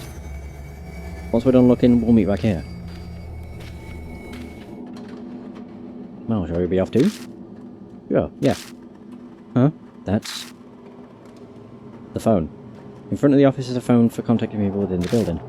At the very end of the short dial is a label that says Security Room. This has got to be the telephone Ben was talking about. Looks like this is what we use to reach Ben. Yeah, let's call if we need to. Use hallway when you want to switch investigation partners. Oh, that's clever. Oh, it's a car key reader. Oh, so I probably need to use that then.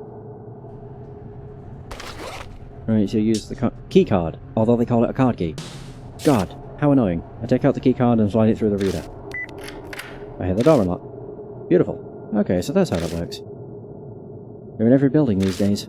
It'll relock after a certain amount of time. We should hurry and get inside. Right. It's fine.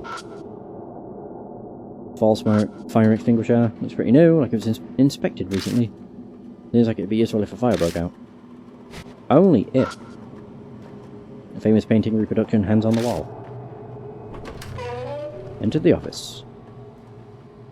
Well, this is creepy. The lights in the office are off, it's almost pitch black in here. But even so, I can tell it must be a pretty big room because of the echoes I'm hearing. It's bigger than I thought. This is a very big company. It'd be unusual not to have offices at least this size. Hey, I've never worked in an office yet, okay? Sorry for not knowing everything about the world. Anyway, we're looking for a desk, right? We're better off looking for a clue first. We won't find it by running around. Yeah. Well. Oh, it's just a phone. It's a phone connected to the private line. There are stickers on it. I see a short sequence of numbers that says Senior Staff Takada next to it. Takada, that's the guy Uwe mentioned. Yeah, his desk is apparently in this office. First I've got to find out which desk is his. Easier said than done. What's that? That's a tree. Or plant. A small set of drawers attached to a desk. The drawer's locked. Sorry, but could you move? Sure. Rose takes out her tools.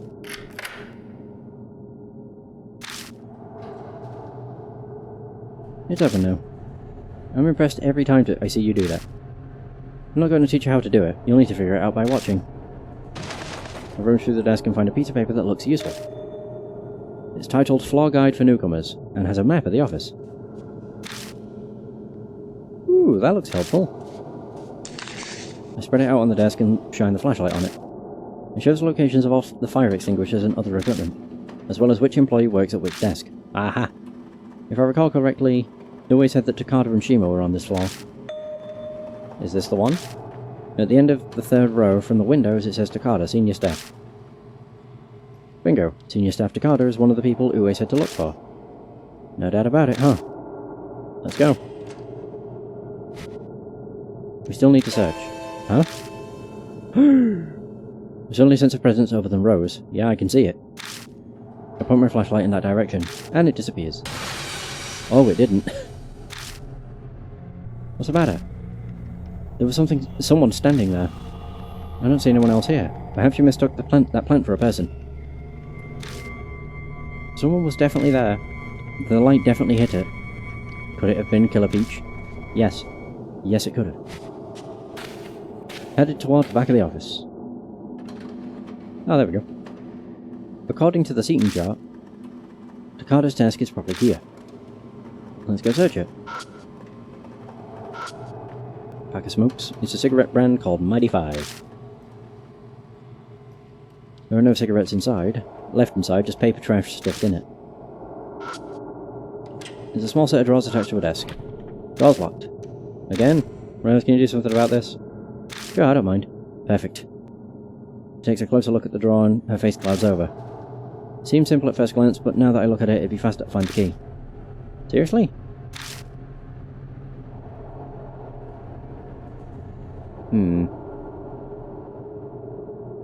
To normal folks, this looks the same, but this is actually a special anti-theft lock. I never expected to see one in a place like this. Honestly, I'm shocked it's there. I guess I'll need to find a key to open this up. I guess so. The monitor's slightly yellowed, might be from the tar in the cigarettes. There's a normal keyboard. There are a number of coffee stains on it. There's nothing strange about it. Just in case, I give it a look underneath. Something stuck to it. It's a label. The label has aisle 25 written on it in pen.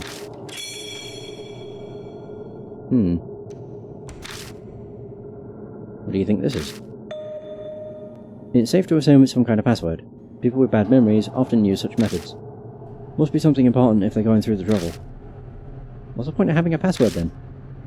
Honestly, I feel that it's a wonderful habit. It saves us quite a bit of time. Still, aisle 25, huh? Aisle 25. It's a pretty large binder. Inside are stacks of documents organised by project. Albatross, Rainbow, South Dragon Island. Each project seems to have its own little secret code name. I think I saw something earlier that was similar to one of those project names. Aisle 25? I take out the aisle 25 label. I compare all the projects contained in the binder. Albatross, Rainbow, South Dragon Island, or Island? Isle. Right? That's gotta be talking about Island. I look at the 25th page of the Island project. As I turn to it, something falls out from between the pages. Dimple key! So, that label was to keep track of the hiding place for a key, huh? You really didn't want this to be found. I can't wait to see what we find with this key. Alright. Easy. Okay. I forget I have to investigate first, then I can use the items. Type of key that is less vulnerable to lockpicking. This one was hidden into Carter's desk. Doesn't seem like it was used much, it's still shiny. I use the dimple key to open the drawer. Phew, it's finally open. Inside the drawer is a thick envelope and a videotape.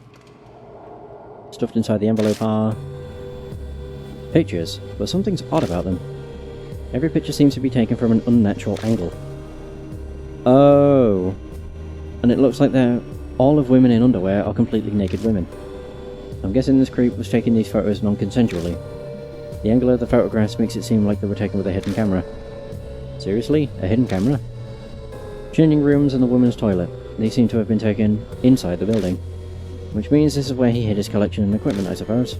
That explains the need for that lock. What about that video? Looks like it could have useful info.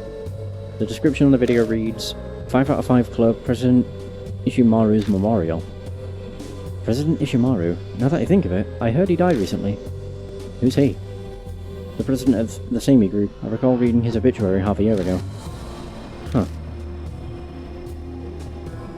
Seems like this video was played during a gathering held in his honour. The label isn't lying about what's on the video. The beginning is a collection of reports on his death from each news station. Must have been big to be all over the news. Yeah, that's true and all, but why was this video hidden just as securely as all his illicit photos? Yeah, I get why he'd hide all the photos, but what's the deal with this 5 out of 5 club? This video was of a memorial held by the 5 out of 5 club. Yeah, that concerns me too. There's obviously some important secret on that video. Let's take the video with us. You can leave the photos behind. Okay. So, back out of that. I guess we're done. I return to the hallway. Oh, you're back. So, did you find the victim's desks? Yeah, we found one. I searched Takada's desk. I tell her that Takada had a collection of raunchy peeping photos in his desk. Huh, guy's an even bigger scumbag than I figured. There was also a video I didn't really understand. A video? It's a video made of the late president's memorial made by something called the 5 out of 5 Club. Does the club ring a bell to you, Oe? Nope, ain't got a clue. But big companies have little internal factions or groups. It's probably one of those. Yeah, that's what I was thinking as well. What's concerning to me is that Takada hid that video for whatever reason. So, what about you? Did you get anything? Nope, I gave up on opening that door there. I brought a card key for it, but it seems like the code was changed. Well, that's unfortunate. So, that finishes up this floor for now. Let's move to the next. 33rd floor, huh? Yep, Section Chief Bondo and Department Head Kagawa both work on the 33rd floor. Let's search their desks next. Also, I can't even do that. Oh. Alright, back to the elevator.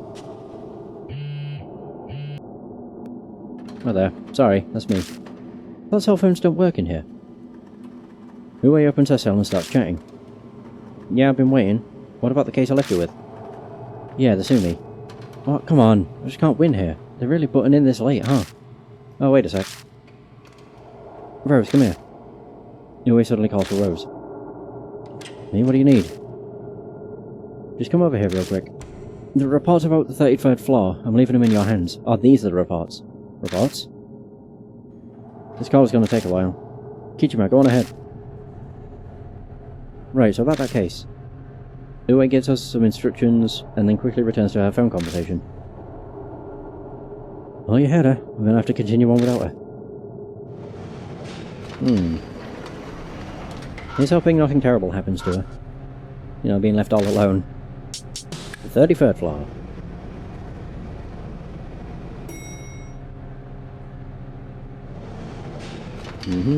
Same as before.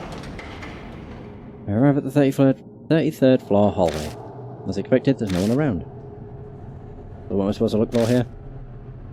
Let me look over these reports from Uwe. Wait just a second.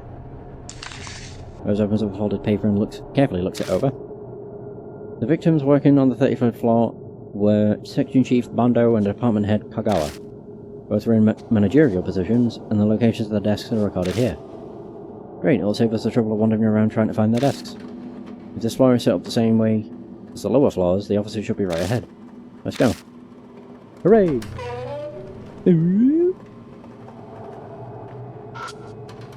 Same as before then.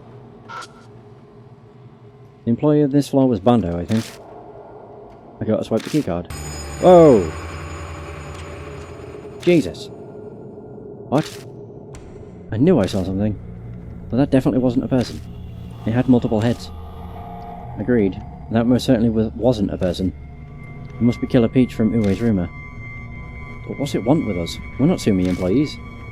Maybe Killer Peach thinks we're employees. We're in the building. I thought this would be a simple investigation, but I suppose it's no surprise that our lives are in danger. Well, at least it won't be boring. Yeah, I'm just thrilled. Well, that's what you have to expect when you're investigating a spirit. Everyone keep their guard up. Okay. I was not expecting a jump scare. I suppose it makes sense. Keycard. Yeah, let's go into the room where that thing just was. Seems like a great idea. This office is where Bando worked. Gotcha. Section Chief Bando, right? I wonder if his office is also going to be all the way at the back. The instant I step into the office, a heavy chill descends upon me. Huh, yeah, here's different. I feel like some beast is glaring at me in the darkness of the office. Damn it, so Killer Peach is hunting us after all. Suddenly I get a whiff of something awful floating on the stagnant air. Blood? Oh, it's blood. I can see it on the floor. This is... How many times have I smelled this now? There's no mistaking it. It's blood. I can see it on the floor, yeah. I shine my flashlight around to track the smell and my eyes stop on the floor nearby. It's a natural stain on the floor. This is the source of that stench, without a doubt. Now it's your turn to show off your skills. Guess I'll give it a try. I squat low and touch the bloodstain with my fingers like I always do.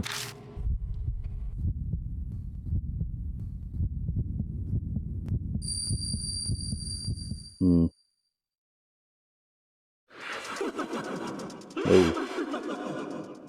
A creepy high-pitched laugh, but also... Whoa! Wow. An absolutely unbelievable scene.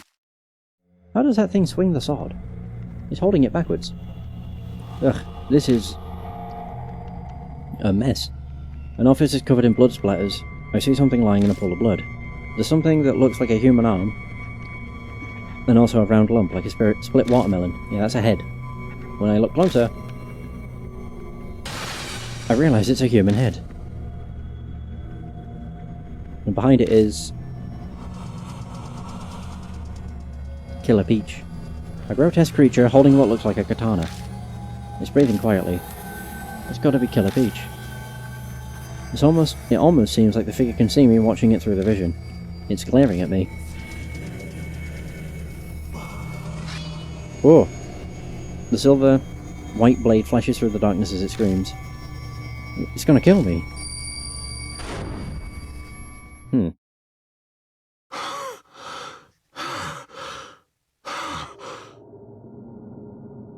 What's the matter? What did you see in your vision?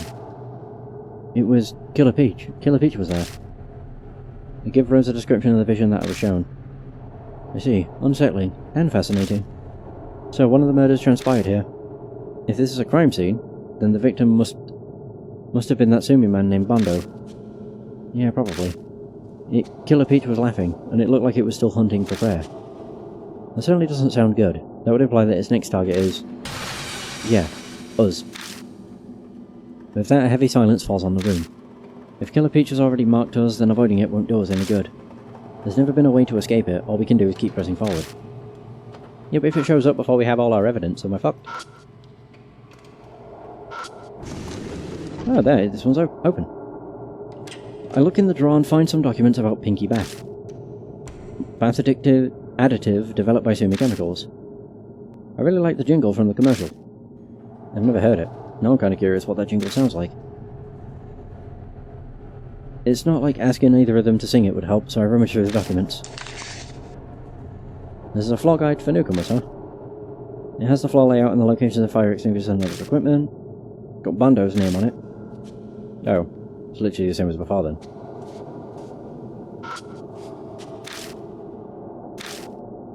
Oh, okay. So... move forward to Bando's desk. We're here. According to Uwe's report, this is Bando's desk. Got a bunch of stuff on it. This is going to be a pain to search. What if I turn on the computer? There's a computer. Turn it on. Yeah. I press the power switch and I hear the computer fan's word of life. Finally I see something on the screen. It's asking for a password. A password? I have no idea what it could be. I can't use a computer without a password. It's wheeled off his chair, move it out of the way. Yeah, maybe they have a note.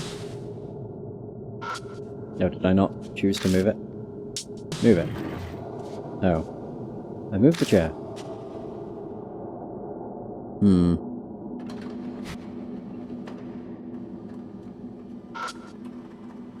This spot is where the chair used to be. I can look underneath the desk now.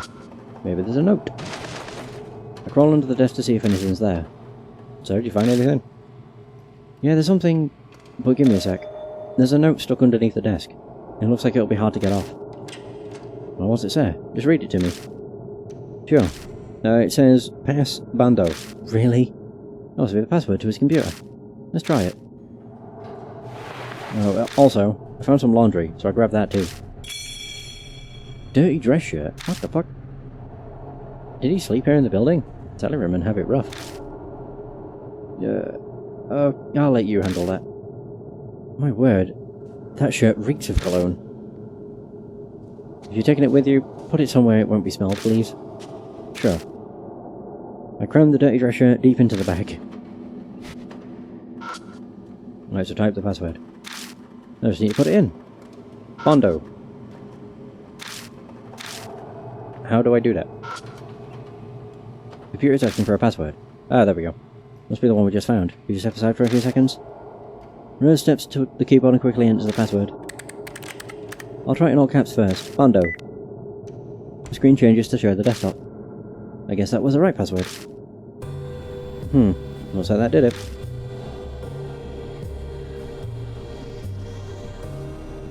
Also, there's a note on the desktop. Rose opens a text file. Borrow 2 albums from the department head. Practice the call in time for the concert. Call? The chanting audiences do at pop concerts. You must have had plans to go to one. The department head is Kagawa, right? The rest is all trivial. Rose suddenly stops scrolling. The PC password... Oh! Kagawa's PC password. Solo first. K's PC must be... The department head is Kagawa, yeah? So it's the password to his computer. That's all well and good, but what would solo first mean? No idea. Who knows? Door's locked. Ooh, looks like a job for me. That was easy enough. Thanks. Open the drawer and look inside. There's a bag with a label that says, From Kagawa. Kagawa is another one of the victims. If it's the same Kagawa, then he's this guy's boss. The bag has 2 CDs in it. I flip them around and notice a familiar looking face on one of the jacket covers.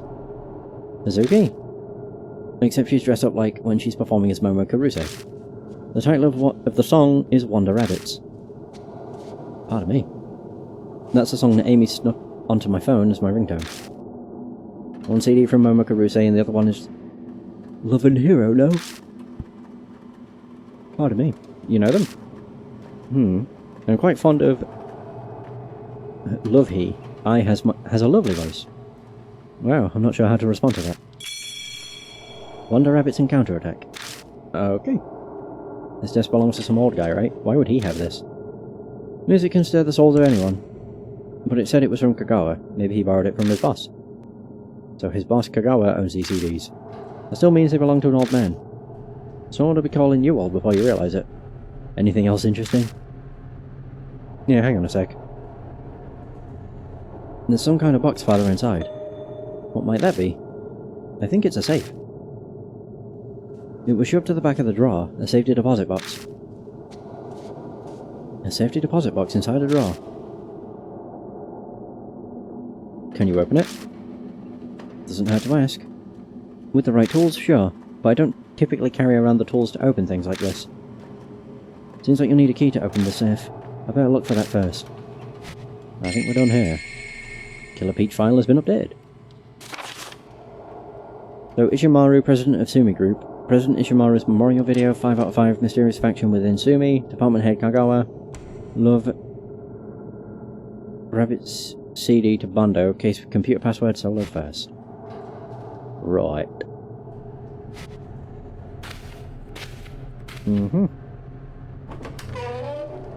Right, back out. Oh, I need to use the keycard, don't I? It's a keycard reader. Hooray! The department head, Kagawa, is the victim that worked in this area. Gotcha. Right, we now enter the side.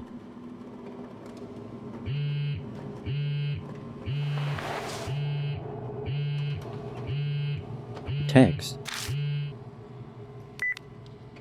Open up the message. How are you? It's D-Man. I've prepared your next riddle. What? For one, search the fake monster. For the other, search the monster that shines on a giant's leg. I think the fake monster might be a tree. Yeah, because in the darkness it could look like something foreboding. I don't know what the other bloody thing would be, though. It shines on a giant's leg. Not sure. My. You can take a break later. Let's proceed. Yeah, I'm coming. Hey, Hein. I can't interact with those. Inside I see a bath additive produced by Sumi Chemicals. Pinky Bath. What kind of name is that? Never heard of it? The jingle went Pinky Pinky Bubbly Bath. I like the song, but I never bought it. Now I'll have the chance to try it. Take that with you.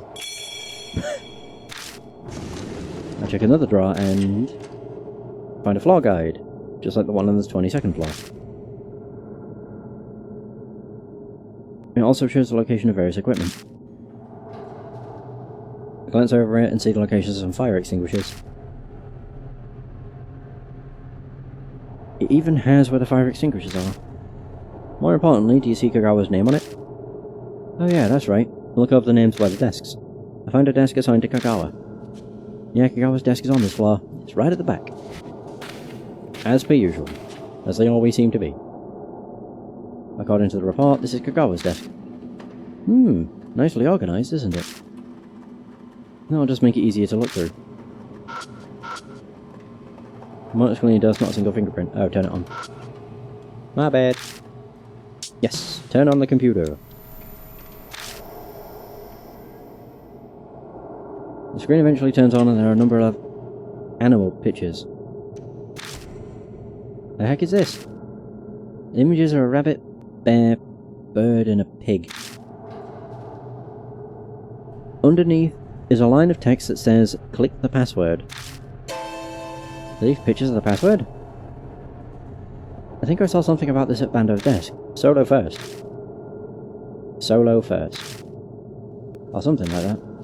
And Kagawa lent... Oh!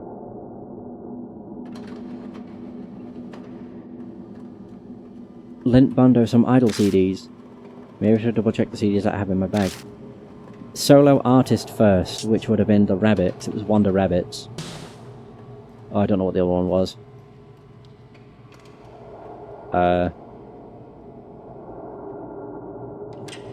I don't know. Wrong. My favourite album's in order. Okay. Counter-attack.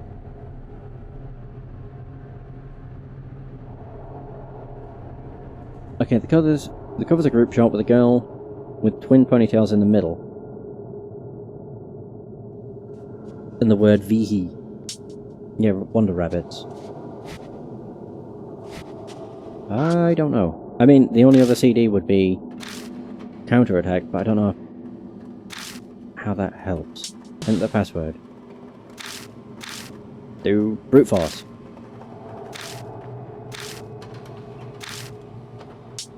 So click the rabbit. So it's just 2 of them, I think. It's not that then.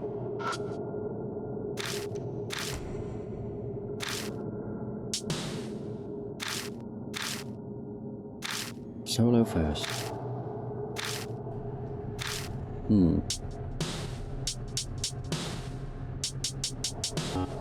assuming it's only 2 because it's 2 albums.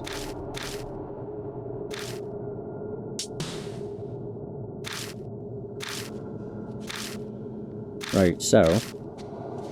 Rabbit, pig. Hey! Password confirmed. Welcome back, Master. The desktop displays a large calendar with a bunch of marks on it. Looking at it more closely, I see...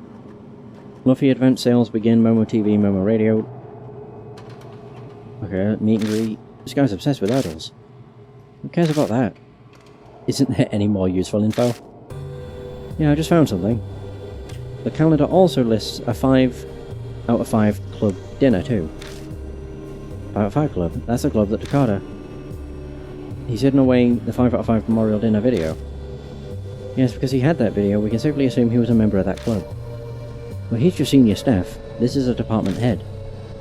Through what connections was the 5 out of 5 club formed, I wonder? Anything else that sticks out? The date that says CDs to Bando is curious, it has a note on it. Bando is suspicious, be careful, use mouse if needed. And that's what it says. Use mouse. What's that supposed to mean? I'm not sure, but Bando must be referring to the section chief Bando. Whatever the reason, it seems he was suspicious of his co-worker. How horrible. Setting the working environment issues aside, this mouse may unlock the reason why he was suspicious. We need to look around some more in order to solve this puzzle. Uh-huh. You aren't wrong. Search the mouse. Come to think of it, this is technically a mouse, right? Correct, a computer mouse. It said use mouse, right? Guess I'll check it out. I turn the mouse over and pop out the ball. Once I do, I find something metal left behind in the cavity.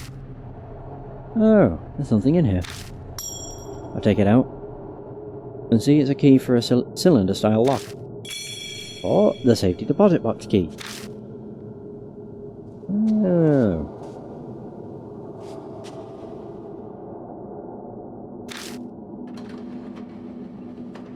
Everyone has their own method of hiding things. I'm interested in knowing what that key unlocks, though. Yeah, me too. Let's go find out.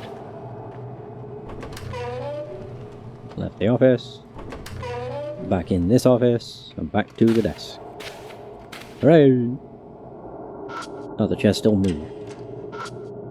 Right, the box. Boom.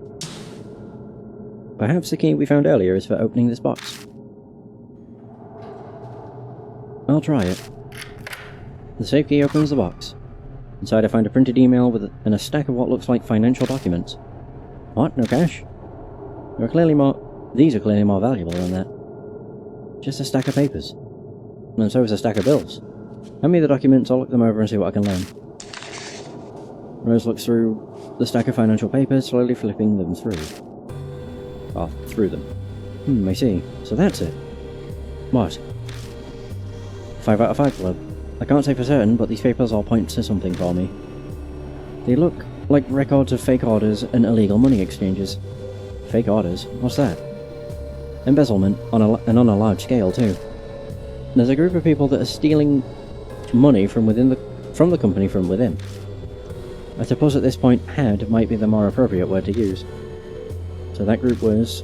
the 5 out of 5 club was a secret group doing shady things like taking money from the company. That's what Rose is thinking. Yes, though that's just my guess.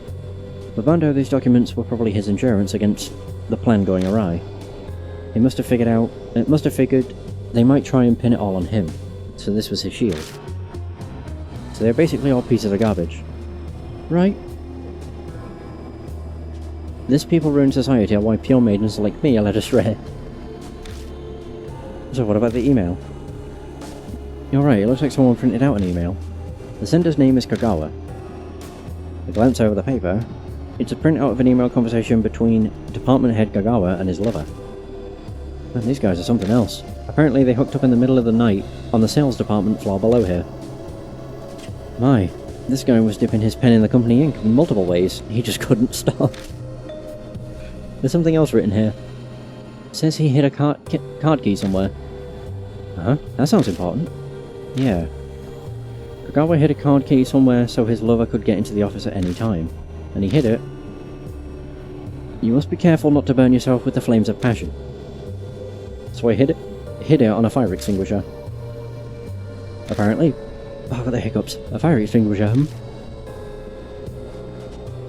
I may have seen one in the hallway. I mean, there's a bunch of them. So it seems like this email was something Bando kept as a guarantee. Which means that they were both... Yeah, they each had their own weapons to guard against the other's inevitable betrayal. What do you think of that? They're all trash. Yeah, you're not wrong.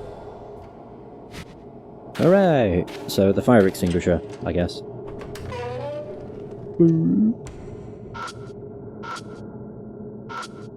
According to the lover's email, a keycard was hidden on a certain fire extinguisher. I don't see anything right off the bat. I need to look under the cover and beneath the extinguisher. There's no keycard to be found here. Well, shoot. Which means... it's on the 22nd floor. Oh yeah, I need to look at the numbers. 22nd.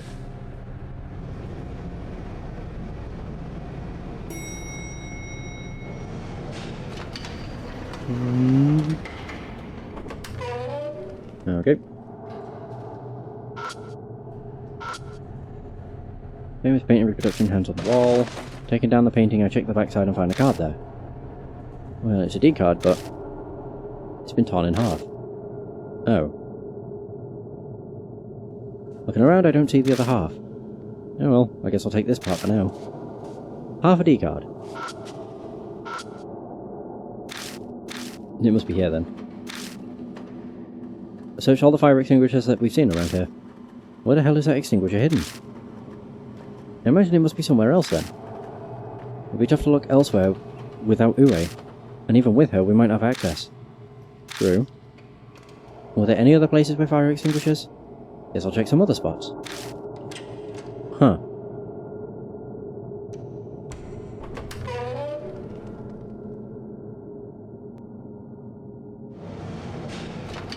Any other place? Back up here?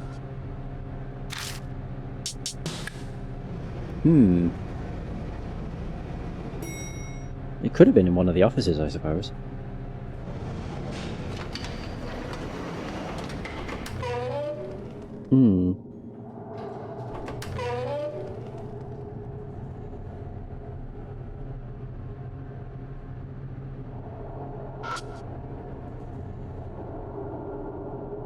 Fiery passion. No, it's just the usual stuff. Twelve guide for newcomers. Look over the guide. I notice the locations of fire extinguishers too. Apparently there are fire extinguishers in the offices too, not just the hallways. Well done, Disciple. So there's one in the kitchenette, That's just over there. I'll leave Rose behind and check the fire extinguisher in the kitchen area. And, taped to the bottom of the extinguisher is a card. Hey! A black card key. Found it. It's great to hear. It's a different colour from Ue's. Yeah, maybe this one can get us into some rooms that Ue's can't. Oh yeah, because this is actually a company keycard, isn't it? Technically, yeah.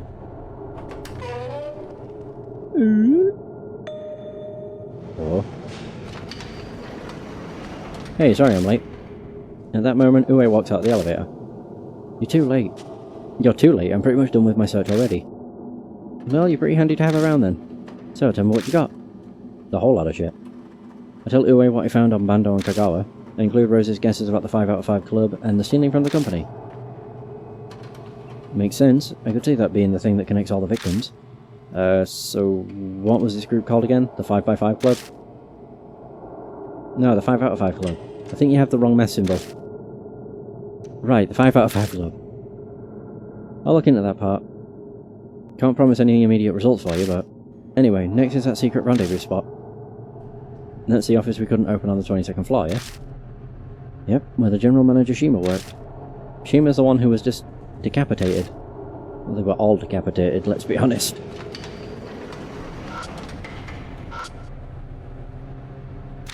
"20 seconds.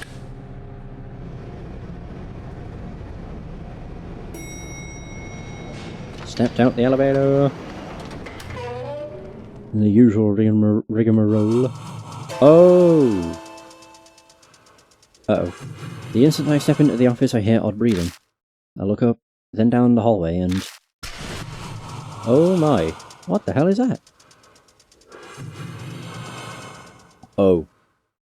Oh. See a strange figure with a katana in one hand, panting like a beast. Hate. Hate. You smell like him. This is bad news. It seems our spirit has decided to take the stage. It's here, Killer Peach. The figure sways as it starts walking. It's holding a head. It's holding a head in its mouth. I saw, what are you looking for? Are you with Sumi? Are you with Sumi? I'm a security guard, just passing through. I'm a security guard. I guess technically I'm not? Not with the company, I mean. We smell like him. Is it because of the shirt? Killer Peach stares at me waiting. Then why? Why do you smell like him? Killer Peach's tone is extremely hostile. I don't know who he is, but I get the feeling that if I say the wrong thing here, I'm dead. I have something of his. It must be that shirt. Is she the lover? Or is Killer Peach the lover? I have a feeling she is. Something of his? Killer Peach looks at my bag. Kijima, it's saying something stinks. Quick, give me the thing that stinks. I'll be a decoy. You guys hide in that room there. What, you trying to get yourself killed? Killer Peach doesn't kill women. You don't know that. It could just be a weird coincidence. Look, I'm still a police officer. It's my duty to protect citizens, even if they're punks. Give me that bag. Idiot, hand it over already. No, fine, just don't die. I ain't gonna die in a place like this. This guy Killer Peach is saying I smell like has got to be a victim. What should I hand to Uwe? Oh, I get to choose? The dirty... Pinky bath. The dirty dress shirt.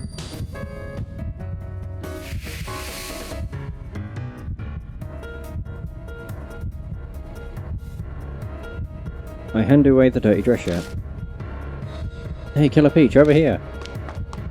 Uwe yells loudly and sprints off toward the elevator hallway. Rose! Yes? Let's go!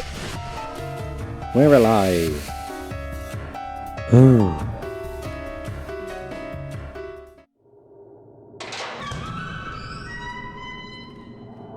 Following her lead, I push open the office door and slip into the darkness. Stay hidden, holding my breath. Are they gone? I don't know. I can't hear anything.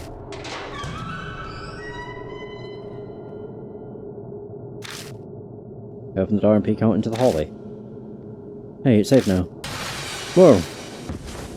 Oh, he suddenly appears. What's with the yelling? It's done by my amazing beauty? Uwe's joke meets nothing but awkward silence. Is it? Yeah, it ran like hell after me and chased me into the hall, but right before I was about to get killed, it suddenly took a whiff of me. Then it kind of whispered, "Are you a woman?" After that, it just left me alone and walked to the elevator. Then it suddenly vanished. Vanished? That's what it looked like, yeah. The elevator it went towards was one we can't use. The special elevator. Oh yeah, you can have this back. Got dirty dress shirt back from Uwe. Woo, wonderful. Seems like you cheated death. And your intuition was correct too. Apparently Killer Peach only attacks men. Yeah, though I'm not sure why. Still, may as well use it to our advantage. Seems like it's got a great sense of smell. It wouldn't stop talking about smells. It also seems to have poor eyesight, else it would have known I was a lady before it smelled me. If we're going to face it again, we better keep that in mind. Now, let's go search Shima's desk. Right. Alright. Nothing like cheating death. Hooray! In we go. Just go straight to Shima's desk. Your room at Shima's desk has a large glass window behind it. This is Shima's desk. Let's give it a good look.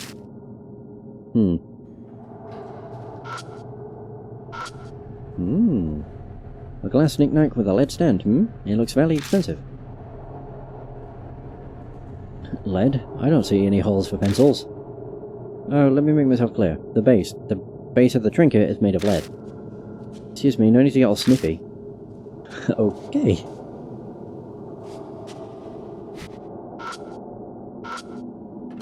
The surface has a signature etched into it. The trophy features this inscription. Presidential Award Semi-Group President Noboru Ishimaru. Ishimaru? That's the president that died recently, right?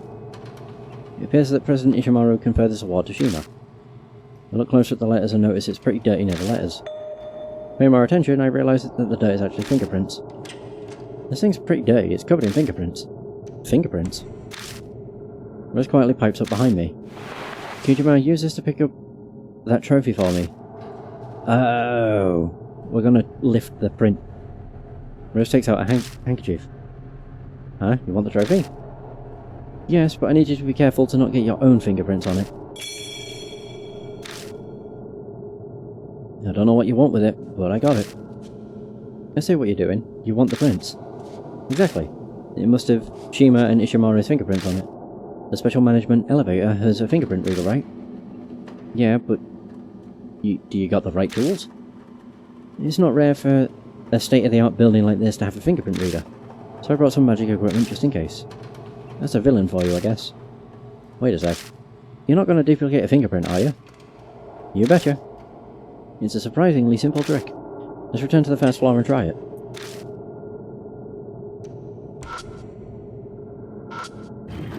There's hardly anything inside. All that catches my eye is a fist-sized glass bottle and a compact mirror for guys. That's all that looks interesting. Ogre blue and compact mirror. The bottle has cologne in it. I think it was presented with a presidential award. Rose points to the bottle's inscription.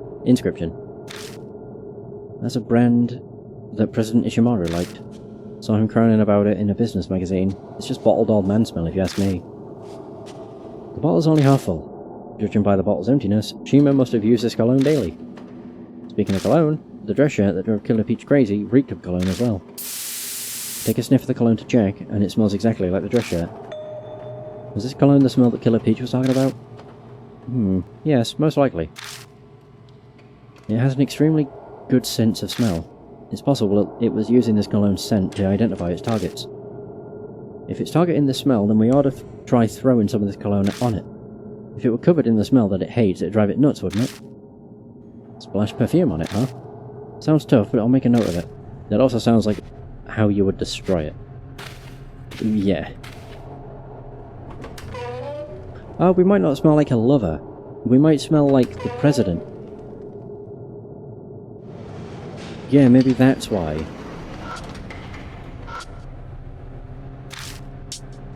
First floor.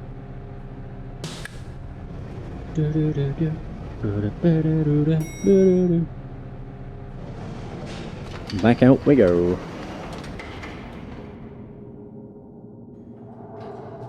Oh yeah, what was the hint I got? I don't remember how to check. Not that. Bag. File. D-man. No, D-mail. Search the fake monster, so that would have been the painting. Search the monster that shines on a giant's leg. Is that one about a light? These? I glance up at the lights. Shadows come from light, huh? I squint against the glare and notice something stuck to them. At that height, I can probably... Whoa. Yeah, I snagged it. I mean, it's a D card, but... been torn in half. I line this one up with the other half I got earlier, and a perfect fit. The car starts shining. When the glow fades, the two pieces are perfectly fused together. Magic. I lower my gaze to the writing on the card. Mac Princess. The shining stars of urban legends are the headless rider and turbo granny type rumours. Rider spirits are famous, much like those associated with schools. I'd like to introduce you to my favourite today. It's seen often on several loop routes around the Imperial Palace in Tokyo, from freeways to local streets to railway lines. One night, a man was driving down a lightly trafficked road when a sound approached him that wasn't a car. In the rearview mirror, he saw a large horse galloping beside him, the rider's face blocked by the horse's head. Rumours say to make way for the horse, as those who don't will die horribly. With the path clear, the horse charges past the driver into the dark. They say you can get a quick peek at the rider when they are alongside. Witnesses claim to see a slight woman with long hair, in a dress fit for Western royalty. The appearance differs slightly between accounts, but it's always something like a princess. A few who claim to be the best at freeway racing have challenged the spirit, but they never won, dubbing her with her current name, Mac Princess. As you're a rider yourself, a word of warning, don't try to challenge this spirit. It's no good to even attempt to battle it out. D-Man. Cheers, bud. I guess. What was that? I have absolutely no idea. I press the button, but nothing happens. The elevator doors don't open. Oh, I need to investigate it, I guess. Alright, let's try it. Yes, I need to borrow that trophy, if you please, Gijima. Take it, it's not like it's mine anyway. Need a drink. Rose takes out some kind of film and carefully presses it against the trophy. I lean forward a bit to see how it works. Hey, what are you staring at? You're not allowed to look. If you become any more of a hoodlum, that'll be a big pain for me. Jerk. I'll try and teach you a lesson too. Shoo.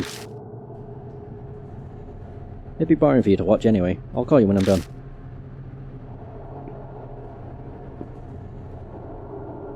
Then... Apologies for taking so long. I think this should suffice. Fake Ishimaru print. Hooray!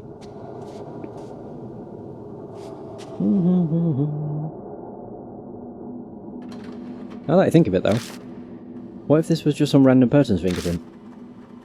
Yeah, that's a possibility. But if it is, we'll just try it again until we get the right one. Seriously?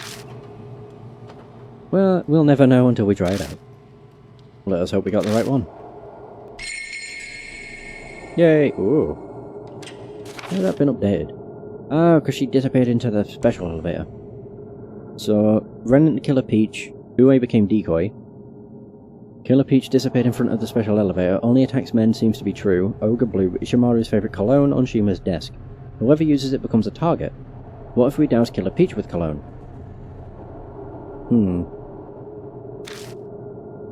Oh, whoops.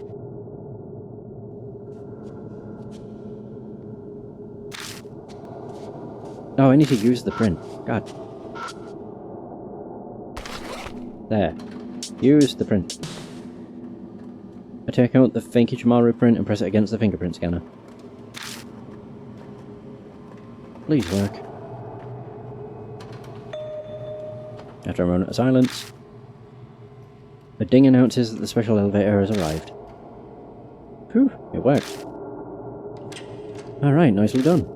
If we use this elevator, we can get to the President's office on the 44th floor. Oh, another call I have to take.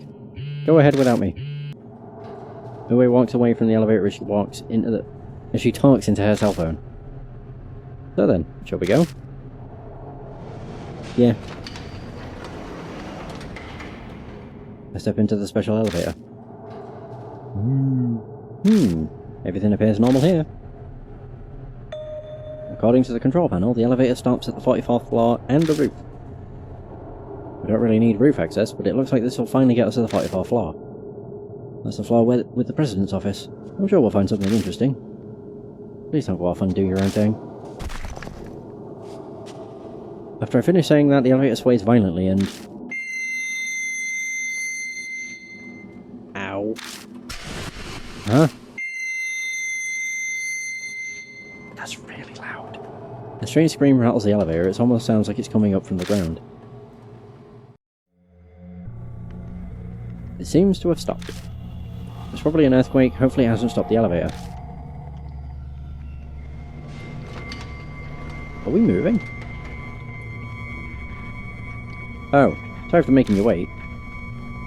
That was a rather large one, What are you talking about? Yeah, that earthquake we just had, it shook the hell out of the elevator. Earthquake? What are you going on about? I didn't feel anything out in the hall. Judging by her facial expression, she's not messing with me. Wait, so were you under the impression that only the elevator shook? If that were the case, it'd break it. The damn thing better not be busted after all we did to get access to it. Well, we'll know once we try it out. Let's try going to the 44th floor.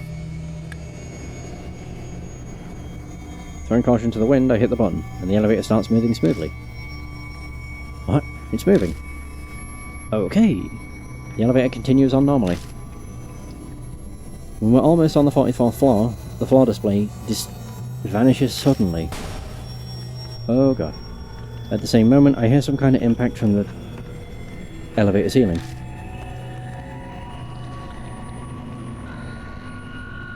What was that noise? Sounded like we hit something. In any case, we seem to have arrived. Though at what floor, I cannot say.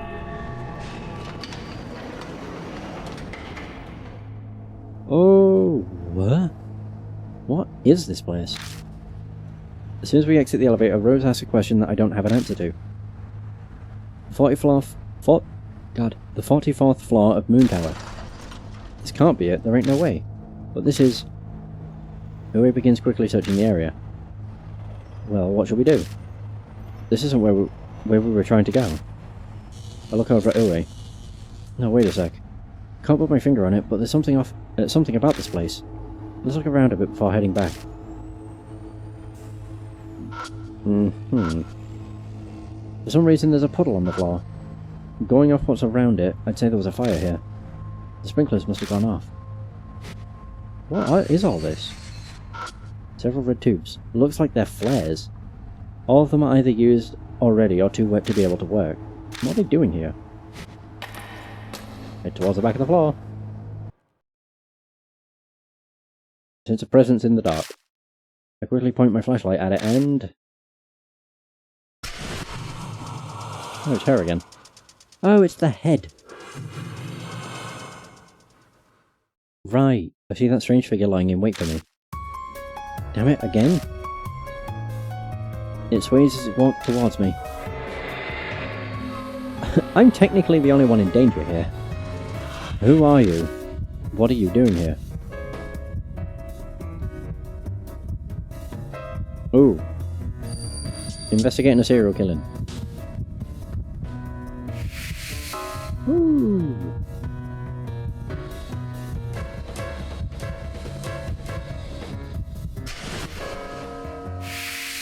Hey, we're safe. Investigating now. Those who bent to Ishimaru's power. Wait just a sec. Uwe suddenly jumps between me and Killer Peach. Uwe? You seem to know something. I'm looking for details. Who are you? I can't just let you do what you want. I'm a police officer. I'm in the middle of investigating. Uh-oh. Killer Peach starts laughing. Police? Ridiculous. Wag your tail for Ishimaru, you useless fraud.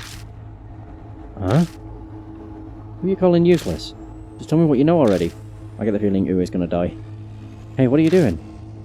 Shut up, idiot. I try to stop her, but she brushes me off.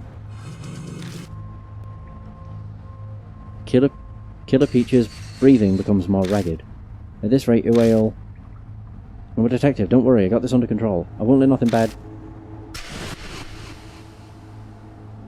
Oh! Oh! Happen. Oh god, the face! Huh? Uwe's voice wavers and then... It sounds like a bucket of water is dumped onto the floor as she collapses. But yeah, that's why you don't fuck with the goddamn... You don't mess with the spirit, you idiot. I sprint to the elevator and mash the button.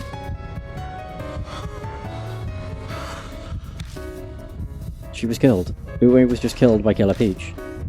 My brain is going into overdrive. So many thoughts and images flood my head that I can't focus on anything. I mean, Uwe shouldn't have just assumed that because she didn't get attacked before, she would be safe the other time. Spirits are unpredictable, they'll do whatever. Finally, the elevator arrives at the first floor. Bijima. Let's get off. We're at the first floor. Right. Right, we have to get off. Uh-huh. Another one of those... I hate that sound. The elevator shakes again as that weird scream fills my ears. Another earthquake? That's not natural. Just as we go to leave the elevator, someone comes in from the other side. Is it Ben? Sorry for the wait. Oh. What? Two-way. I very vividly recall being slashed to pieces. Uwe? Impossible, you were just... Uwe's puzzled by Rose's dismay. Huh? What are you talking about? I stare at her face, but as far as I can tell, the person standing in front of me is definitely Uwe. What are you staring at me for? No reason. You feeling alright? Just tell me what all this is about already. What? Huh. I get what you're trying to say. So in that weirdo place I was killed by Killer Peach, and yet I'm right here. Yeah, that's pretty much it. Well, guess I'll start with the easiest issue. If that really happened, then why am I alive? I wouldn't be so confused right now if I knew the answer to that.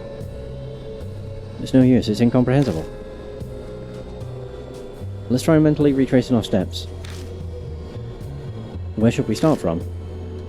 When we rode the special elevator, that's a good starting point, right? We used the fake fingerprint.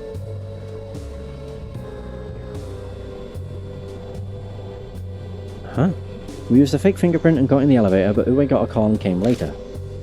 Then we tried to go to the 44th floor, but arrived at a mystery floor instead. No, you're leaving out the earthquake. When we got on the elevator, it shook violently. An earthquake when you got on the elevator. Looking at Uwe jogs my memory. Now I think about it, only Uwe didn't feel the earthquake. Also, when we got back... When we got to the first floor after escaping, we felt another earthquake. And that's when Uwe showed up once again. Almost like some kind of deja vu. Wait a sec. If we're really repeating everything, what's gonna happen? What do you mean by that? That earthquake. If the earthquake is the marker, and we've returned to that point... Hold up. Let's see if I'm following you. We went back in time? Is that your theory? Yeah, I mean, it makes sense. We've returned to a time when Uwe is still alive. Or like, to the point right before we went up on the special elevator. A confused silence passes between us. I don't really understand the theory, but why don't we just try everything over again? Try it again, you say? Yeah, let's take the special elevator to the 44th floor. I still haven't gone there yet. Well, she is right about that. If we really have gone back in time, Uwe hasn't ridden the elevator yet. I'm fine with going again, but just try and stay calm, alright? Huh? What's that supposed to mean? That's what got you killed. Okay. This is just confusing. Okay, so getting back to our conversation. We redirect the conversation. Did Killer Peach say anything about Ishimaru? Yeah, you kept badgering Killer Peach about him and then you got cut to shreds. I see. It might be tied to the rumours about Ishimaru when Moon Tower was being built. Now that you mention it, I do remember that. Some diet woman was popping up on the news. Oh. That was diet woman Okayama. She hounded the national diet too, but in the end, they said she didn't have enough proof and nothing got settled. I wonder if that's the case Killer Peach is talking about. At this point, the details have all faded from public memory. What? Why don't we just go ask this Okayama lady about it? She's dead. That'd be pretty neat. A pretty neat trick, because Okayama's gone missing. They say she ran away or committed suicide, but they never found a body. Seriously? Wait, speaking of which, Killer Peach is... Just then it sounds like something hits the elevator ceiling. What was that noise? Who knows, maybe something hit in the elevator. By the way, we heard a similar sound the last time we rode this. Everyone stares at the ceiling. Can we open it up? Yeah, there's an emergency hatch. You can open that up. Do we dare? I can't open the hatch on my own. Rose, help me out here. You're not asking me to lift you up, are you? Or I can lift you up however you want to do it. I'm kidding. No, I can't stand on top of a lady. You climb up on me. As you wish then. Hang on tight. We'll work together to get the hatch open. Can you get it? The hatch swings open and... Whoa!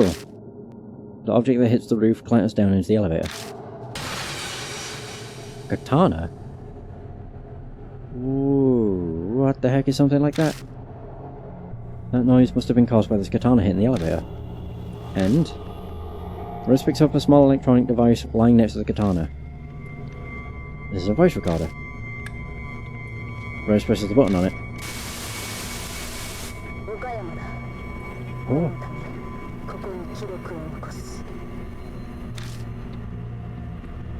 The woman's voice starts speaking firmly. I get the feeling Killer Peach is Okayama. That's a giant woman you were just... Shut up, I can't hear what she's saying. Today I've come to directly question President Ishimaru of the Sumi Group. I am a diet woman, but this is Ishimaru, so anything could happen. If I happen to suddenly go missing, the culprit is Noboru Ishimaru. I'll reveal the truth behind the Moi Moi department store fire and the sale of that property. For that child's sake, no, the sake of all those lost that day, I won't let this die. If the police and judiciary refuse to act, then... I'll take matters into my own hands. I think she is Killer Peach. That's where the recording ends. It's quite surprised hearing Okayama's voice. And she labelled Ishimaru as the culprit. Sumi would have a hard time if this were made public. Yeah, you're right. Ue's reply seems oddly distracted. Huh? Something bothering you? No, I'm just wondering what that picture is. It's a kid's doodle. The one with the headband is Momotaru. I pick up the picture and find something written in crayon with shaky handwriting. Mom is cool like Momotaru. Don't let the bad people beat you. Probably a drawing for Mother's Day. That's a shame, it's got blood in it. Kijima. Yeah, I know. Took a deep breath and touched the... okay. How convenient.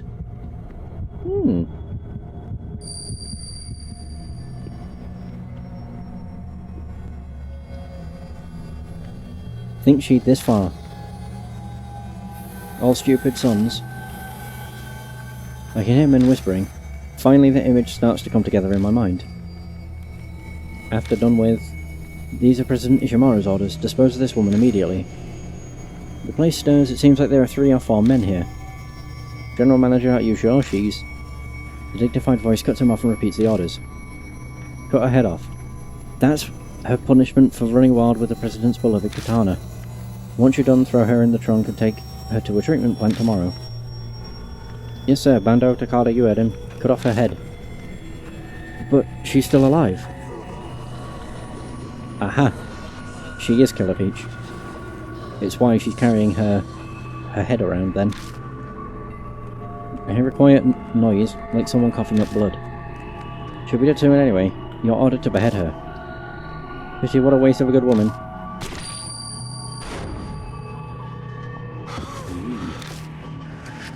What'd you see? You already know. The Sumi guys, they killed Okayama. Figured so. Let me guess, the killers are the 5 Club members. Yeah, I think so. I heard some of their names. Apparently President Ishimaru gave the orders. They cut off her head, and her body's probably... What'd they do? I don't know. They said something about putting it in a trunk and taking it somewhere. Huh. Well, I think I know why... We know why Killer Peach is after Sumi employees now. Let's go to the 44th floor. In which case, the people that died aren't really... Well, kind of shitheads. They killed her. And she kills them in the exact same way that they killed her. You still going? You got a painfully detailed explanation why the victims were attacked. And you've also got Okayama's voice recorder. You know everything that you couldn't dig up during the police investigation. No, I need more. I gotta go to that weird floor you guys were talking about. Oh, by the way, I'll be confiscating the recorder and katana you found as evidence. Hopefully we don't need them. Let's go!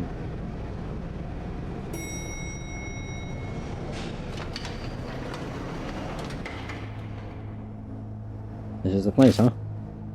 Always starts looking around the area. So, Killer Peach appeared just ahead. Yeah, right up there. Like I was saying, this time... Shut up. Let's get going already. History might repeat itself again. Hopefully not. Oh, there she is. Wow, that took ages to get to this stage. Considering how quick we got from stage 1 to 2. Taylor's reached happily ever after. Put them to the sword, put them to the sword. Yeah. Kill. Yeah, that took a very long time. Our next run-in with Killer Peach. This might be our last chance. Ah, there we go. We know everything. Kind of. So, words of Night Woman, Tomoko Okayama, voice on recorder is, if missing, the culprit is Noboru Ishimaru. After the department store fire and selling of the site, kids drawing mum is cool like Momotaro. A mom, Tomoko like Momotaro in the eyes of a child. Guys in vision killed Okayama Ishimaru's orders. Yeah, I'm not really surprised she came back as a vengeful spirit. To be honest. No. It makes perfect sense. Since the presence in the dark. And here she goes. There she is.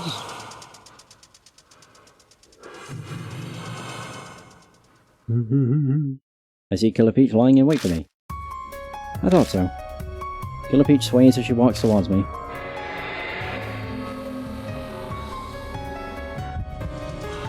Who are you? What are you doing here? So instead of... She's asking the same thing again. Time must have reset for her too. If I give her a different answer, then maybe the future will be changed. Aha! Because we said...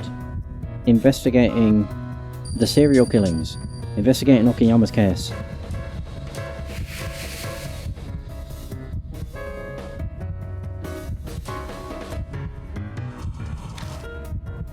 Killer Peach stares at me, waiting.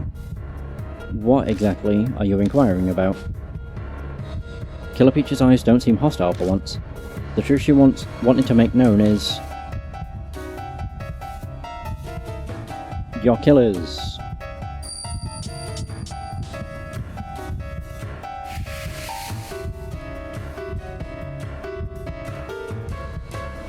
Ba.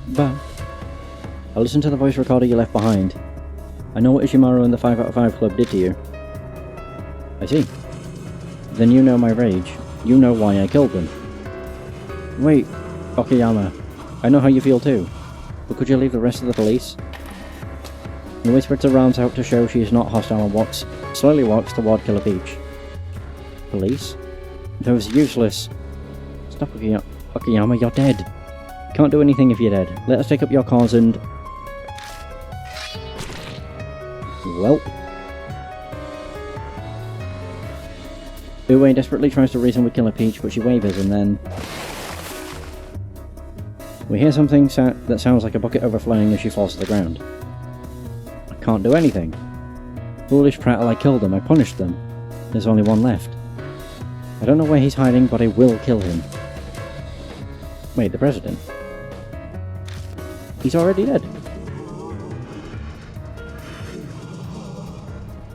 Well, Ue fucked us completely.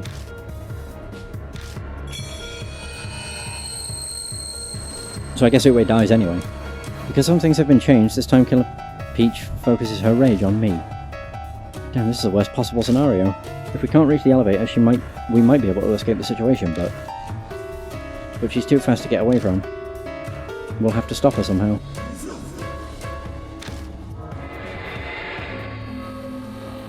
Survival escape.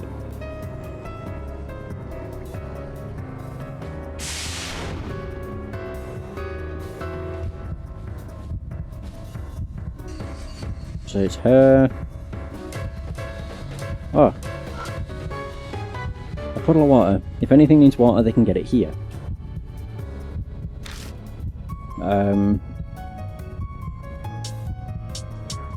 Yeah, use Ogre Blue.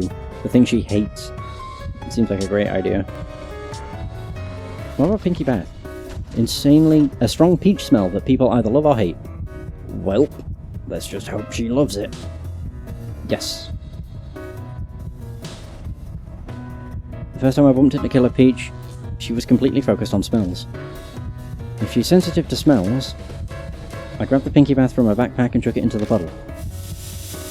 The Pinky Bath quickly melts, filling the area with a peachy fragrance.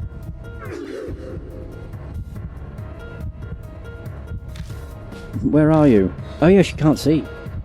Killer Peach covers her nose from the assault on her sense of smell and loses us. Magnifique. Let's escape while we still can. Yeah, let's book it out of here.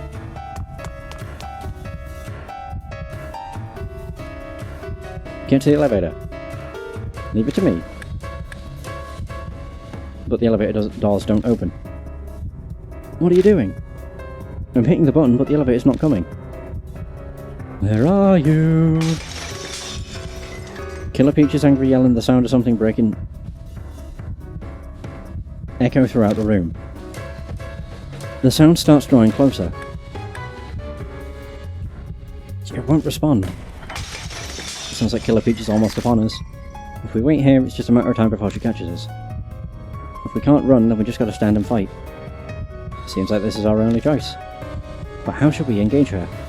She'll cut us down before we can do anything. It's probably a dumb idea, but I'll act as a decoy. While Rose is still shocked at my suggestion, I grab the dirty dress shirt. I'll draw her attention with this, and you figure a way to defeat her. I throw my back at Rose. What boneheaded plan? Hey, my life is at stake here, so you do your part. Oh, there she is. I found you! She's taking the bait, the rest's in your hands. Hey, it's the smell of that guy you hate. Oh, here!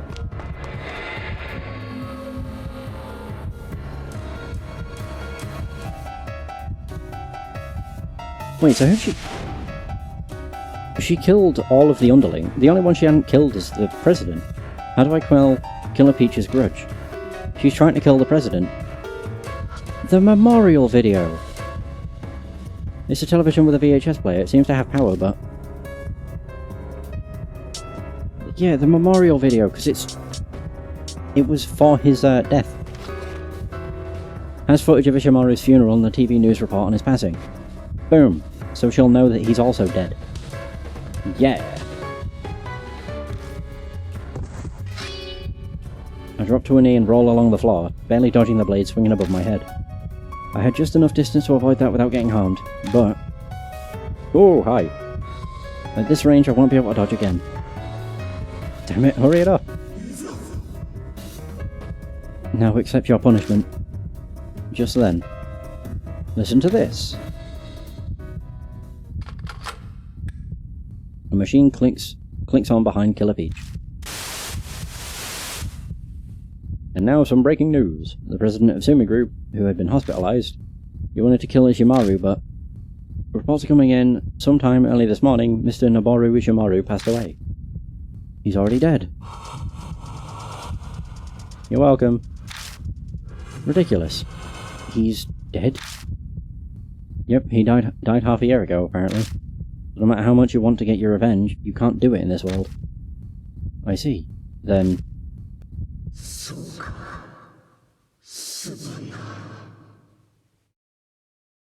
you're welcome. She mutters weakly. Then Killer Peach fades into the darkness. That was ridiculous. Although Uwe still died.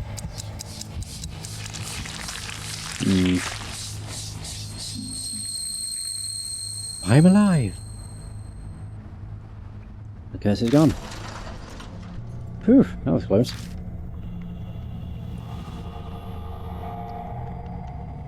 It seems we both narrowly escaped death. She certainly took your advice, but she still died. I imagine she'll be alive again once we make our way back down, though. Let's get back. I'm not so sure. No, not yet. I don't think she'll be coming back because we cured the curse, so we probably won't go back in time. I look at the pool of blood left behind where Killer Peach disappeared. Cocky is getting bored of Amy. If I don't figure out anything here, Cocky might break her. The worst case scenario flashes through my mind. I swallow hard as a reflex. But I have to see it with my own eyes. Please.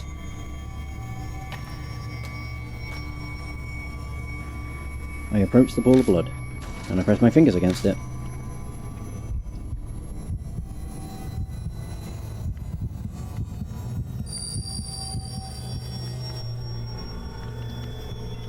I'm used to seeing Amy like this now. She's still trapped in the realm of the dead inside the mirror. The walls and floor are pale, but it's possible this is the bathroom of my apartment. Big brother, please save me. Amy whispers in a faint, barely audible voice. Cocky, you said, to leave this place you have to open a path from the outside. A path? Make a path, big brother. Hurry, please. Before Cocky gets back. Amy? Did you see something? A path. If I can make a path to the realm of the dead, I can save Amy. I tell Rose what I heard from Amy. Make a path, As knowledgeable as I am, that clue is still too cryptic for me to comprehend. Yeah, true. What's this? I know it's a document left behind in the pool of Killer Peach's blood. It's mostly been blackened out with magic marker, but I can make out the title, which reads, Report on the Cause of the Fire. Another suspicious document. Why did Killer Peach have that? Is it related to this place somehow? A department store that has signs of a fire. What is this place, and why were they led here? The answer might be in this document. We'd best give this to Ue. Her beloved power of God is probably the best tool to solve this mystery. Assuming she's alive. I collect the bloodstain report and head off to the elevator with Rose. I get the feeling Ue's not going to be alive. We get in, hit the button for the first floor, and the elevator quickly starts moving. Shame we never made it to the 44th floor. I was quite interested in seeing the lofty view from the President's office. It's a pity, really. We took care of Killer Peach, that should be enough. I know, I just wanted to see it. Now, which bar should we visit on our way back so I can give you a victory drink? Anywhere other than the Black Rabbit is fine. If we're all drinking at the rate you do, the bar will end up bankrupt. I enjoy drinking there because she has a good selection. I never get tired of it. The elevator lights turn off. Ooh. The elevator starts shaking violently. I think I can hear an odd noise too. But we're in the dark and everything's so disorienting that I can't be sure. Rose, are you okay? Hey, Rose. Whoa. Yes? Rose gets up after having sunk to the floor. What are you doing? My apologies, that sudden shaking took my legs out from under me. I must have let down my guard. Right, we get out and... Finally, the elevator arrives at the first floor. No sign of Ue. Oh, never mind. Hey, you're back. As soon as the door opens, I see Ue's cheerful face again. I figured she'd be alive, but it's still a relief to actually see her. So, how'd it go? Did time get reset again? Yeah, pretty much. You died again. Kijima took care of the Killer Peach. Unfortunately, you were killed again. You need to be better at keeping your composure. I don't know what I did, and it wasn't technically me that did it, so you can't really be mad at me. Anyway, tell me what happened. I'll give you away a recap. Huh. So that's what you said about the report on the cause of the fire? Or what's that you said about the report on the cause of the fire? Oh, this. I take the report out of my bag and hand it off to Ue. Oh, someone did a number on this. It's quite similar to the blackened textbooks after the war. But you police have ways to deal with this kind of situation, yes? Well, I'll take it for now. If I use some of my connections, I can maybe do something. Ue takes the fire report. So, Killer Peach had this, huh? So she was connected to that fire. The fire at the Moi Moi department store. What? Where'd you hear about that? I remember. Okiyama's recorder mentioned it. Oh, wait. We went back in time, so you haven't heard it yet. Kijima, where's that recorder right now? Well, you had the bright idea to confiscate it as evidence, and then Killer Peach killed you. So it doesn't exist anymore? Basically. Hey, don't come giving me that look. You're the one who took it. Guess I can really only be mad at myself. Well, whatever. Learning that there's a connection between Killer Peach and the fire is enough. If my theory is right, this report's probably... Sounds like Yue has a hunch. No, let's just wait until it's been analysed. It's gotten late, so we better split up here. Plus your curse lifted, right? It has! After meeting up with Ban in the security room, we leave Moon Tower. We head to Shinza Station. I tell Ban about what happened in the tower tonight. Killer Peach, who was Okayama and her connection to the fire, the elevator that rewound time. There's still so much I don't understand. If we can figure out what's in that document, maybe it'll all become clear. Let's split up here tonight. Thank you for your help, upstanding citizens. Man, for you to say that, after all the laws you just had us break, you must not give a damn. You're alright in my book, eh? Oh, shut it. Now get on back home. We should... well... should we get back and get some sleep? I'm flat broke after all. I need to go to work to earn a paycheck tomorrow. That's the first time I've ever heard you sound like a responsible grown-up. Shut up, kid. I'm always responsible. More on the subject, Kijiba. Lend me 10,000 yen so I can work properly. No. Hey, don't look at your saviour that way. You got into Moon Tower thanks to me. I don't have the energy to argue, so I hand Ban 10,000 yen. Thank you. I'll pay you back twice. No, 10 times as much, believe you me. What a scumbag. Kijima want me to slug him? Police shouldn't encourage violence. Well then, I think I'll exit the stage here. Come on, you got on home too. Minors shouldn't be wandering the streets at this hour. Hold up. The police are preserving the crime scene, right? It'd be bad if I went back home. Nah, it should be okay now. They said they'd leave by today. If any are still there, just call me. Yeah, I'll do that. I know you're probably worried about Natsumi, but don't work yourself up over it. I'm sure it'll all turn out okay. See ya. Come when you find out about that report. Yay!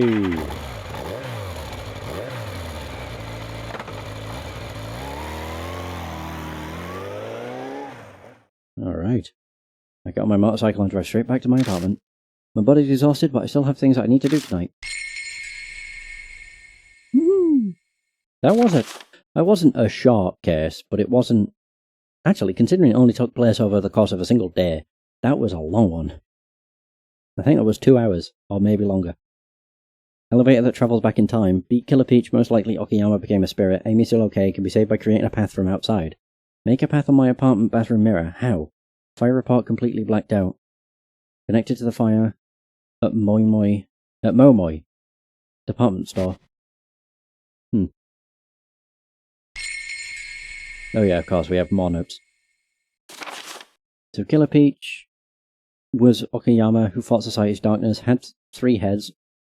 Of course, the Momotaro's followers. Dog, monkey, pheasant. Looked like the cool Momotaro her child drew.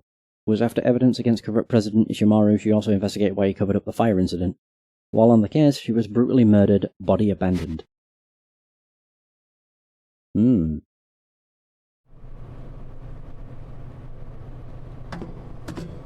It's time.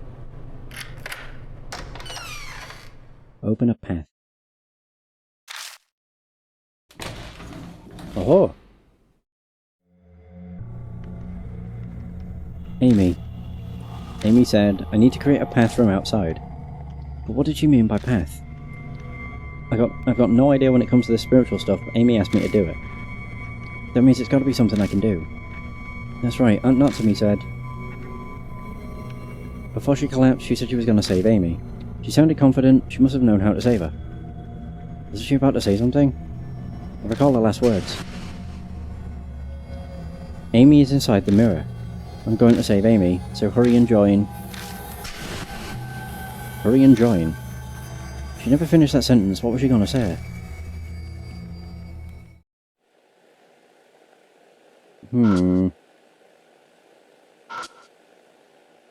More than familiar with this mirror.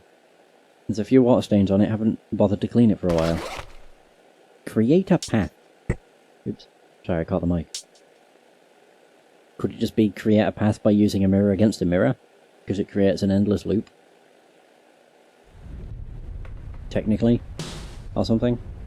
Maybe hurry and join didn't mean to hurry and join her there, but hurry and join the mirrors. Oh, I've heard when you hold mirrors up to one another to reflect each other, it's called a spirit road. I'm sure Natsumi had heard of that before since she's a horror writer. I've got no interest in supernatural stuff, so I'd completely forgotten about it till now. Should I give it a shot? I mean, why not? I take the compact mirror out of my bag and hold it up to the mirror. Ooh. Huh? That instant, a thin, pale arm stretches out of the mirror as if breaking a watery surface. Amy? I immediately grab the small, quivering hand. I can feel her body heat through my glove. Hold on, I'll save you. I press against the sink with my right hand and pull with all my might with my left.